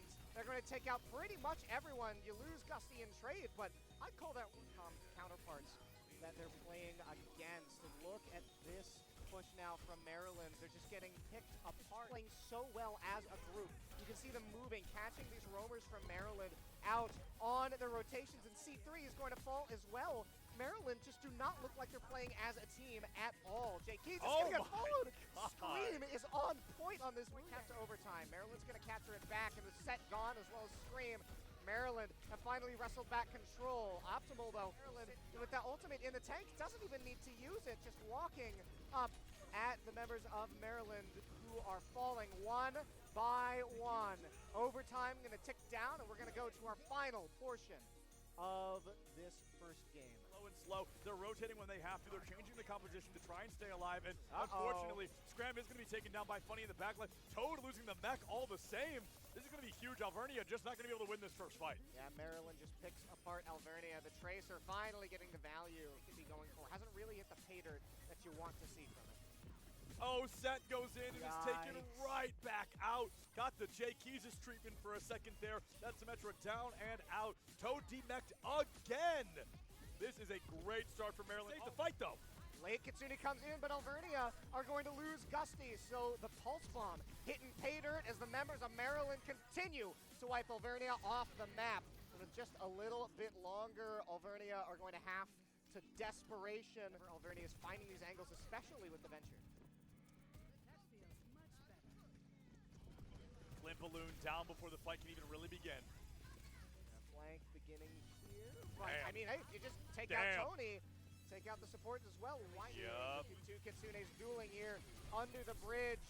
But Alvernia likely going to end up on the better end, but no set's going to fall. Funny finally goes down. The remaining HP goes away. Optimal getting low here. The beat drops, and so too do the members of Maryland, as Alvernia are still able to hold on to two of their ultimates in order to win this fight. And Optimal falling is going to mean that the game will be extended just a little bit longer. Maryland completely wipes the members trapped inside the house as Clint Balloon follows him in. Optimal going down, though, means that Alvernia has to back away. Set kills Funny. No way. Gets 2 there with the ultimate. No! Gets 3. Set on a roll right now. Alvernia now going to be chasing down C3, and it is the Ventures that are the difference makers in the end fights here. 4 here. Members of Alvernia try to push up, take this high ground. It's going to be tough, though. Toad not getting any sustain here. Likely going to lose out on the neck. That is the case. Flip Balloon falls but Optimal is going to go down instead. Alvernia now have to back goes down while Jay Keezus pops the ultimate, tries to follow up here on the members of Alvernia as Maryland run it down, running through Alvernia's players here, and I don't think Alvernia is going to be able to make it out alive after this fight, so Maryland are going to push this robot back. Regardless, Kitsune out, Set still critical, will finally fall. Finally falls, and it looks like Alvernia, in an effort to save Set, might have just lost themselves yet another fight as Jay Keezus gets 2. The DPSs from Maryland are really, really showing their gumption here. Maryland Blade may be one of them. Gusty deleted. Had to look for the next survivor. Suzu down. Scram does not go down. Meter differential should be able to sneak their way in to a map 2 victory. This could be the end of it all. Scram into Funny. It's going to be just Jay Keezus left standing. Can Jay Keezus do enough? The initiation from Set not even needed. Alvernia ties us up 1-1. Tied up 1-1. Down, getting 1 stagger here. Can almost guarantee them more percentage points just like that. C3E is going to fall. Nobody's got the point cap yet because Alvernia realized if they did get the point cap, if they focused on that, they'd get maybe 8% before Jay Keezus was back and Maryland was in full swing. They realized getting rid of that Kiri is Tony, every time he walks in, immediately dropped to 0. Tony is going to be isolated, if you will. Going down Maryland, they do point, but I mean, it is going to be ripped right back from their cold, dead hands. Alvernia taking this lead once again here on Flashpoint. Taking the lead, but take a look at this here. The point actually gets back capped that whole time. So instead of an extra 20% going to Alvernia, Maryland banned last game. I think it's enough to say that both teams see the set is good on this pick. And with Tony getting isolated from the rest, Tony getting isolated from the rest of the team, means that Maryland are going to have to back up yet again without your Zarya. Walk through! You can't do much as Toad this time around. And this truly does Septons feel like a comp that they've tried and tested to its limit. Funny in the back line here. We hear the grab go on center field. Stick onto Toad, but the beat drop still not going to be enough. The headshot simply too strong. Toad has fallen. Maryland, a huge opportunity against Alvernia, unless they can find one more elimination. Instead, Set is eliminated. Gusty soon to follow, and Funny for later. Jay Keezus going to drop their ultimates, getting a lot of value, but the members of Alvernia is still alive for a little bit. Have collapsed onto the point, but Toad is going to collapse as a corpse. Maryland here get 5 kills, and Alvernia over for that Farah instead. The isolation comes through. The Blizzard is down, but I do think Tony makes it out, especially with a Suzu in the pocket. Has to ice block into the grab. Set has fallen to Jay Keezus, and Maryland, they lose that first flashpoint, but they dominate the fight here in the second one. They tie up flashpoint 1-1, just like our series. Well, this is what we were asking about, if Maryland was going to be able to make mid-set adaptations here. Alvernia showed up positioning. Funny moves in behind, kills off. Set, that's the Symmetra down. Alvernia now come onto the point, looking for the ultimate to come through from the Farah. Gets rid of Toad, and Alvernia's rest is left to pick up the pieces. Yeah, good. Can find the opportunity. 1 Elim here seals the deal against Alvernia on this engagement. Kitsune out on the high ground from C3E. It's going to be just enough. I don't imagine Toad lives that. Word. Optimal not going to be far behind. Jay Keys is on a kill streak right now. Complete and total team. Game home. However, Alvernia kept the point back, and it's trading 1 for 1 for 1. Junker Queen, though, very low and gone as Maryland continue to hold on to the points.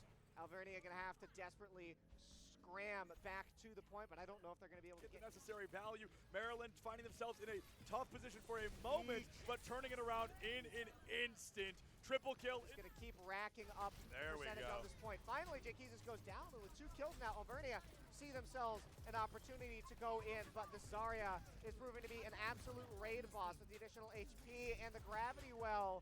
Maryland turned that fight around lickety. I'm not saying series, a little bit too far, costing them this map, but it's not over yet. They have the Kitsune rush. Climpaloon has fallen. Tony not far behind, and Alvernia, by the skin of their teeth, may be able to sneak out, at least capping the point, if not being able to take us to flashpoint number 5. They get the team kill. This game is being played.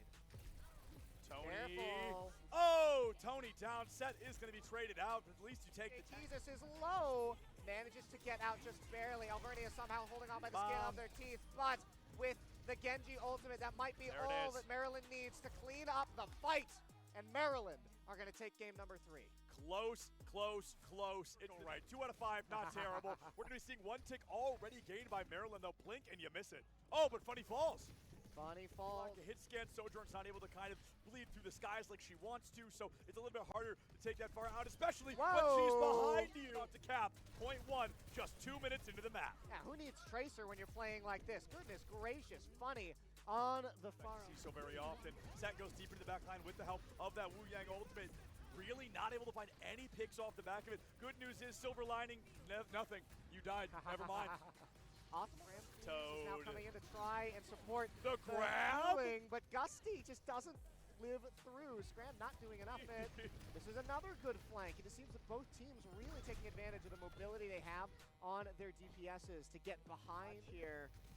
Maryland now trying to get back onto the payload, but Alvernia doing a good job of keeping them away. And look at the low HP bars now on Maryland. Tony is going to fall. Toad is going to get demacked, but has the ultimate. Excuse me, doesn't even get. A game like this, Set gets caught early, almost takes out Jay Keys, but the bubble damn near perfect. Set is going to be taken out in the back line there. A little bit of over-aggression goes a long way. Toad loses that mech. Funny has fallen to Scram, but I just don't think it's going to be enough to stop this team. Scram goes down. Jay Keys is back on here. No support to keep him alive. The Diva overextends, and the Diva is going to lose their mech, and it's a great gravity surge here from Tony. Alvernia's members fall 1 by 1. The payload reaches the checkpoint, and because of these staggered deaths. It would be the first time. Funny takes a lot of damage, but it's Tony that bites the bullet early. Scram takes him down. Yikes. C3E not far behind, and Climpaloon possibly good Symmetra point if played right. Bubble comes through in order to keep C3 alive. Optimal gonna fall to Tony. The DPS is gone for Alvernia. Toad gonna use the mech there in order to get Funny off the board. Maryland's members getting killed off 1 by 1, and now a staggered death here likely for Jay Keezus. Nice. Great job by Alvernia there. And they're coming pretty darn close. Ultimate from Genji has to be used to finally stop that potential, but with Tony going down, Maryland is forestalled. Alvernia trying to stay alive, but with no tank. This is going to be tough. Funny goes down. Scram is trying to keep his team's hopes alive at stopping of Alvernia. Maryland have pushed this payload home, and it's going to just be a matter of time before Maryland gets this in. Alvernia trying to delay this as much as they can, but it's not enough. Toad runs on early. A big pick for Maryland to burn some time off the clock. Already 30 seconds gone, and Alvernia going to have to wait for Optimal before they truly recontest, but it's 30 seconds from now on their half. So they very much were playing a bit more of an aggressive play style. They got the damage in. Set taken out by us, likely with a Wu Yang ultimate off the back of it. There it is. Jay Keys is going to go in, takes out Optimal for the 3rd fight in a row. Set not far behind. Alvernia going to be close, but unfortunately, once again, no cigar. Yeah, no cigar. Max charge Zarya is going to lose here, trying to get his team in fast. Realize that they got to make this happen fast. Funny Gonna get Scramplies out of the equation. The ultimate from the Genji is reaping the souls of the backliners here as Alvernia loses member after member. Maryland. Teamwork. Yeah, excellent effort from the rest of the team to make sure that Set is able to get out of there on the venture. So Maryland miss out on the kill there, and that could come back to bite them. You lose Tony, you get Set in trade, but without a tank, things are going to become a lot harder. It's Toad now walking down the Genji. Only a defensive ultimate to their name. It's going to be difficult to win, but it doesn't mean it's impossible. They use it as an aggressive play. It's still not going to be enough. Jake Keezus and Funny, they find two. They commit two ultimates to do it, and Klimpaloon's Kitsune Rush also goes down. So the good news, if you're Alvernia, you lose the fight, but they just used every ult they had. Yeah, had to use every ult in order to be the first to fall. Tony has to get support here from the Wu Yang. It's enough to keep the Zarya alive. Beat drops. It's not enough. Optimal gets two coming through. With two off the field, make that three. The Sojourn comes 0 seconds, 0.1, I mean, haha. Coming through here, it's going to be Alvernia with that Venture ultimate, with that Kitsune. They've made it to the finals. There's one. Now Take advantage of Gusty, crucially sitting on the beat, but not able to get it off. Killed right as that ultimate comes off, and Alvernia realize that their hopes might have just been dashed here at the finish line. Jay Keezus is going to fall, but Tony going to work with the rest to clear things out. Alvernia need to reset, come back in, and get this miracle. If Alvernia can turn this on, it's a 4v4. Funny has fallen, Set is gone. 4v3 now in favor of Maryland. Alvernia's Gusty will be the next to go down. And I believe Maryland has secured their spot in grand finals. There's the grab, there's the timer, and there's the win. Point as Toad is going to fall. Alvernia one by one go down.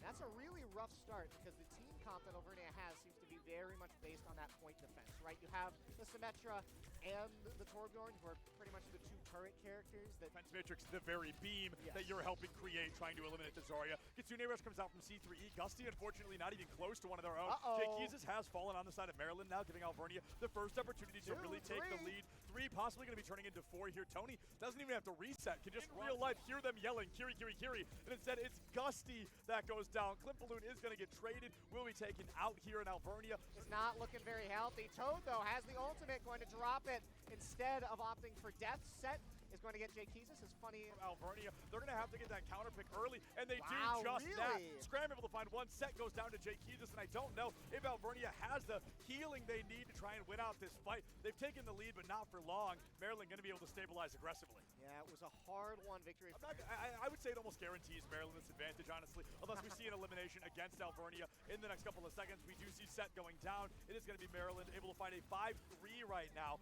Zarya and Symmetra both diving into a diva. There's only so much Toad's going to be able to do, and it will be Maryland. Not the comp itself. Toad is going to get rid of C3, and that's already a great start here for Alvernia. But you have to carry the momentum through. You have to carry it. The members of Alvernia running down the back line here of Maryland.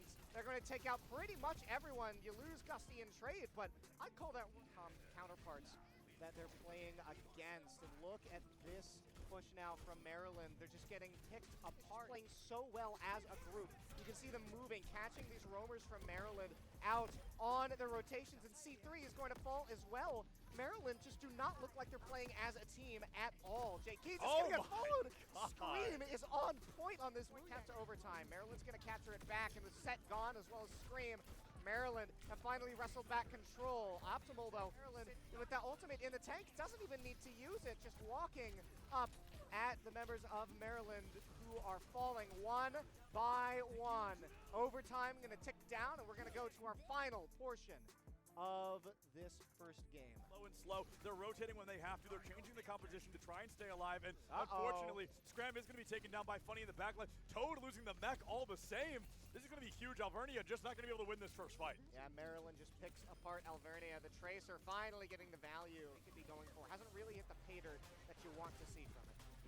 Oh, Set goes in and is taken right back out. Got the Jay Keezus treatment for a second there. That's Symmetra down and out. Toad demeched again. This is a great start for Maryland. Save the fight, though. Late Kitsune comes in, but Alvernia are going to lose Gusty. So the Pulse Bomb hitting pay dirt as the members of Maryland continue to wipe Alvernia off the map. And with just a little bit longer, Alvernia are going to have to desperation. Alvernia is finding these angles, especially with the Venture. Klimpaloon down before the fight can even really begin. Flank beginning here. But, Damn. I mean, hey, if you just take Damn. out Tony, take out the support as well. Why Yup. two Kitsunes dueling here under the bridge. But Alvernia likely going to end up on the better end, but no set's going to fall. Funny finally goes down. The remaining HP goes away. Optimal getting low here. The beat drops, and so too do the members of Maryland, as Alvernia are still able to hold on to two of their ultimates in order to win this fight. And Optimal falling is going to mean that the game will be extended just a little bit longer. Maryland completely wipes the members trapped inside the house as Klimpaloon follows them in. Optimal going down, though, means that Alvernia has to back away. Set kills Funny. No and way. Gets 2 there with the ultimate. No! Gets 3. Set on a roll right now. Alvernia now going to be chasing down C3, and it is the Ventures that are the difference makers in the end fights here. 4 here. The members of Alvernia try to push up, take this high ground. It's going to be tough, though. Toad not getting any sustain here, likely going to lose out on the mech. That is the case. Klimpaloon falls low, but Optimal is going to go down instead. Alvernia now have to back goes down while Jay Keezus pops the ultimate, tries to follow up here on the members of Alvernia as Maryland run it down, running through Alvernia's players here, and I don't think Alvernia is going to be able to make it out alive after this fight, so Maryland are going to push this robot back. Regardless, Kitsune out, Set still critical, will finally fall. Finally falls, and it looks like Alvernia, in an effort to save Set, might have just lost themselves yet another fight as Jay Keezus gets 2. The DPSs from Maryland are really, really showing their gumption here. Blade may be one of them. Gusty deleted. Had to look for the next survivor. Suzu down. Scram does not go down. Meter differential should be able to sneak their way in to a map 2 victory. This could be the end of it all. Scram into Funny. It's going to be just Jay Keezus left standing. Can Jay Keezus do enough? The initiation from Set not even needed. Alvernia ties us up 1-1. Tied up 1-1. Down, getting 1 stagger here. Can almost guarantee them more percentage points just like that. C3E is going to fall. Nobody's got the point cap yet because Alvernia realized if they did get the point cap, if they focused on that, they'd get maybe 8% before Jay Keezus was back and Maryland was in full swing. They realized getting rid of that Kiri is Tony, every time he walks in, immediately dropped to 0. Tony is going to be isolated if you will. Going down Maryland, they do point, but I mean it is going to be ripped right back from their cold, dead hands. Alvernia taking this lead once again here on Flashpoint. Taking the lead, but take a look at this here. The point actually gets back capped that whole time. So instead of an extra 20% going to Alvernia, Maryland was banned last game. I think it's enough to say that both teams see the set is good on this pick. And with Tony getting isolated from the rest, Tony getting isolated from the rest of the team means that Maryland are going to have to back up yet again without your Zarya. Walk through! You can't do much as Toad this time around. And this truly does Septons feel like a comp that they've tried and tested to its limit. Funny in the back line here. We hear the grab go on center field. Stick onto Toad, but the beat drop still not going to be enough. The headshot simply too strong. Toad has fallen. Maryland a huge opportunity against Alvernia unless they can find one more elimination. Instead, Set is eliminated. Gusty soon to follow, and Funny for later. Jay Keezus going to drop their ultimates, getting a lot of value, but the members of Alvernia is still alive for a little bit. Have collapsed onto the point, but Toad is going to collapse as a corpse. Maryland here get 5 kills, and Alvernia walked over to that Farah instead. The isolation comes through. The blizzard is down, but I do think Tony makes it out, especially with a Suzu in the pocket. Past the ice block into the grab. Set has fallen to Jay Keezus, and Maryland, they lose that first flashpoint, but they dominate the fight here in the second one. They tie up flashpoint 1-1, just like our series. Well, this is what we were asking about if Maryland was going to be able to make mid-set adaptations here. Alvernia showed up positioning. Funny moves in behind, kills off. Set, that's the Symmetra down.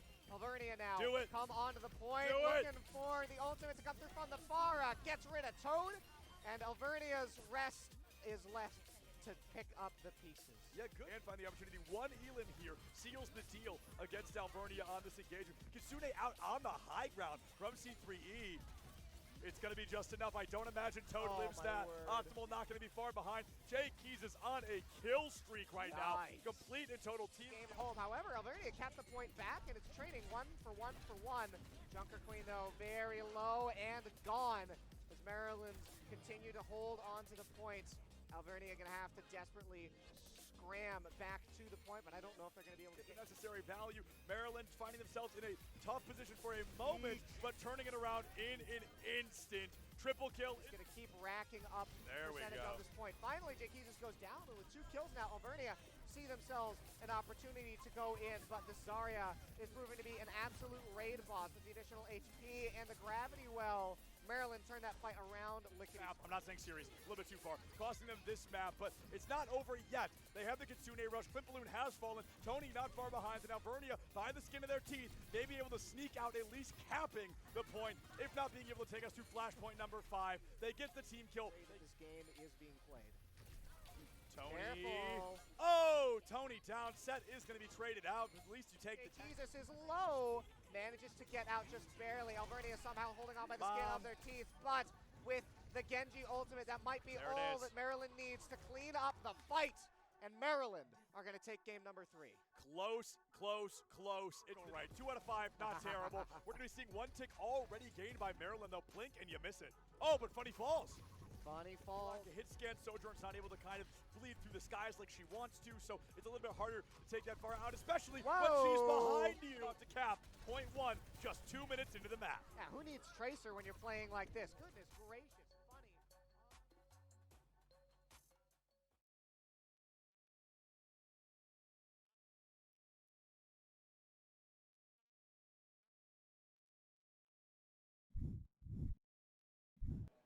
Hello, everybody, and welcome back to the Nittany Invitational 2025 Overwatch 2 Grand Finals. I'm still Septilence. We're going to be jumping into this match in just a couple of minutes. If you're just now joining us, we are going in with Texas Tech, who entered as the number 8 seed, went into their first game and lost to who is now their opponent again, the number 1 seed, Maryland. We've got a run back of our very first series here this weekend. We're going to be sending it into our closing best of 7 Grand Finals, which means one of these teams does not have to win 3, they have to win 4 maps. So going in, we know already that it's Lijiang Tower. We do not have any bans coming out yet. I would not be surprised to see the initial ban being Zarya. You take Zarya out of control, you're anti-Zar, and we know that Maryland really wants to play that composition. On the opposing side, they can't ban a tank if that's what happens, so I wonder if Texas Tech is instead going to ban maybe the Lucio. Lucio's very good for this map on both sides. Maybe we see a more targeted ban. It could really be anything. It's really going to matter what these players choose to bring to the table. I can sit here and hypothesize all I want, but at the end of the day, I think it is going to be an interesting scenario between the two of them. The players look like they're all about to be ready. We're getting them in lobby, and we're excited that they're going to be jumping into these grand finals. Now, there is a lot of money on the line. There is now first and second place. Second place walks away with $2,000. First place walking away with $3,150. So it is going to be a huge prize pool. I feel like I look like a weatherman right now. I feel like the thing behind me should be like the daily weather. But no, it's just me and a bunch of peas. So we're going to be hanging out here with these teams in a couple of minutes. But, I mean, it's a huge difference. It is a $1,150 difference. The good news is you're walking away with something at the end of the day. We've got our third and fourth matchup happening. I believe it is Alvernia going in against Penn Blue. That'll be $450 for fourth place and $1,000 for third. So 3 teams walking away with a quadruple-digit win. That is pretty darn good if I've ever heard it. You know what? I also just had the thought, I think I have decided what Maryland's ban is probably going to be, and it's probably going to be Cassidy. I think that makes a lot of sense. You want to take that Cass off the table early. We've seen LRF pop off in a good performance thus far. I think that could be what we're expecting to see. And yep, University of Maryland's being typed in before my very eyes. It is the Cass, and no, instead Texas Tech going for the Wu Yang ban. That is going to be surprising. I wonder if that is going to impact the play style that Maryland is ready to bring to the table. All 10 players are in the lobby. I see the lobby being put together, so we're going to go live with it in any moment here. They're giving us the wave, they're giving us the excitement, and they're giving us a great opportunity. Joining me here on the desk is going to be my good friend Jazzman. You guys saw him for this very same series yesterday. He saw this, and we're going to be jumping in for a little bit here. It's Texas Tech versus Maryland. Jazzman, you might have only been on the one broadcast, but hey, at least you know the teams. How did I get here? What yeah, happened? I just found him. I just pulled him in, so he's joining us for these grands. But, dude, you saw yesterday's matchup. This one going all the way to Game 5. We're going to be jumping into Game 7. And we also, while we're waiting, should wish you a congratulations. You and your R6 team won the R6 bracket over there, so huge congrats to you guys. We did, ladies and gentlemen, R6 champions, Penn State. Woo! Woo! Yeah. I can't make the high pitch. My voice is shot. Give I us can't the do high stage pitch. next time. Give us the stage. Listen, as soon as we bring in people that know how to cast R6, maybe we'll talk about it. But that is not something I want to do. I don't care how much you pay me. I ain't hopping in there. I'll cast and play, bro. All right. Oh, at the same time, in simultaneous. But hey, we're jumping into Lijiang Tower now. We're going to see what's happening. Going in, Maryland, they haven't lost yet. They're trying to find it. They won pretty aggressively, and they banned the best character on the side of Texas Tech. LRF not able to play Cassidy Map 1. Yeah, and the Wu Yang ban coming up from TT kind of makes sense. We saw a lot of Lucio bans in this series, Yep. I remember. That could obviously be one thing that happens. You can't repeat bans. I don't know if we have – okay, so we've got clamps on tank here for Texas Tech, so you're not going to have Epic Z-Ray playing that ball. But again – I feel like we were literally just talking about this yesterday because we were. Yeah. Tony's on crazy. Zarya, so. Yeah. I mean, it's funny, too, because I've talked about a little bit here. I've talked about Texas Tech, and, you know, I talked to them, and they're talking about how it's a Zarya world, right? And then I talked to Maryland a little bit. They're talking about, oh, it's a Zarya world, right? So over and over, we see that energy coming through, trying to find that opportunity of how well can you play Zarya, and if you can't, how well can you play against Zarya? So it's this continued kind of rotation of it's a Zarya world, and we just have to live in it right now. Yeah, and it's really annoying, especially when Tony's just kind of like, he's enabled by his team. Yes. He's very hyper-aggressive Yes. because he's allowed to be. It's very simple. Like, it doesn't really feel like it's much of a tall task for him. And it's like that level of coordination is what wins games most of the time. Yes. Because it's not like, oh, Tony's just going in super aggressively all on his own, and then he's dying, and he's just kind of leaving a few bubbles left, you know, and keeping his team alive for a little. He's getting good charge. He's building up his charge, and he's playing that beam. And he's always fully charged. He's That's the literally scary always thing fully about charged. Tony is we will literally be 5 seconds into the match and we spectate Tony to 100. It's like, Yeah, how did you do that fast? Like off spawn. It's literally insane. He comes in with that 100 charge so consistently. We had to pull out of lobby. I think we had to fix a couple of errors in tech, but now we're going to be jumping right back in just a moment here. It will be, I don't even know if I've said this out loud yet, Lijiang Tower is map number 1. It'll be the closing. You know, again, we started with it. Let's end with it. Lijiang on control. Yep, that's what we played last time around, so very exciting. And it seems like we're getting ourselves in here. The pauses are over. The good luck have funds are out. Grand finals. We are finally here. It took us a very long time. I mean, less than 48 hours. Incredibly. It's crazy because it's less than daunting. 48, but it feels so long as Yeah, well. We've seen so many maps. I think I've cast somewhere between 40 and 50 maps of Overwatch in the past 2 days. So we're jumping now into Lijiang Tower. Texas Tech, they are going to be the team we're expecting to kind of be, dare I say, those Zarya breakers, the team that we're looking for to see if they can get through Tony on the Zarya. They're going to choose not to ban Zarya, at least not yet. So they're really going to have to give Tony a run for his money. Yeah, question is around or through. Do you want to True. pop that bubble or do you want to go for your supports? That's the question. We've got 2 TPs coming out. These two are going to get in very aggressively. LRF is going to pick up the Soj. Nemris not going to go for the Tracer. I remember seeing Funny and Nemris fighting each other a lot in that first series. But all the way in, Maryland's already contesting points. I mean, Nemris on this venture, though, has been a maniac, diabolical through many of the series we saw yesterday. We're going to have to see if Nemris can bring that same level of aggression to the table or not. TP denied. Oh, But that's the not. first pick. So Nemris unfortunately gone. They're not going to pop Tony, so he doesn't have a ton of charge here. But it really doesn't matter. The rest of his team is kind of just falling back. Clamps is really low. No way he can sustain that. And they get 2 for their troubles. So they tried to rotate back, but 2 died. So this is going to be an even bigger stagger. Yeah, they tried to rotate. You know, it's that common phrase, die or get out. And they tried to get out, but unfortunately, it was the die that found them. 7% now on the board for Maryland, who have been very consistent in their control performances so far. It went all the way to stage 3 in the semifinal, but I believe they were able to win it out. They were able to keep themselves alive, and even if they didn't, it was close. So now we see them trying to find that win a little bit earlier this time. LRF now making his way in. Zarya bubble used, but she gets him back pretty quickly. Still not a lot of space taken here. Clamp's trying to make his way through alongside Nemris. Bubble gonna kind of deny them there. Tracer found out. Just trying to break through this choke. Zarya bubbles continue to stalling them out. Tony's on full charge nearly. Clamps coming in, support's already taken down. Bubble used. Clamps is getting shredded by the sim and Welcome the to beams. microwave. Epic Z-Ray just going to be tracked down. It's just so simple, but LRF still has 2. You've lost the Lucio. High ground taken here. Really aggressive by Tony. Kind of low in this fight. Maryland, however, still holding on point. Venture found out next, and Texas Tech might just be forced to reset. Texas Tech, I mean, they don't even really get to reset because that was a 20-second stagger there. Nemris is going to be staying alive. I believe LRF actually makes it out. Mobilized able to do so as well, living up to that name and mobilizing right back out of the fight. Going in, 70% nearly on on the board, which means this next fight could possibly be the last one. We're looking at a lot of ultimates coming in from Maryland. How many are they going to choose to use before that final contest happens? Yeah, you have Kiri ult coming up soon. That's really what you need here to break in for Texas Tech, but that Kiri is actually very low, so you got to be careful of that too. Venture caught out here by Nemris. Suzu'd away though. The Grabwell finds the hazard, and he is just going to be torn down again. Texas Tech just keep losing this tank so early on, and it seems like Maryland will just have this one for free. Epic Z-Ray might have a touch, but it might just not matter. Epic Z may have a touch, but it might be a consolation prize more than anything. Texas Tech, a couple of ultimates to walk into. The good news is Maryland wasn't banking on them touching. They used every ultimate they had. Epic Z caught off in the back line, is going to be able to rotate back into the team.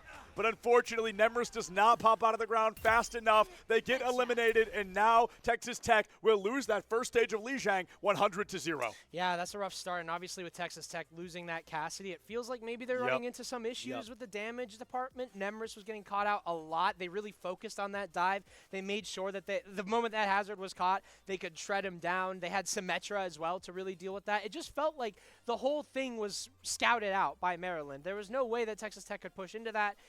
It might just have to be a comp swap, but at this point, what can you really do, right? Like, I mean, we barely saw any support ults out of Texas Tech as well. Yeah. Well, I think a lot of that had to they do couldn't use it. exactly No is the fact that situation. Epic Z just couldn't get in. I mean, it was just elimination after elimination, time and time again. It was a very unfortunate circumstance, but Texas Tech just not able to find it. Now, the good news here, Jazz, is that Maryland bans Cassidy for this one, which means if we play 6 more maps, they cannot do it again. We get Cassidy for Texas Tech from here on out. Losing control, especially in a best of 7, not even close to the end of the world. So when do you ban Zarya?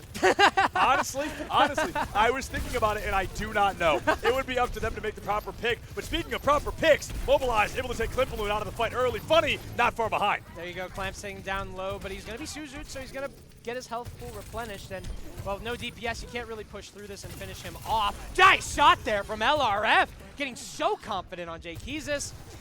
Forget your traps, buddy. I've got a rail gun, but Tony's at least got one. But it is a Lucio. He's going to be able to come back pretty quickly. LRF needs to be careful, though. LRF, a player notorious for getting a little bit far ahead of himself in that forward line. Now, Jaykeezus on the Freya, going for that off-angle side pick, not able to find that aggression when it matters most, but still, Texas Tech, a fourth of the way completed here on this point, and counting, unless, the Suzu keeping LRF alive. Lambs goes in, Tony deleted from this plane of existence. Tony gone, Klimpaloon gone, LRF fully unlocked. 2 kills there off the Kitsune rush, but Funny with the trade. LRF still going. If he had enough charge, that would have been a 4th. But he actually got him. C3E died to the trap. That is so rough. Texas Tech looking completely different now. LRF is activated, and Tony has not been that much of a problem. Maybe it's the map. Maybe this part favors Hazard a lot more. They can get super aggressive. LRF popping that all early. He does not want to waste any time on this, trying to look for any squishy target. But again, maybe getting too ahead of himself. Kitsune rush right back in return. They're going to push off of this. The wall goes up. That's a huge play there coming in from C3E to put that Kitsune rush out, but Clamps keeps it out of the equation. Dives back to the healer, somehow still breathing, but the grab is huge from Tony. Jaykeezus is off the map. Mobilize going to be traded in return, so the support going out for a DPS. Not the ideal trade, especially when your tank is right in line behind him. LRF and Nemris, the final player, standing with Epic Z. LRF finds one, going to be found by C3E, and I don't think Epic Z makes it out of here, but that is okay. Texas Tech up to 90%, but Tony finally answering the absolute power play from LRF. I just looked over to my left, no reaction. They're locked in, man. They're locked in. They're not like you are 6 players, bro. They don't pop off till it's over. I heard the mics were picking us up. Oh, That's yeah. what I heard. That's y'all a little too loud, maybe. Y'all a little too loud, maybe. That's our sign. We need to be on stage. I get it, though. The pop-off is worth it. It's good to celebrate a win at a time like that. And both these teams looking for a win here. Texas Tech in okay shape to do so, but this next fight, it's really going to determine where the upcoming momentum lies. 2 DPS ults on Maryland as well as that Lucio beat. There's the ult. Beat comes out in return. Nemris has that pulse bomb. Not able to find the Kiri, but there's the beat once more. So no more support ults in this fight unless Mobilize gets his up. There's the Kitsune C3. He lives here, though, being protected by Tony, but Nemris is able to get the finish. Clamps as well, cleaning up. Both supports gone. Maryland, this was their only chance at this, but they are getting picked apart. Clamps a huge performance and Mobilize with that Kitsune rush. Texas Tech get the response. Stage 3 likely to be incoming. Funny may go for a last-second touch if Klimpaloon isn't able to make it, already half HP or less. Nemris goes for a double blink to Funny, but who went through and around. CE3E down, mobilized, coming back to life for Texas Tech, and I believe Tony is going to fly in just in time. You don't need that mech, do you, Tony? Because I don't think it's going to be around for very long. Takes that mech down. Klimpaloon has fallen, and I believe Texas Tech has done it. Stage 3 of map 1 of Grand Finals best of 7. Texas Tech versus Maryland. Nobody going down without a fight. They didn't come here to just get swept or sweep. It seems like we're going to be here for a very long time. First game and our last. How appropriate between both of these teams. It feels like it's kind of like a yin to the yang. Yup. It feels like Texas Tech have kind of been struggling on the tank end, whereas Maryland have been really strong, but LRF has been online. It feels like we're starting to see a little bit of trouble. The Tracer hasn't been having as much impact from Maryland's side, but they've got another round to fix this one. Comp switches as well can exist. But in terms of Texas Tech, they found an answer to this aggression. Maybe the lack of a Symmetra for Maryland. That was what was shredding Texas Tech last time around. But they didn't bring it that time. Capture the objective. Night Market has been such a hit or miss, but Jake Keys is with the teleporter up to the window. My favorite rotation, but unfortunately, Funny's going to get rotated right back to spawn. A little bit ahead of schedule there. Mobilized, able to find that kunai straight into the dome with a 5v4 advantage. Texas Tech needs to hold a W. Look at Clamps, though. He's kind of in an off angle. He's kind of in a bad spot. Epic Z-Ray, though, he's learning the hard way not to chow Tony on that Zarya. But Clamps still kind of cut away from his team. Going to rotate back. Tony's low, but they have so much resources here. Clamps not so much. Going to be forced to back away from the Symmetra turrets. And it seems like Maryland have full control of this. Texas Tech kind of just stagnating here. But them staying alive is still good. They have a 5v5 into this. Even with Funny going down, Texas Tech not able to break through that stonewall defense of Maryland. Tony in particular so good at rotating when a teammate needs it, trying to keep them alive. Mobilized a couple of headshots here or there. No eliminations off the back of it, though. And Epic Z-Ray goes down. Maryland in the driver's seat. Yeah. You'll have that problem with Epic Z-Ray sometimes, just getting picked off too early. C3, maybe getting picked off by Mobilized. Going head to toe against each other. Clamps now trying to fight Funny, but he is so he's screwed. dead. Yep, he's dead. Yep, you just got to rotate or reset, and it seems like for them, they just got to leave here. Maryland, I mean, yeah, Funny just getting into that side, like dying at the beginning and still Maryland getting in, holding control this whole time. The Symmetra's back. Clamps is going to have a lot of trouble here on this hazard. It looks like Texas Tech might be stalled out again. Dude, Mobilized accuracy is crazy. Yeah, we've been watching for like 10 seconds. I think he's hit 5 headshots on Kiri. You know, that's a projectile. That's crazy. They've got the Kitsune Rush on both sides if they choose to use it, but unfortunately not going to be using anything quite yet. They want to get that one pick. They really want to guarantee themselves a positive approach. Mobilized on a bit of a weird open here. Tony just goes in, takes out 2. The fight's over before it can even really begin. Hopefully no ultimates come out from Texas Tech, and yeah, that's a complete and total team wipe. Just so much to focus on. Tony's up, forward positioning.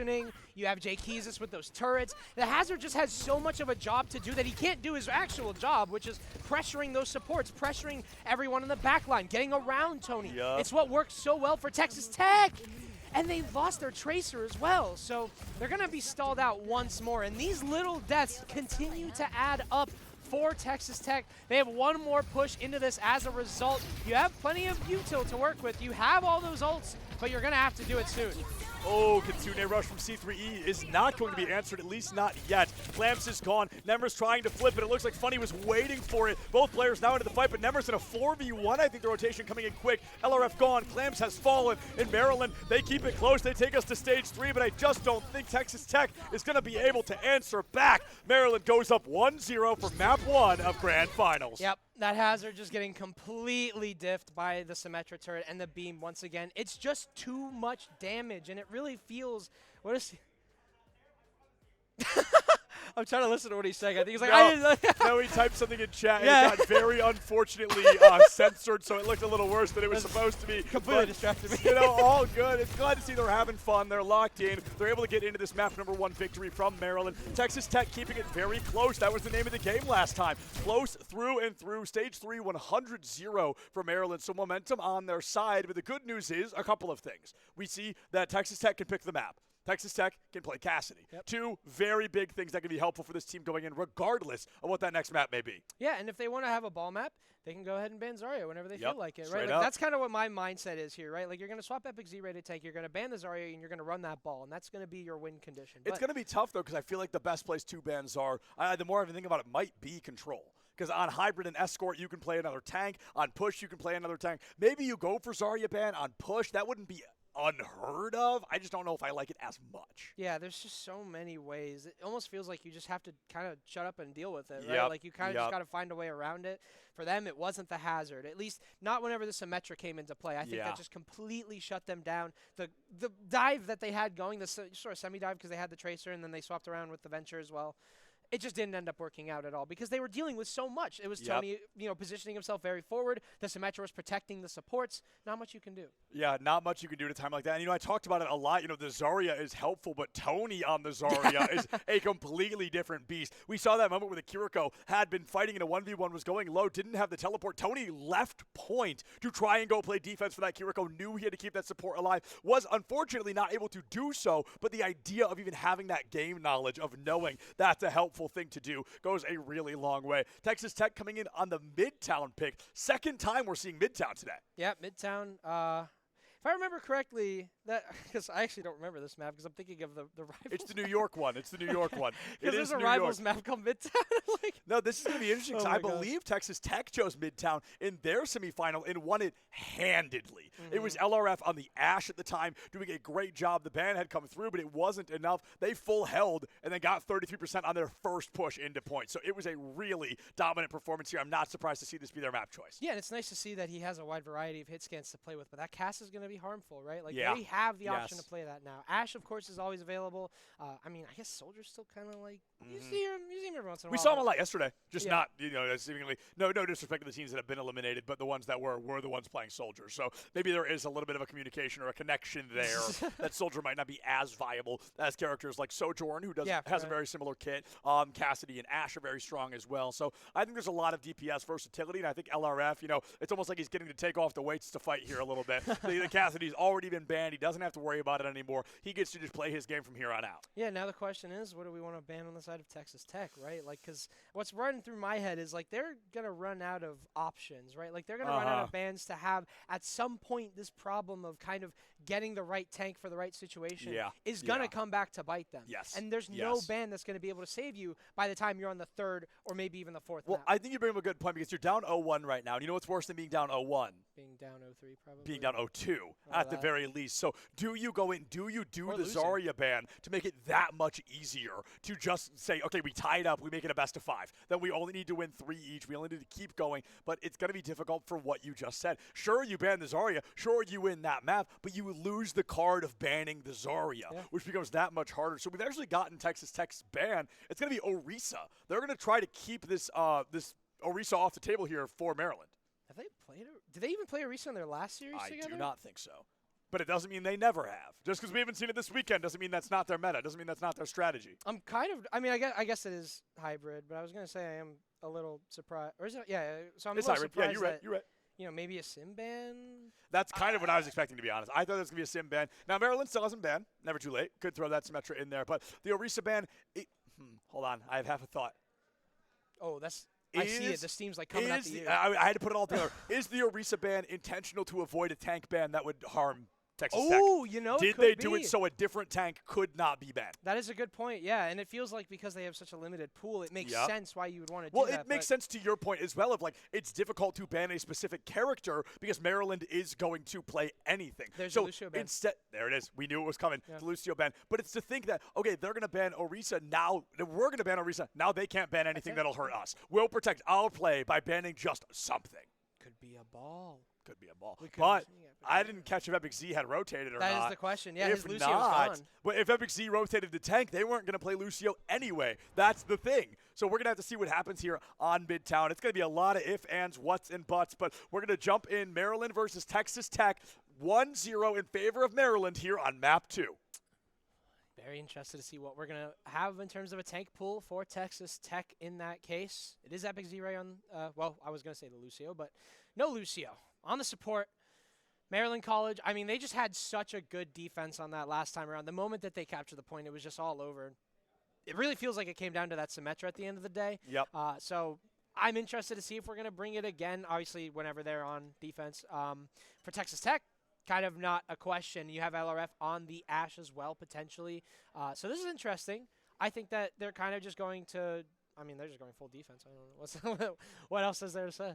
It's going to be that hyper-aggressive defense coming through here, and I'm wondering if we're going to see Maryland go for something a little flashier, a little louder, and if Texas Tech starting on the defense, if they're going to play more passive, or if they're going to do that similar play style we saw in their semifinal, where they just suffocate the opposing team to the point of being unable to approach. It's going to come down to a lot of play styles, a lot of character picks. Jake Keys in particular, if they choose to stay on this hero, it could be interesting. It's going to really rely on how well they can play. Tony's walking out of spawn with a Sigma here, so we're not going to be having that Zarya off the start. It makes a lot of sense. It is Midtown. You really need that shield sometimes.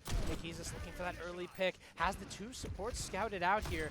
Now, that's one thing I was going to talk about. C3E's got the Wu Yang here, and he has been on top of things, and I don't think I could say the same. Nice angle here from Jakeizas. I mean, this is just so much pressure. Texas Tech can't really play off of Clamps and the shield here. They're forced to back up because of this Widow and the Tracer as well, starting to deal tons of damage. Okay, that's a huge pick on Mobilize. This is huge, though, because I want to see Mobilize swap to Baptiste. I don't want to see the Ana. I think the Baptiste works so well with this team comp, and Mobilize playing the Ana. They're using it for the Nano Annihilation, but it's not going to be enough. An accretion from Tony onto LRF out of air. We're already getting the chance to see more Midtown than we did in that semifinal. I think Maryland might have this cap in the bag. Absolutely insane, and they did that with a Widow, right? Like, that was just Tracer leading the aggression, and maybe the supports as well leading the fight. Otherwise, it was mainly just the backline pressure. They just completely got forced off of that point. The Squishies weren't able to play safely nearby. No contest was there, and now Maryland going to start to walk them down.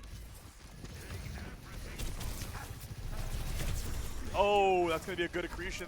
The Rom trying to go in, trying to get that punch through the shield. They need to force Tony to shield as early as possible so that they can dive through it and get somebody in the back line. Now, Jakey's is still on Widow here, yet to get an elimination by himself, but clearly does not need to be. It's about building that pressure. Jakey's is 9 HP, down to 0, and Texas Tech, they take the lead just in time for it to be flipped back on a 10. C3E takes Nemris out of the equation, and Maryland, they're going to have the tie-up here, at least stalling the cart for a moment. Texas Tech stands. Clamps applying a lot of pressure here, kind of splitting up Tony from the rest of his team, just playing this corner. You got C3E with that ult. You've also got the wave. Kitsune Rush coming on through. C3E starting to make his way in. Sigma ult there, catches out Epic Z-Ray. Both supports down. Mobilized, living up to his name now as he's in the dirt, and so are the rest of Maryland, or rather Texas Tech, as Nemris, last one on point, cleared out, and Maryland breakthrough.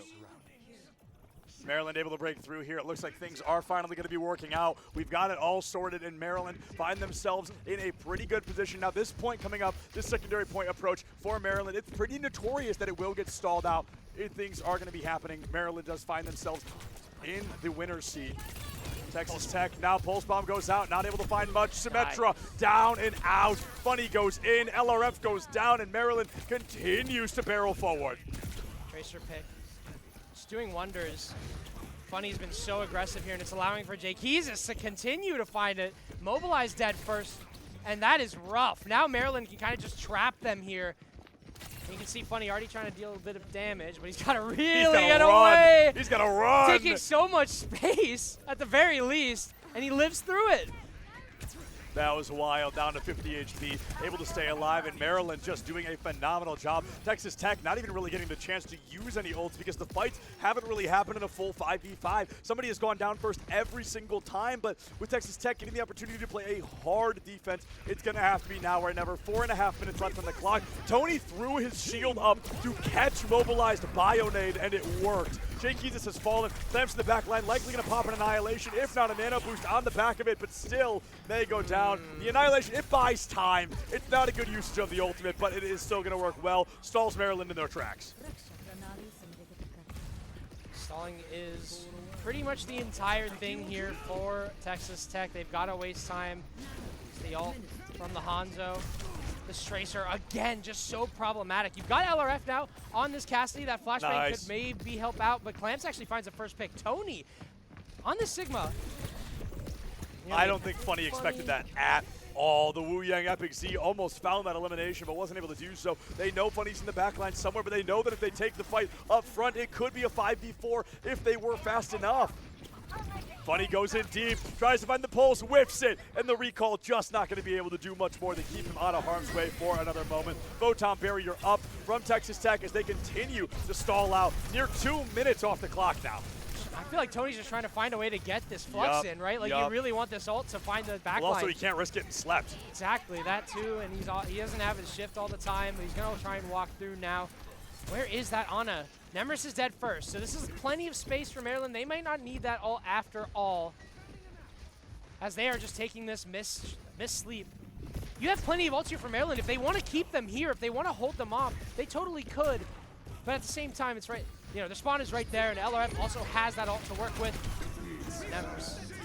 Do it! Ah, Oh, would have been this is so rough. awesome. Mobilized, able to find Jake Keezus, but the fight going to be ending, I believe, in favor of Maryland here in this first half. Texas Tech doing a phenomenal job on the defense, but Maryland doing even better on the offense, just continuously forcing this team out of position. Tony, just the accuracy is absurd. The accretion in the third slot through in 2:48 on the clock for Maryland College Park. There's literally no Zarya ban. This guy is just crazy on Sig too. On Sig Straight attack, up, right? straight up. That works so well, and I feel like it countered the Ram super well, even despite the fact that Ram can shoot through shields. Yep. He was just able to back up, right? Like there's so much spacing that you can do with Sigma. You're very versatile.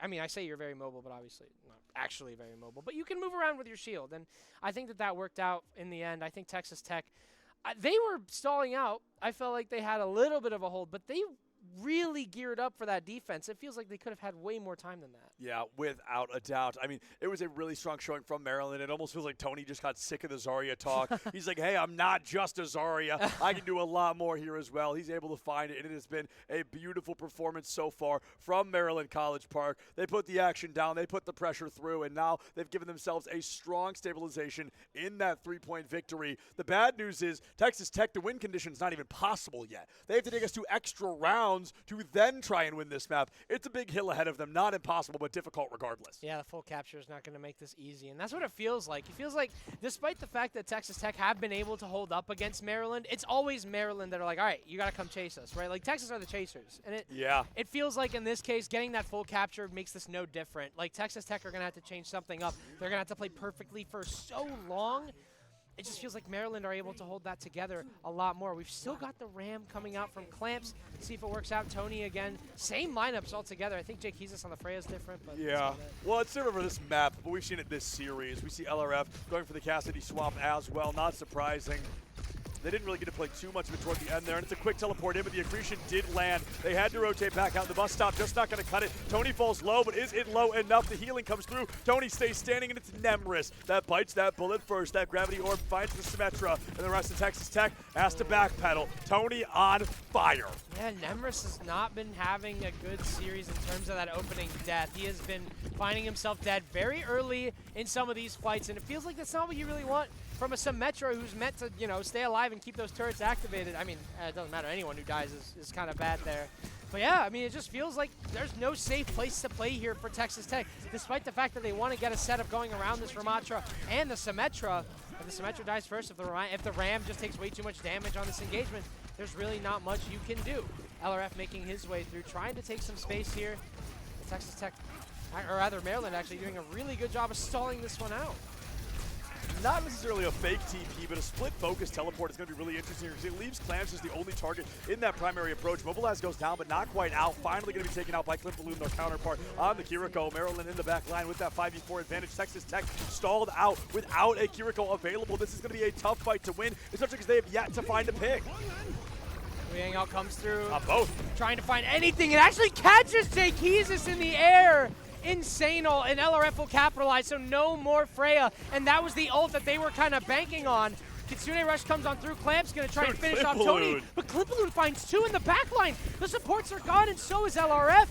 Texas Tech now suddenly having to find their way through this. Clamp's trying to work with that Kitsune Rush, but there's just nothing that he can do. And Texas Tech, despite the control, despite the ults, will lose it to Akiri 3K. Yeah, five eliminations in that fight. 3 of them Clip Balloon. I mean, oh my goodness, talk about supportal combat. Able to come through large and in charge with only 2 minutes left on the clock. Texas Tech needs to find anything just to keep the cart rolling, just to continue to the third point, to keep playing Midtown. This is a tough scenario to be in, no doubt. Yeah, didn't even capture a full sector. Like, it is just rough here for Texas Tech.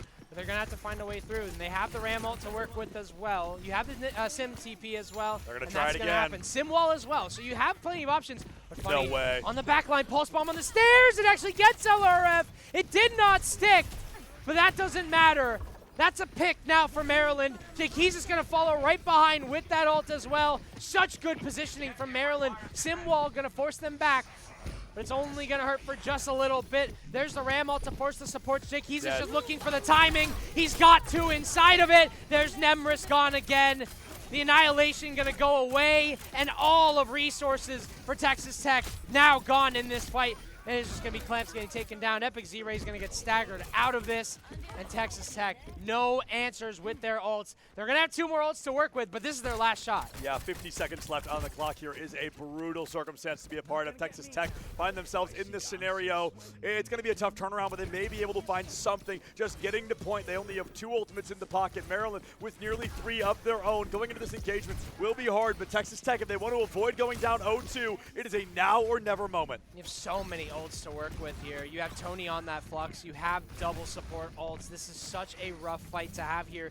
You really just gotta hope for a huge ult out of Epic Z-Ray. Early Kitsune pop. They want to get aggressive onto this. I think it's a huge call. And look at those backliners. LRF doesn't get stuck, but it is the tank. Clam's gonna get taken down extremely low, but he will be saved by the Wu Yang ult. But that Wu Yang ult could have been used aggressively. Mobilize goes down. LRF gets the trade. You still have picks here for Texas Tech, but do you have a way in? You get the picks, you're missing your support, and now you're missing your primary DPS. LRF has to roll into the point, misses the flashbang, misses the fan, playing pure panic right now. Takes Jake He's out of the equation, but is the only player standing except for the Wu Yang, who just can't heal you enough for Epic Z. The only player left standing on point. Not going to be able to live forever at a time like this. Kitsune from Mobilize goes in, both supports down, and I believe that is the end of Midtown. Maryland College Park find themselves up 2-0 in this best-of-7 series. 2 maps down, 2 to go. That did not look like map 1. That did not look like that close series that we all. saw. And that's kind of, it seems like that pattern has been repeating itself, right? Like map 1 in the last game against between Texas Tech and Maryland. That first game was really, really close.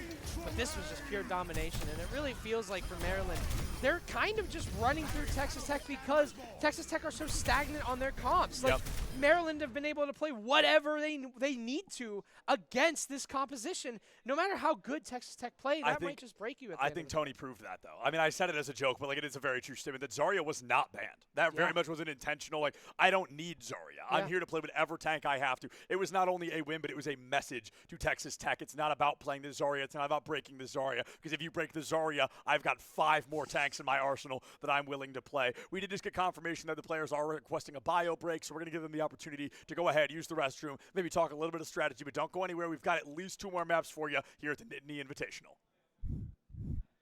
That same level of aggression to the table or not?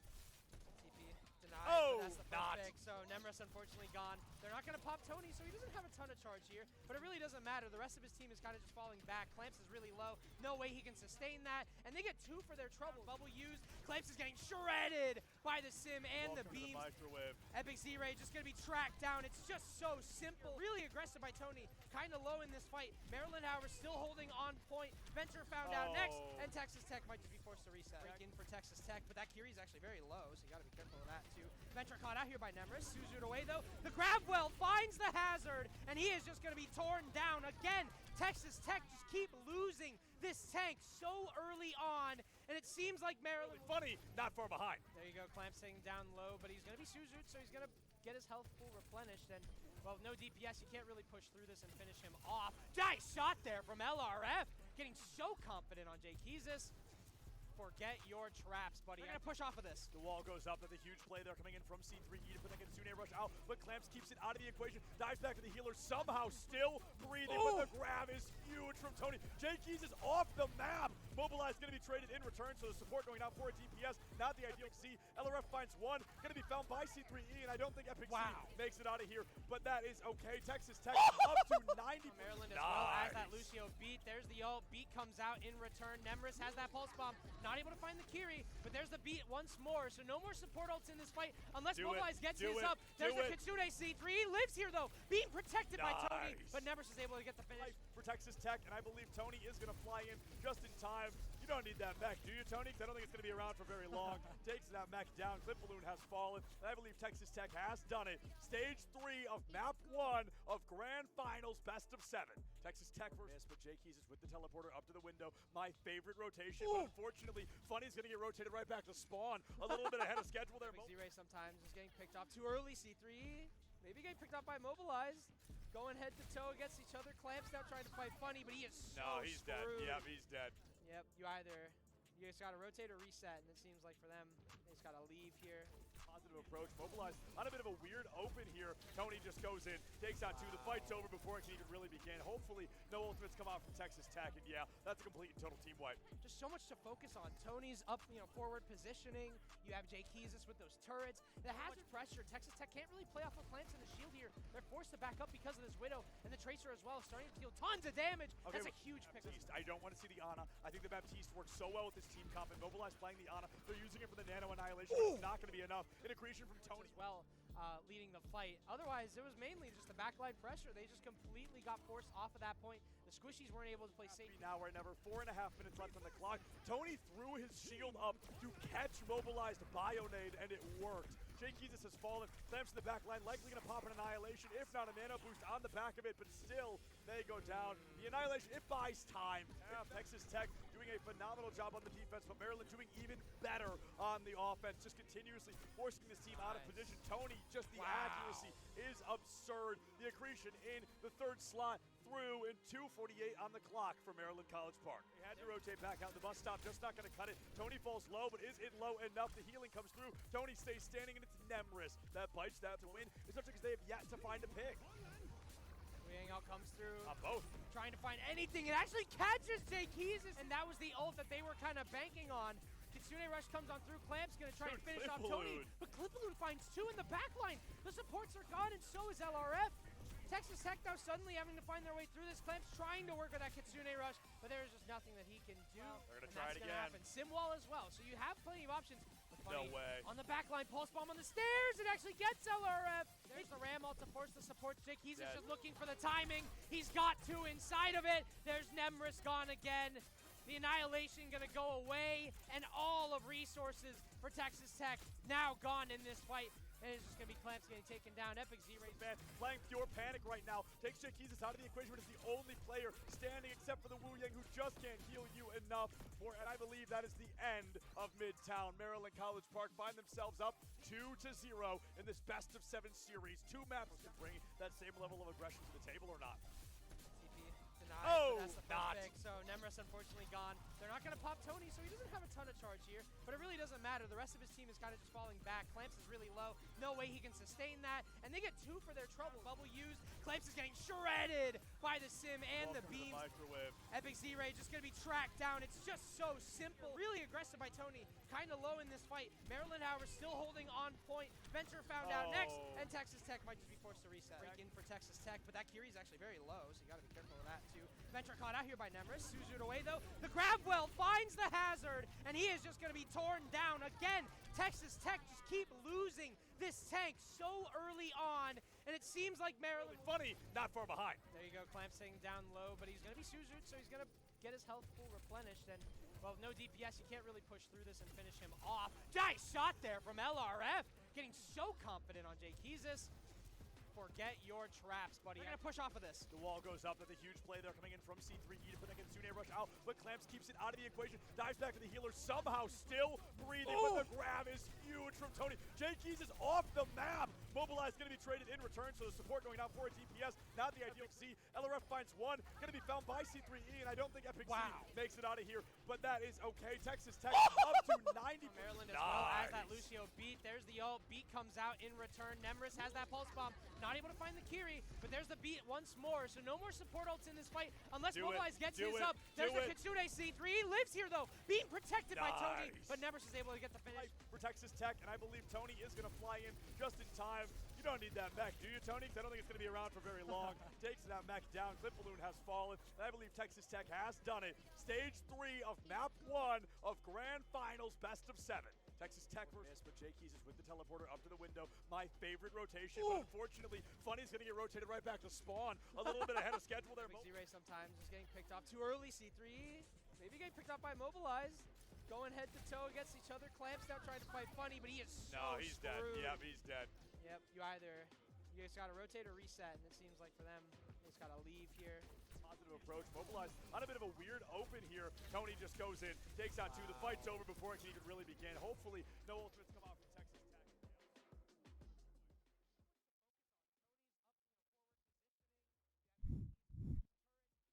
Hello, everybody, and welcome back to the Nittany Invitational 2025. I am still Septilence, joined no longer by Jazzman. Big shout out to him, but he is a student at the end of the day who's got some midterm work to do. And if a student isn't the most important thing in your life, well, it should be. That's the importance of this story. So, something very exciting for me personally is one of my longest standing friends in the world of esports is going to join me on the mic for the first time ever. We've known each other for nearly 5 years, but we've never gotten to commentate together. My good friend Kyler, who is also running the head of production about 10 feet away, hence him not being on camera. But you're going to hear him when he starts talking right now.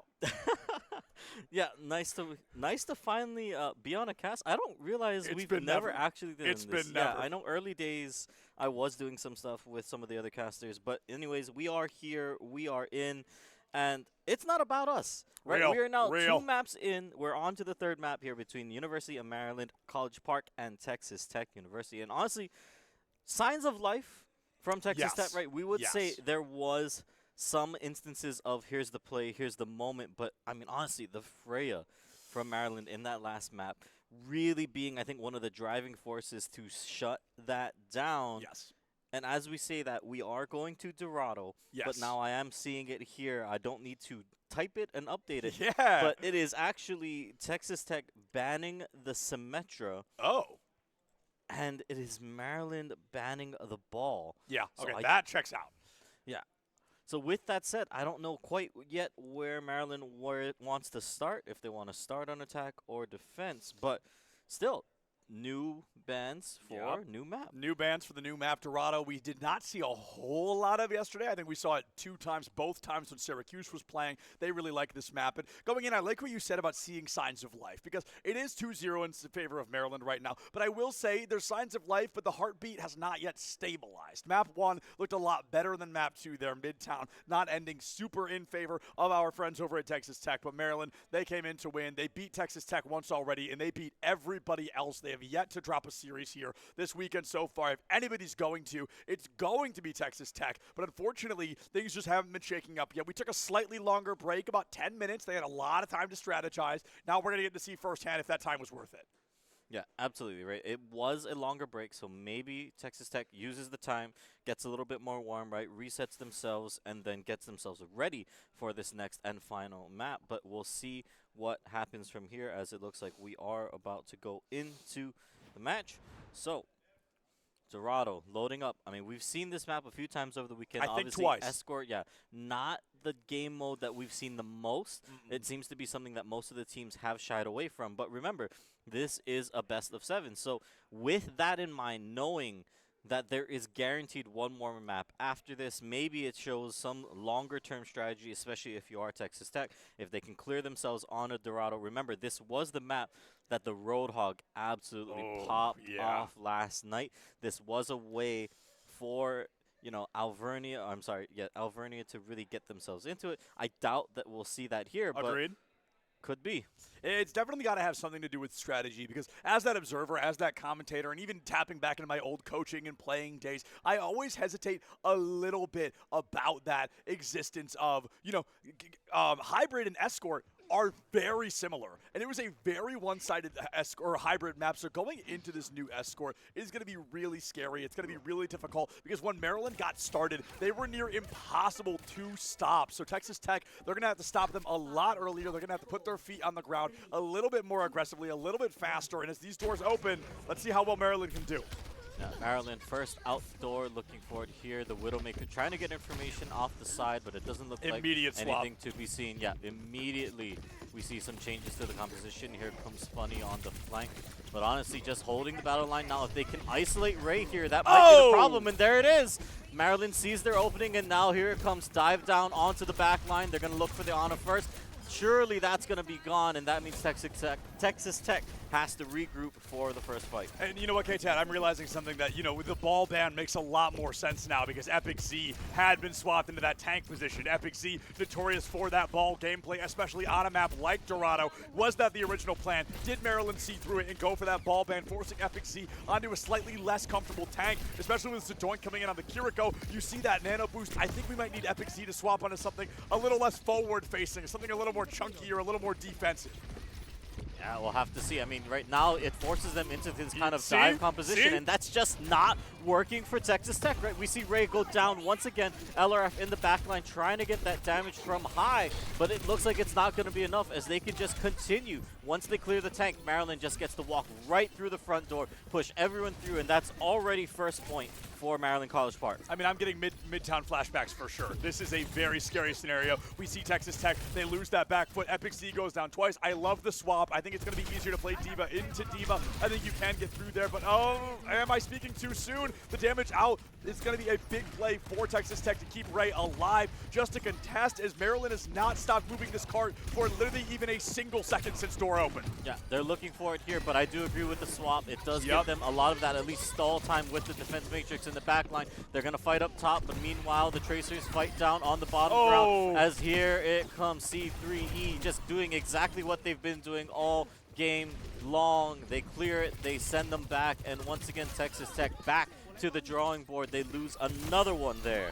They lose, but at least they lose that one quickly. We're not seeing a lot of stagger here. We're getting to that opportunity toward the second point right before you cap it, where it does become easier for that defensive team to play. You've got a high ground advantage, you've got a spawn advantage, and you've got likely a player advantage unless Maryland finds a first pick again. If they do, I'm just praying it's not Epic Z. LRF going low will go down to C3E. Yeah, but that was the Waylay ultimate, so we'll see if that ends up playing once he comes back up. But meanwhile, Texas Tech still holding. This is against what we saw earlier in the tournament from them, right? The pullback, the team holds and stalls this time around. They push forward, and now they get punished. There goes the doink. He's gone. Tony has to breathe mech, uses the ultimate, will pass through. But meanwhile, Texas Tech still not getting anything from it. They burn their bomb, but they get something. Ray gets that one. It's a Tracer duel in the side room, but it's not going to matter too much as the rest of the team, Texas Tech, has rallied onto the cart. They're going to try to get there, and it looks like they will. Tony gets one kill in the back onto the Widow, but not there. Texas Tech, signs of life once again. K-Ted, would you believe that D.Va Bomb kill from Epic Z is the first actual D.Va Bomb kill we've seen all weekend? All the D-Mechs, all the bombs, that's the first time we've seen somebody actually go down to one. I mean, honestly, it's been such great defensive work from both sides, right? Across this tournament, everyone. That D.Va Bomb is less to say that they're not doing it right. It's just that everyone has been reacting well. In that moment, the chaos of that fight, we see it there. They don't get it. Oh, my God. What a shot from Jay Keezus. He will get traded back at the end of it. But, hey, take your clip and go, as now Maryland College Park, they do get to send it through. They will clear forward, and it looks like they are going to take this fight. Limp Balloon barely staying alive in the back line. Epic Z going to lose that mech. Actually, a big opportunity for Maryland to get right back into the fray here. Epic Z just cannot farm it fast enough. And the cart moving slow, but moving regardless. 2.5 minutes getting into Dorado third is terrifying for Texas Tech. Yeah, but they're going to contest it right here. Here comes the regroup. They're going to try to get on, but do they have the ultimates for it? It doesn't look like they do. Instead, they are just going to push back. It's the regroup past the door. They don't think they're going to get anything more here, so they hold for now. But 3 minutes 40 on the clock going into this last sector here on Dorado. It means Maryland College Park needs just a little bit more to finish out and close the map. Meanwhile, Texas Tech holding back. LRF, this switch to the Widow. Let's see what they get. Yes, they do clear. Funny. What more can they get, though? That's just the Tracer. They're just going to pull back. Maryland not too much in danger! But never mind, LRF hits shots like that. LRF finally picking up the pace a little bit. I'm not going to lie, I'd rather see the Ashe than the Widowmaker here, but clearly the Widowmaker is working. Clint Balloon with the flank play in the back line takes Nemris out of the equation. You got a flanking Kiriko, so Portal Combat comes to play once again. Look, the proof in the pudding. C3E able to find a double kill. Both supports for Texas Tech down, and just when the team started to stabilize, they get dismantled from within. Yeah, they tried to look for it, but instead LRF can only just watch from the balcony there, as instead the rest of his team gets cleared as he moves forward. They had the numbers advantage. They thought that they had what they needed to get in there, but instead now it is a swap back. We do see the Cassidy coming back onto the table for LRF. Close quarters. He wants to get in there with the rest of his team. Let's see if that is enough to close this, as here comes the Kyriel as they go through. But Tony clears out Mobilize. They almost lose LRF in the end as well. The rest of the team on the floor is spread out, trying to split that focus, as here comes Tony swinging back around. He is low, but instead he will get through, as now Kyriel from the side of Texas Tech goes right on through. They're going to get some damage back, and actually they managed to hold. Nemris burns himself. It's a draw, but it causes them to hold the line. I think a draw is such a good way to put that, K-Tab, because there wasn't really a win for Texas Tech. It was a very close back and forth there. Nemris being just an absolute martyr with that play, said, please pull the giant wooden horse in your gates. I promise there's nobody in here. They fall for it. Nemris able to put that damage down, keeping Texas Tech alive for just a moment longer. We're now down to about 100 seconds left on the clock. Maryland looking for that high ground advantage. Epic Z-Ray doing notably better on this Diva here. Gets the bomb out, stays alive for a little bit longer, but Zadoink has fallen. The Kiriko missing 5v4 in favor of Maryland College Park with 80 seconds left now. 80 seconds left on the clock, but instead, here we go. There goes a beautiful nade for Mobilize, but he needs to stay alive. VM just trying to keep him alive, but no. Tony there gets the double immediately after the self-destruct. It means that Texas Tech needs to stall it out. Funny, looking for the clear. They are just 4 meters away from finishing. 1 minute on the clock. Anything below this and the finish won't make a difference. And instead, they get one more. They've demeched Ray. Now with no tank, what else can they do? They're just going to get right into the face of their Cassidy, but it's a beautiful sleep from Mobilize. That might have just saved his Cassidy. Looking for one more, almost no! C3E shuts him down again on the damage, and there it is. There's the stick, there's the kill. The Nemris! Big double post bomb means that they might still just be alive in this one. Tanks back up, but they are all so low on Maryland. They're going to have to back it up. It's Texas Tech. They get 2 and manage to hold. I'll be honest, I had my post-match, my post-round notes kind of in my mind, and one of my notes was going to be that Nemris, I really wasn't feeling the strongest about the play style so far. I wasn't feeling in love with the Tracer, but holy cow, has Nemris made me eat my words on that one. Not only 2 pulse bomb sticks in a row, but a double kill, including a triple coming in after that. Nemris on the Tracer really took a little bit to get warmed up. Maybe the nerves had to subside, but Nemris is coming to life here for Texas Tech right now. Let's see if they can keep it up for 6 more seconds. Yeah, last fight territory. Here No we go. way. There's the nano boost right there onto LRF. They're just going to send them straight through. Deadeye goes out, but it's not going to be enough. Tony gets that kill. Zadoink, meanwhile, closes out on Funny on the backside. They're looking for more. It's a DMEC from Ray, but can he get back in? They likely no. Here comes Zadoink. Here comes the Kyriot as they go right through. They're going to try to just hold the line. If they can keep it up, but Zadoink gets one, trades it back over. Tears her up. Nemris, last man standing, needs to hold onto the cart. There's the recall, trying to hold it back. Maryland looking for it here. LRF has switched to the Sombra. Oh no! But this is a bomb. It might just be it. Oh my god! Oh, that is so unfortunate. LRF throws the translocator just a hair too far, and it puts him over the wall. Not able to get back up there in time. 0 seconds left on the clock, but 3 points on the board for our friends over at Maryland. Huge shoes to fill for Texas Tech. They have to make it all the way to the end of the map, just like Midtown, and then do it all again to try and beat Maryland to go up 2 or to go into map 4 2-1. But if Maryland wins this, they will be on series point. Yeah, and honestly, I mean, we're seeing the switches, right? It's obviously a lot of changes to the composition. There's ideas that Texas Tech has been trying and trying out, working through it again and again and again.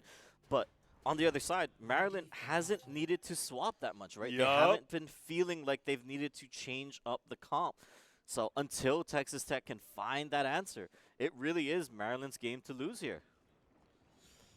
Maryland's game to lose. I think it has really felt that way since the end of map number 1, especially with the domination we saw back in Midtown, and they just carried that momentum forward. It feels like my concern was almost satiated in the sense of there's a lot of similarity between Hybrid and Escort, and clearly Maryland has that same mindset. They played exactly the same. They played the aggression they needed to bring to the table, and they made it work wonders. 0 seconds left, yes, but capping all 3 in Dorado, that's not something we see often to begin with. Yeah, definitely not. That last corner is always so hard to get through. But all right, here we go. Texas Tech, their chance on the offense, sticking with the Diva for now, but a Lucio coming in as the change for the support line. Let's see if that makes the major difference.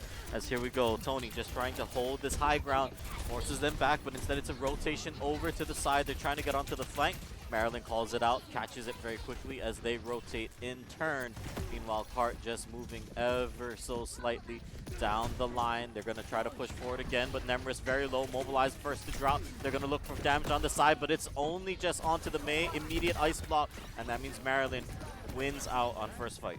I mean, did Maryland win first fight, or did C3E win first fight? My goodness, 3 eliminations back to back to back. Possibly the best Wu Yang player we have seen this weekend so far. By the way, for those that don't know, Wu Yang came out, I think, just under 4 weeks ago. Just under a month ago, and already we've got players playing him of this caliber. Absolutely. I mean, yeah, just showing the masterclass here, doing so much work for the squad on this character. And now let's see what else can they do. Texas Tech now looking to be a little bit split, but maybe this is what they need. Trying to isolate, right? We said before, isolate and then destroy. Yep. They're trying to get these kills off. They will try to force it back. Meanwhile, though, Jay Kizis forces the rest of the team backwards. Ray will lose his mech, but meanwhile, the rest of the squad right here, that ice wall closing off the path for the rest of the squad to get to the fight. They're going to have to find a new way forward or force everybody through the door. But once they go through, it's Maryland College Park waiting for them on the other side. Texas Tech loses their back line, and that means they have to pull back. Getting hindered and still winning the engagement there. Funny with the 95% on the board. I mean, look at this. Maryland, they've got a damn near full old apocalypse on their side, just waiting for the opportunity to use those because the fight hasn't necessarily called for them yet. Yeah, it really hasn't yet. They haven't needed to. They haven't been in a position where they absolutely were in trouble. Blizzard on the side means that it's just a clear fight. They burn 2, they burn 3. They're just stuck in the tiny room here. Look at that. The rest of the squad just trying to get there in support, but it's not going to be enough. Texas Tech all will fall. Epic Z-Ray, just such a good play there. Unfortunately, wasn't able to keep Zadoink alive, but that defense matrix kept him up way longer, very close to the chance of survival. Not able to find it, but still, great play regardless. Yeah, what a move. Now Texas Tech, though, has ultimates on their side to play with. Let's see if that makes a big difference out of it all. Maryland College Park did burn the Blizzard and the Waylay ult, so they will be a little bit less aware, but when they had 6 walking into it, there's an eat, beautiful eat on the pulse bar, means that there is no damage there. 1 ult has been claimed. Meanwhile, looking forward around the side, Tony dives forward, but not able to do it, has to immediately hop back. They try to get over the wall, and now here comes the rest of the squad. There's a self-destruct, will not get anyone there, everyone else pulls back, but it does mean space has been taken. Overwatch are in the rest of the squad. On the side, LRF, nice headshot onto the Kirin, means he goes down, looking for the next one, gets another one on the side. They finally start to move the chains, and they will get the cart to the door. Yeah, they finally break the shackles of Maryland off for just a moment, and Texas Tech still holding on to 2, but now 1 ultimate, 4.14 meters away. The high noon to help, but I think it's just going to get defense matrixed. Let's see. Waiting for it. Oh, gotcha. Oh, it's the self-destruct, though. You got to get the Diva, and they're not going to be able to do so. Tony back in mech immediately. An unfortunate play as Maryland has really begun to flip the script. They're taking Texas Tech down 1 at a time.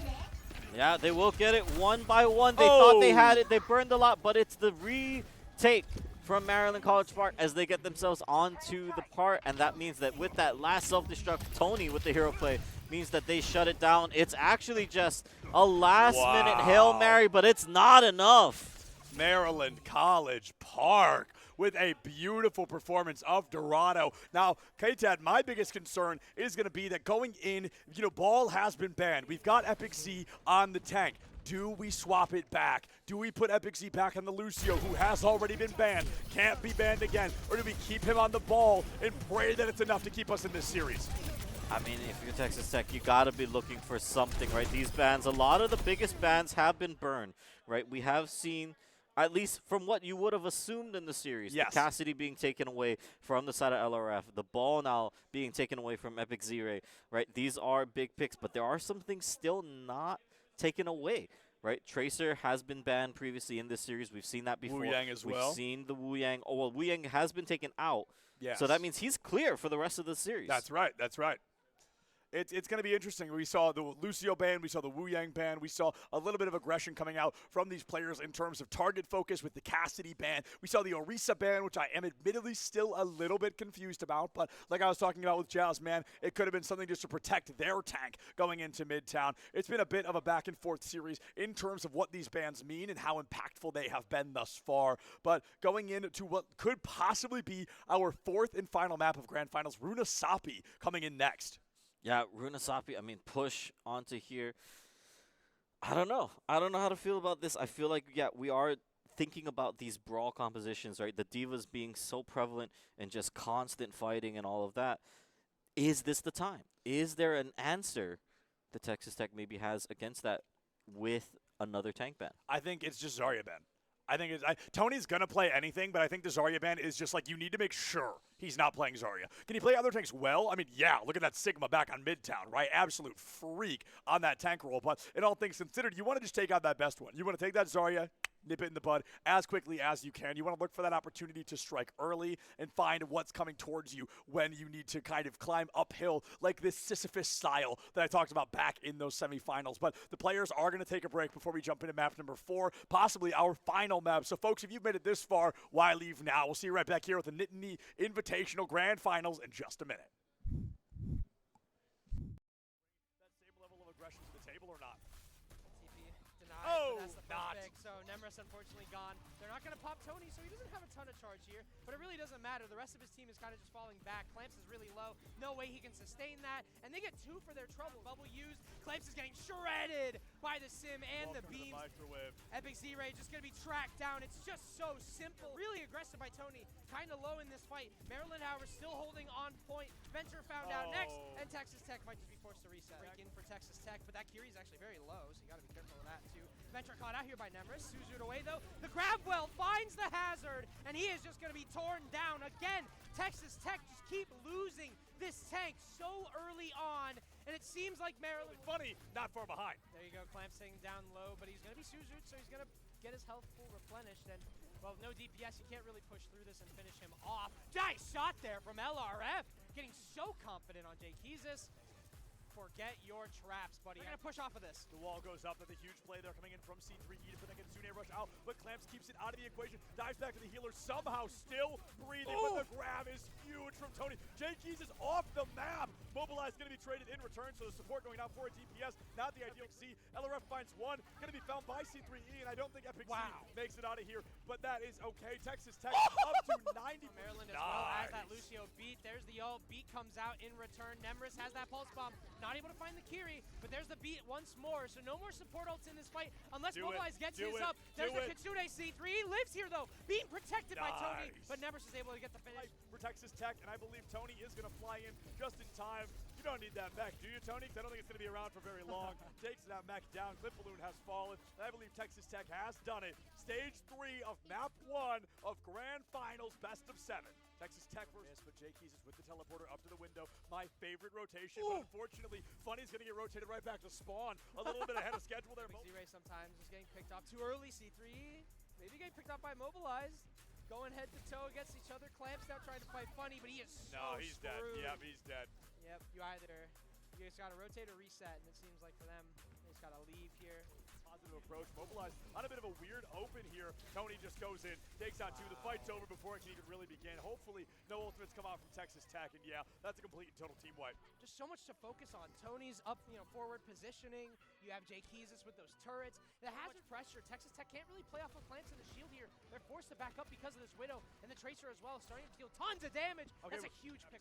I don't want to see the Ana. I think the Baptiste works so well with this team comp, and Mobilize playing the Ana. They're using it for the Nano Annihilation. It's not going to be enough. In a creation from Tony as well, leading the fight. Otherwise, it was mainly just the backline pressure. They just completely got forced off of that point. The Squishies weren't able to play safe. Now we're never 4.5 minutes left on the clock. Tony threw his shield up to catch Mobilized Bionade, and it worked. Jake Keezus has fallen. Clamps in the back line, likely going to pop an Annihilation, if not a Nano Boost on the back of it, but still they go down. The Annihilation, it buys time.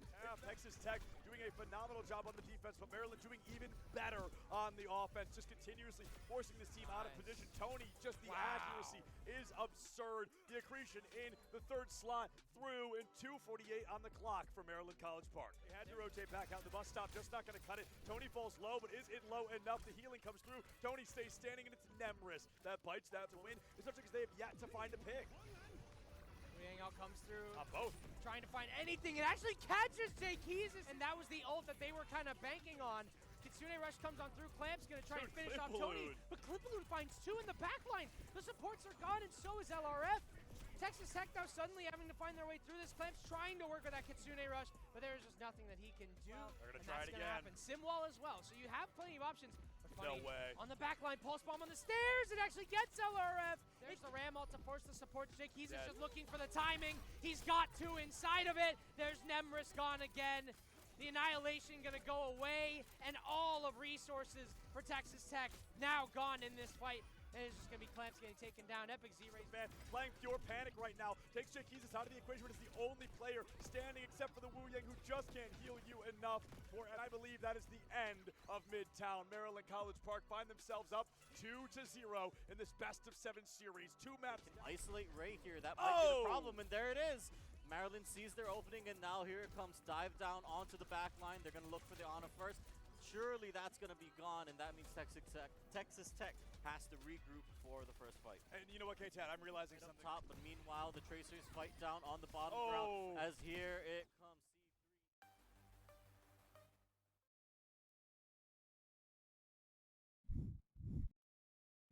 Hello, everybody, and welcome back to the Nittany Invitational 2025 Overwatch 2 Grand Finals. Maryland currently up 3-0 over their opponents, Texas Tech. I'm still Septilence, but my co-caster has changed, but a fourth time. I have a fourth co-caster here in this series. I'm going to be joined by DMT, graduate of Penn State, previous Penn State Overwatch player, but now the sixth man for Maryland. So, DMT, how you doing, man?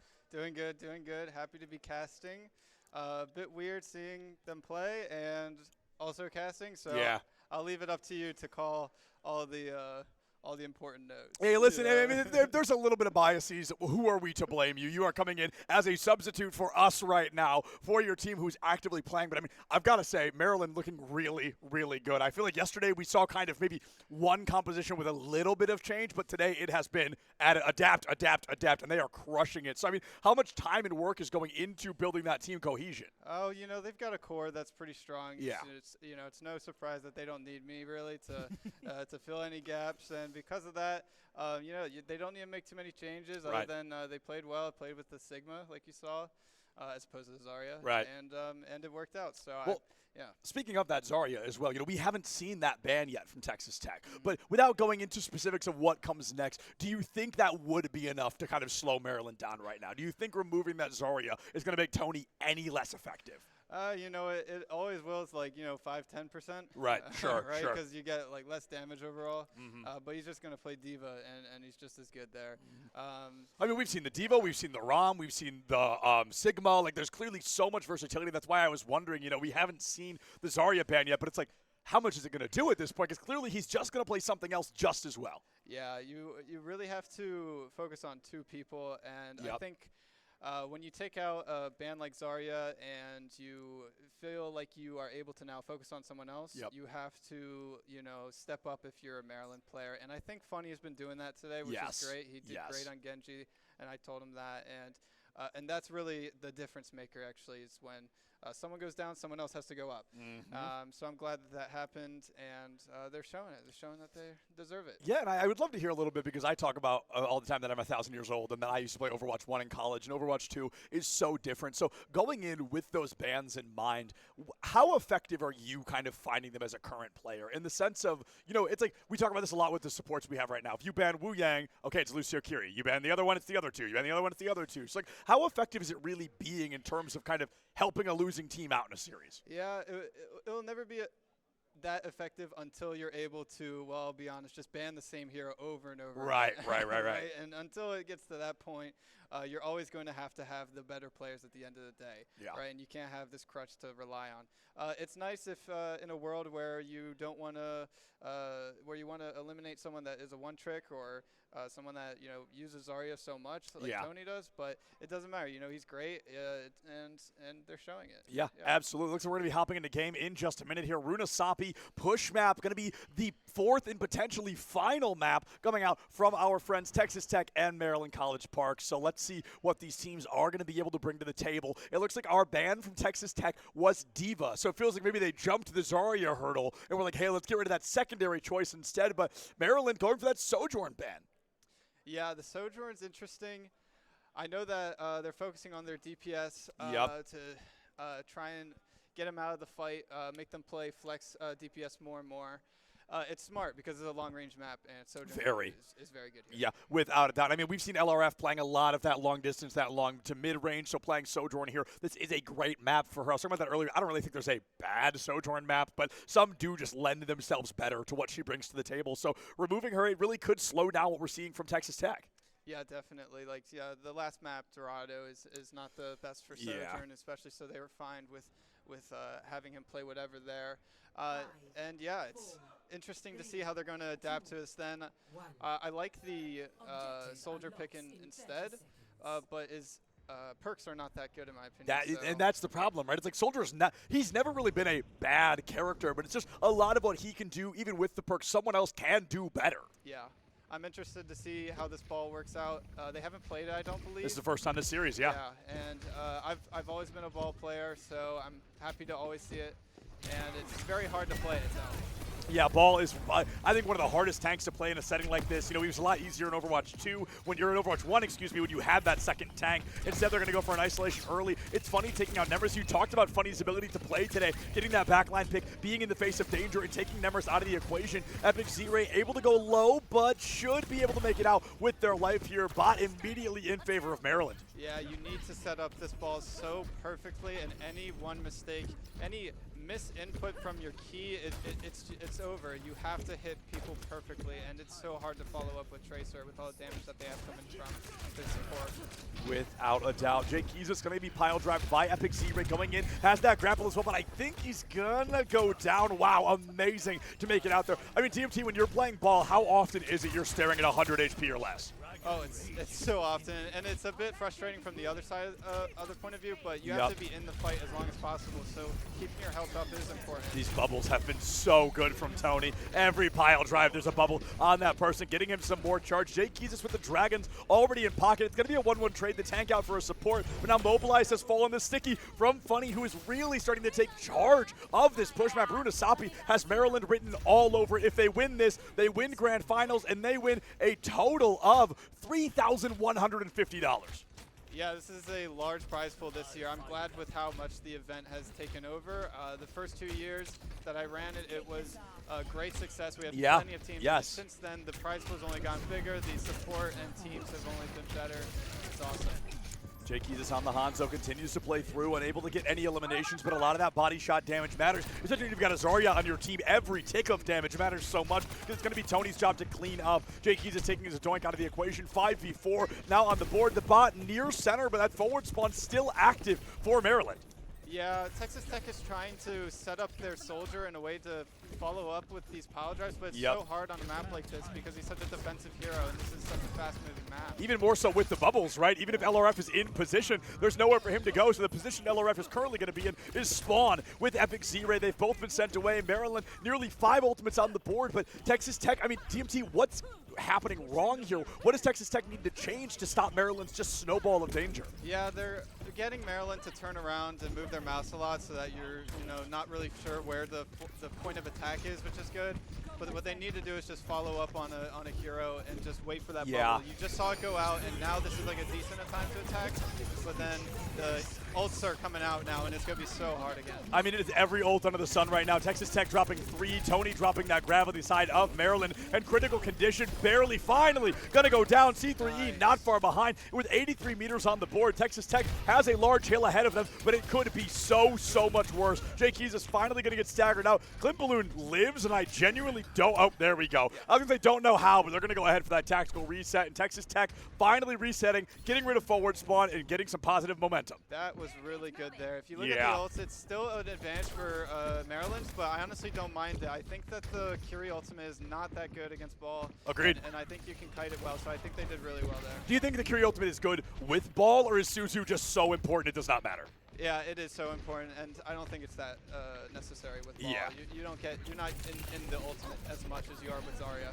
Right, and then that Zarya Curie just so terrifying, but Funny takes down Mobilize early, so the Curie we've been talking about, well, hopefully you don't need her because she's gone. It's going to be this Wrecking Ball going down second in line. Nemeris is going to find C3 Eva. I'm going to call it too little too late. You lost a lot of damage dealers on the side of Texas Tech, and Maryland, they're going to take the lead right back here.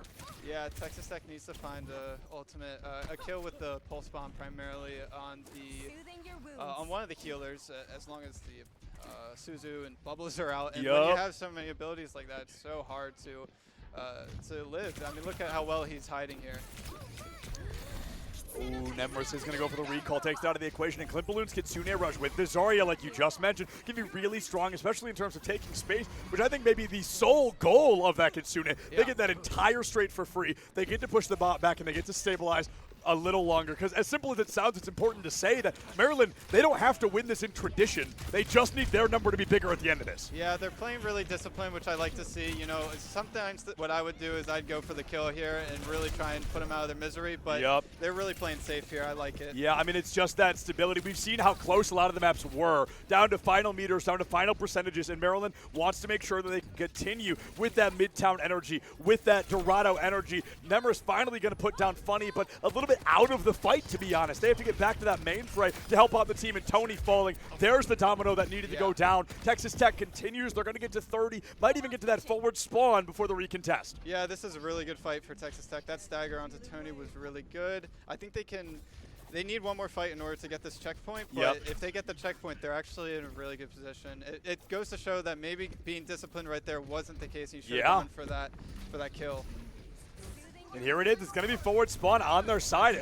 Epic Z is going to find a really good opportunity to get that stagger to keep the team away long enough for forward spawn. But will give their life for the cause to try that. The stick on the J-Keys. At least it's a trade. Nemeris coming to life here on this Tracer, trying to find just 28 more meters to take the lead here for Texas Tech. Yeah, I heard the pregame speech that they were giving each other. They need to play loose. That's what they were trying to do. And I think they're setting up for it. They're trying to take these 1v1, show that they're better individually, and they've got the players for it. So I like it there. I think they were mentioning to me earlier today that this is the second or third LAN for a lot of them. So there's not a lot of player experience. There's not a lot of opportunity to stay alive in a situation like this. Zadoin gets taken out by Tony, only at 20 charge, by the way. So Texas Tech, the discipline to not shoot the Zarya has gotten a lot better as this series has gone on. It has. It's so hard to play against this Zarya, and they've been improving no matter what. They've showed such great. That's a tough one. We see Mobilize go down. LRF not far behind. With 3 minutes left, the gap has been closed by Texas Tech. We need the gap to be positive for Texas Tech if they want to continue moving into this series. Still a near 30-meter differential. That was a tough loss because that Kitsune, it felt fine in the moment, but Mobilize just went down so fast. Yeah, I love the story from Texas Tech, no matter what team you're on. I mean, coming here and taking 3 planes in order to get here. We had a similar story our first time running this event. That's the type of storylines I love to get with the team, with the venue in Penn State. You know, you gotta travel in order to be here. It takes a lot. Absolutely. I mean, I drove 5 hours myself to be here, and I don't even live that far. So the people coming from these other states, it's amazing to have them here to come out. And Texas Tech, regardless, first place, second place, they're walking away with some money, and that makes this trip worthwhile, regardless. I mean, most definitely. Yeah.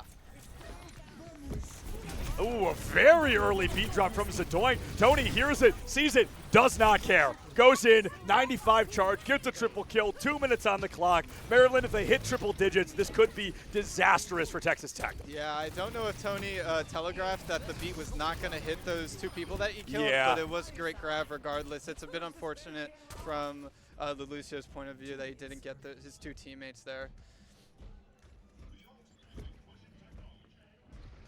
Texas Tech going for a couple of swaps here that I don't necessarily hate, to be honest. I think one of them is a little more courageous than the other, if we're being honest. I think Epic Z-Ray coming in on this Rhine could be mildly disastrous if not played correctly. But LRF, we saw the Bastion briefly yesterday. It did work at the end of the day, but his Nemesis has already gone down. You hear the high noon. No. Oh, wow. And nobody's going to fall. Mobilized on the Baptiste, I believe, way too late. I wanted to see this Baptiste, 3 maps ago, if I'm being honest. Mobilized will be going down to Clint Balloon. 80 seconds left. And DMT, I've got to be honest, things are looking a little bit tough for the side of Texas Tech. It is. It's going to be hard, especially these late swaps. They should, if they wanted to make a swap, they had to do it a few flights ago.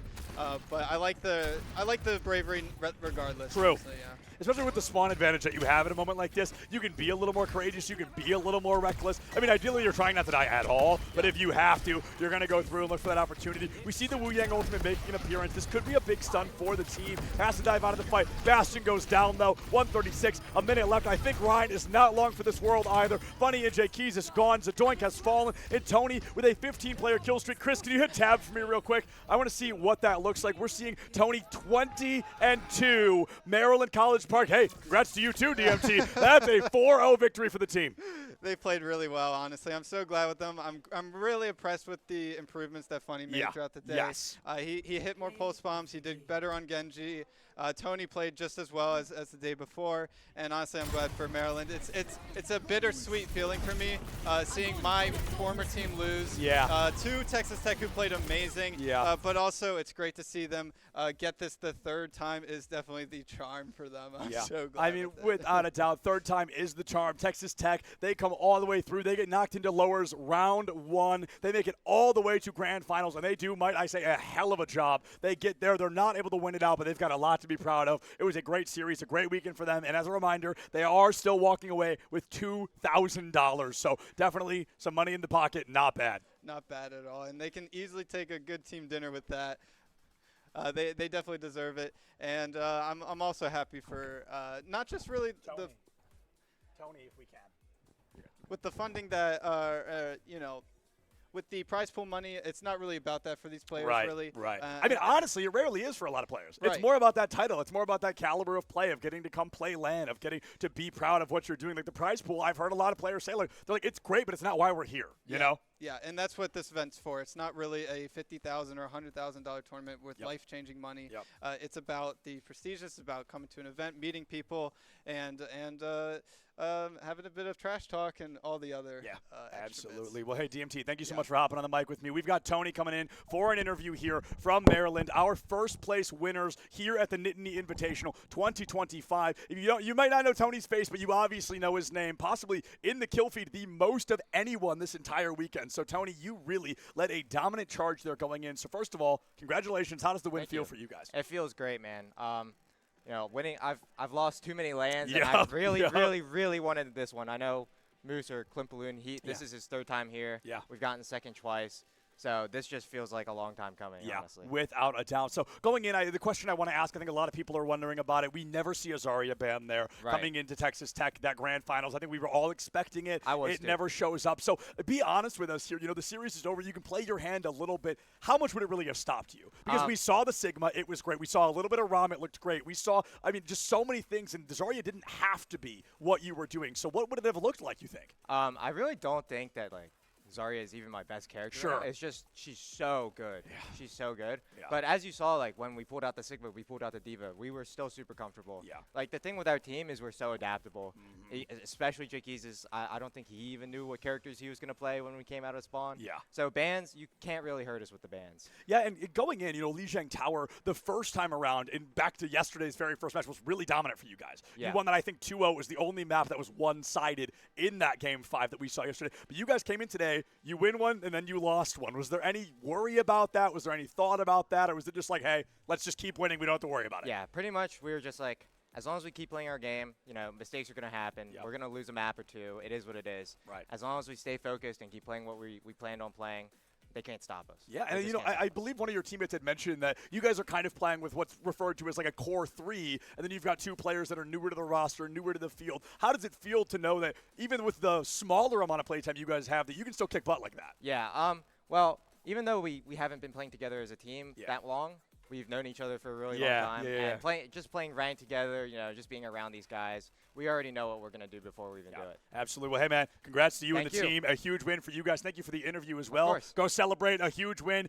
Congratulations to Maryland, our victors here at the Nittany Invitational. And, folks, with that, I mean, that's going to be the end of the Nittany Invitational here. So I do want to say thank you to so many people. Of course, the 8 teams that come out. Big shout out to my boy Cabbage as well for helping put a lot of this together. He was on the mic. He was the admin. He was getting in touch with the teams. He was getting our production team here. He was making it all happen, and this could not have happened without him. A big shout out to DMT as well for hopping on the mic with me, for being one of the original pioneers of making the Nittany Invitational happen. So we're grateful for him as well. We're grateful for every single player, every single team, even the games off stream, because the Nittany Invitational could not happen without players that wanted to make it happen. Thank you all for watching, because we could not do what we do without you. But that, my friends, brings the Nittany Invitational to a close. We love each and every one of you so much. We want to give a big shout out to Quinn as well, who I believe I spoke to yesterday coming into this matchup. Quinn was able, I mean, again, as I referred to DMT, one of the leading pioneers in bringing the Nittany Invitational back to Penn State. It's what the students wanted. We were more than happy to be here, and I'm glad that everybody got to have a great weekend full of some great Overwatch. A big shout out to the Collegiate Sport Management Group, CSMG, and Esports U. Lots of you are probably watching this on the Esports U channel for sponsoring that prize pool, because like we talk about, the prize pool, it doesn't have to be that leading force, but nobody's ever disappointed to see one, and we could not have had one without Esports U. Thank you again all so much for watching. We love each and every one of you. Check your posture, drink some water, don't forget to love each other, and enjoy the rest of your weekend. Have a good night, everybody. That same level of aggression to the table or not? TP denied, but that's the first pick. So Nemris unfortunately gone. They're not going to pop Tony, so he doesn't have a ton of charge here, but it really doesn't matter. The rest of his team is kind of just falling back. Clamps is really low. No way he can sustain that, and they get 2 for their